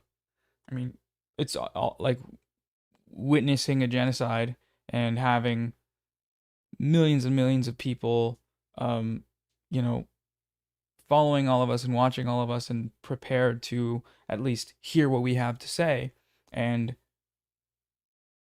no broad organization, no continuous, driven, centrally focused action towards mitigating it, with our power in media or relative power in media. And that feels, watching the genocide unfold. And then I just think, yeah, I Yeah. mean, I obviously am included in that group, because it's just Well, yes and no, right? Like, we can all do better, but like, you're literally doing like this massive live stream project that's raised almost $500,000. yeah, no, this is, I think this is something that, like, everyone that's participated in it and everyone that's watching is like are coming together in a way that's pretty positive. It almost feels like it's like too late, or like, I don't know, that's a pretty negative way to think about what's going on here, because it's a lot of money, but it's also I'm trying to situate what's happening here in the context of what's unfolded already. Mm. And I don't know, things can only, I guess we can only do, we can only, sorry. That's okay. Things are gonna get better, or they're gonna get worse, or they're gonna stay the same, and they're bad right now. So we just have to do what we can to make them better. I guess I'm just expressing a frustration at the shortcomings of what this space is, and but at the same time, the reason the frustration is there is because I know it can be better. Yeah, I mean, of course it can be better. It's important that our critique not turn into like doomerism or whatever. Yeah. Like, and we're not doing that. But it's important to also express that frustration. And a lot of this stuff, like, honestly, Nelly inspires me with a lot of this stuff. We talk about this stuff. We're gonna be talking about this stuff more with our podcast and stuff. I find that we also have to know, we have our roles, right? Like, as much as people should be doing more, and there's a lot of people we can point at and be like, you could do more. We also have to not be arrogant so as to presuppose that any one of us could like conduct the revolution solely, or that like the YouTube work is not the revolution, but it's also not insignificant, right? Mm-hmm. And like some people throughout history, like some people have been writers, some people have been firefighters, right? Some people have been medics, right? I find that it's important. What matters to me is that I'm like, this is a really important role. I get paid for it. I'd like to get paid more for it, but I also am pretty happy with how much I'm getting paid for it, you know, in the long scheme of things, especially. But I take it seriously to a degree. I think that's the thing that, you know, kind of bothers me, is that, you know, sometimes it seems like people are not taking their position that seriously. But like, yeah, I mean, not to be, I think what's more important is that we're seeing so many great creators pop up too. Like even just now, like new creators that are like, wow, this person's like doing awesome work. Like there's a lot of YouTube channels that I'm gonna be like shouting out on my community posts and stuff like that. And like things are happening. Like the forces of history are moving, and so it's like a matter of us being like, okay, what could I contribute to this? That's important, and I think it's yeah, I'm getting that thing you're getting too. I think that's important. I think also there we can still say that and then also be like, hey, here's something like before we end, I do have like I'll have like a small list of things that I'd like to see people talk about. Nice. Maybe this is like something that could be helpful. Yeah, 100%. Small list of things that I like to see like people make video essays about. And like I'll get there at some point. For some of these things, but I'd like to see people talk about factory farming. One of the most devastating like things that impacts the environment is like the way that we factory farm animals. Much of the produce that we grow that like has a significant environmental impact, a gigantic percentage of that is consumed by animals that we're force feeding to consume as meat. And the meat industries are extremely well paid and pay a lot of money to maintain their stranglehold over like everything from like the realm of nutrition and STEM to like people's like tastes, right? Like it's inexcusable that we don't have like a vegan fast food chain that's everywhere now, right? Like so many people don't eat meat now or eat much less meat. So like let's see, something about animal. I know it's kind of a bummer. I know people are like, oh, a lot of vegans are backwards in their politics, and that's true. A lot of vegans are very leftist though, and a lot of not to say like everybody who isn't vegan has no value, no place in doing leftist politics. That's obviously like a backwards kind of way to talk about it. But like, we could all be doing a little bit less meat eating. Especially because we can get soybean, like we can get tofu anywhere, right? We can get all this different proteins. So something I'd like to see people talk about. I would like to see people talk about. I'd like to see people just talk about more about Latin America. This is something that I'm going to be working on. That's personally where I'm at right now, because I have a big video about Puerto Rico, and I want to talk about some stuff with Latin American history. I want to see just people just having more like, and not just talking about Chile. Like we all talk about Chile and Salvador Allende. The story can be told a million times, but talk about the Zapatista rebellion in Mexico. Stuff about like different leftist movements throughout Latin America. I would love to see that. I would love to see content also similarly about other parts of the developing world. Content about Africa, sub-Saharan Africa, North Africa, West, East, South. I would like to see more content. Finally, this is my last one, and then we can we can make it. Ooh, okay. I actually have a lot of these. That's why it's like hard to pick. I would like to see people talk about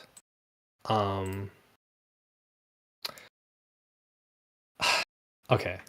I want to see people talk about China more. I know people there's a lot of things that we have to be kind of restrained or thoughtful about when we talk about China. But like at the very least, can somebody make a video about social credit scores and like how that's a complete lie? Like Chinese people will out and out say it to us all the time. There's no such thing as like a social credit score that we have that like if you say positive things about Mao Zedong, you get higher chances of getting nice houses or whatever. Like it's a comical idea. It's a very racist idea. Um, if we're going to understand anything about the world, we need to have a larger and deeper understanding about China, both in terms of when it's positive and when it's critical. And that's at least a place to start. Just like how did the social credit score thing be a become such a problem. huge meme? People are still making it all the time. Like it's pervasive. Anytime you see a video come up on your algorithm that's like Chinese title or like a meme from China, top comments, social credit score plus 5,000. It's fucking exhausting. Okay, somebody address that. And that's all my suggestions.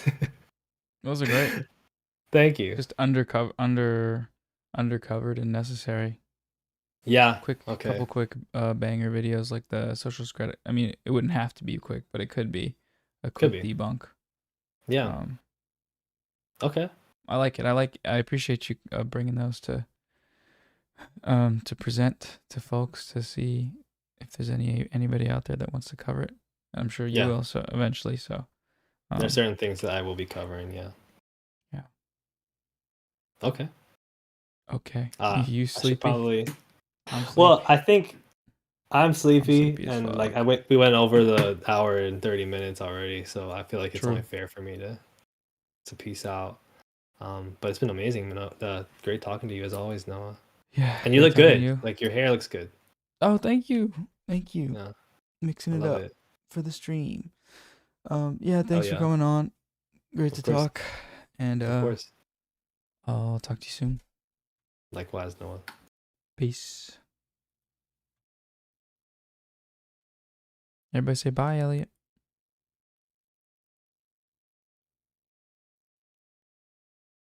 I'm so tired, bro. How much is this streaming is hard and how much is this just I can't handle the heat? I'm gonna end stream, I think. But we are so close. Did we reach it yet? 415. It's not even 7 p.m. I know. I got like just a couple hours of sleep. Everybody follow Elliot saying in the chat. Love you too, bro.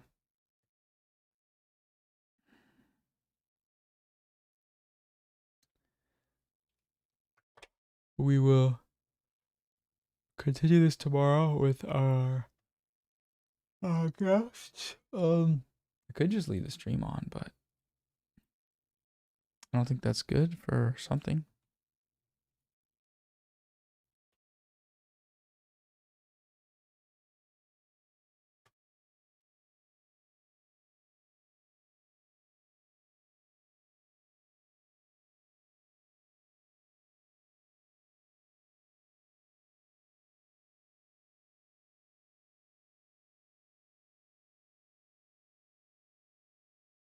I think this is who we got tomorrow.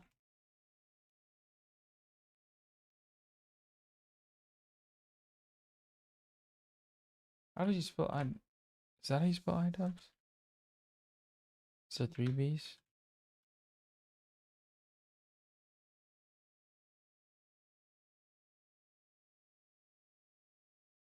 I could do a Fortnite game challenge. IDUBBBZ. Thank you. Psychedelic Socialist, what up?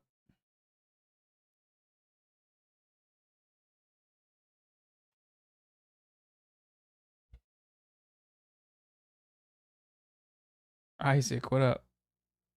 We could bring Kent on. Alright, let's do this. Let's check this out. Hold on.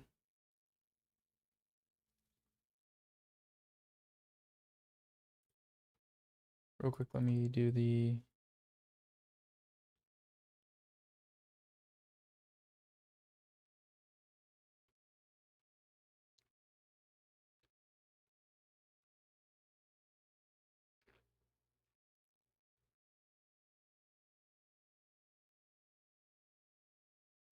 All right, let's add these up, gamers.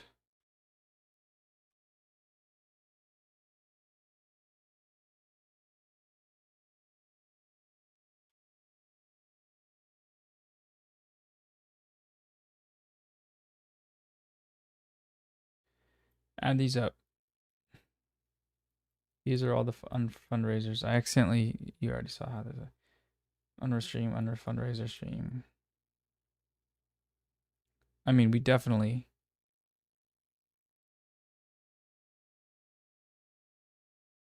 almost certainly got it, yeah? This is Elliot saying he's so numbers based.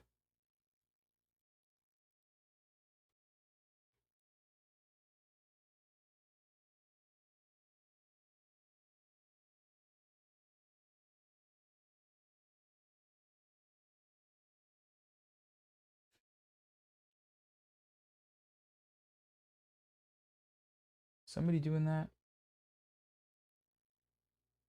I just got a link of this. A detailed translation. I'm gonna read that later. That's cool. I was reading the chat last night when we were talking to Rashid. Wait, what was I trying to do?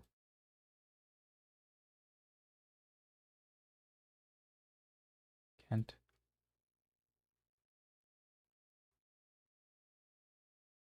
Oh yeah, RM Brown. I saw that. 494. You guys got it.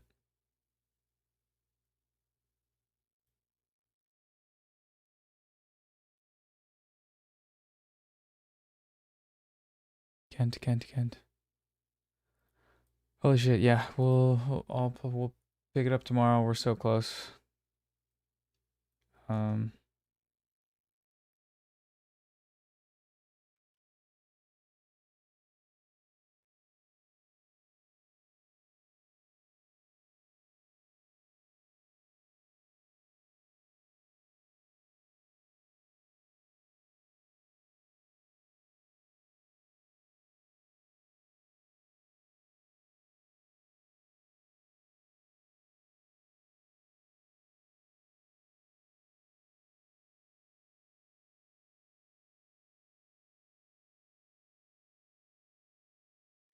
Amazing stuff, team.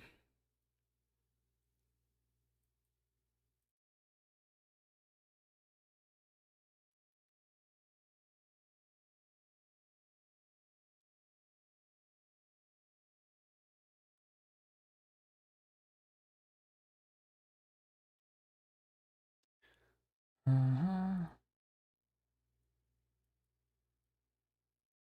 yeah, we're 5,000 away from $500,000. We definitely will. I agree. These times might be subject to change this Thursday date. So stay in touch, stay tuned.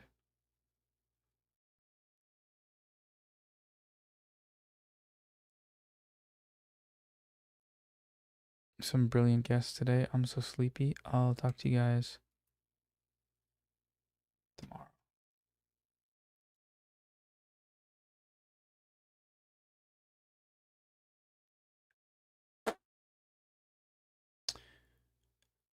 Friday is supposed to be the last day. Tomorrow might be. No. Sweet dreams. Bye, everybody. Good luck. Good luck.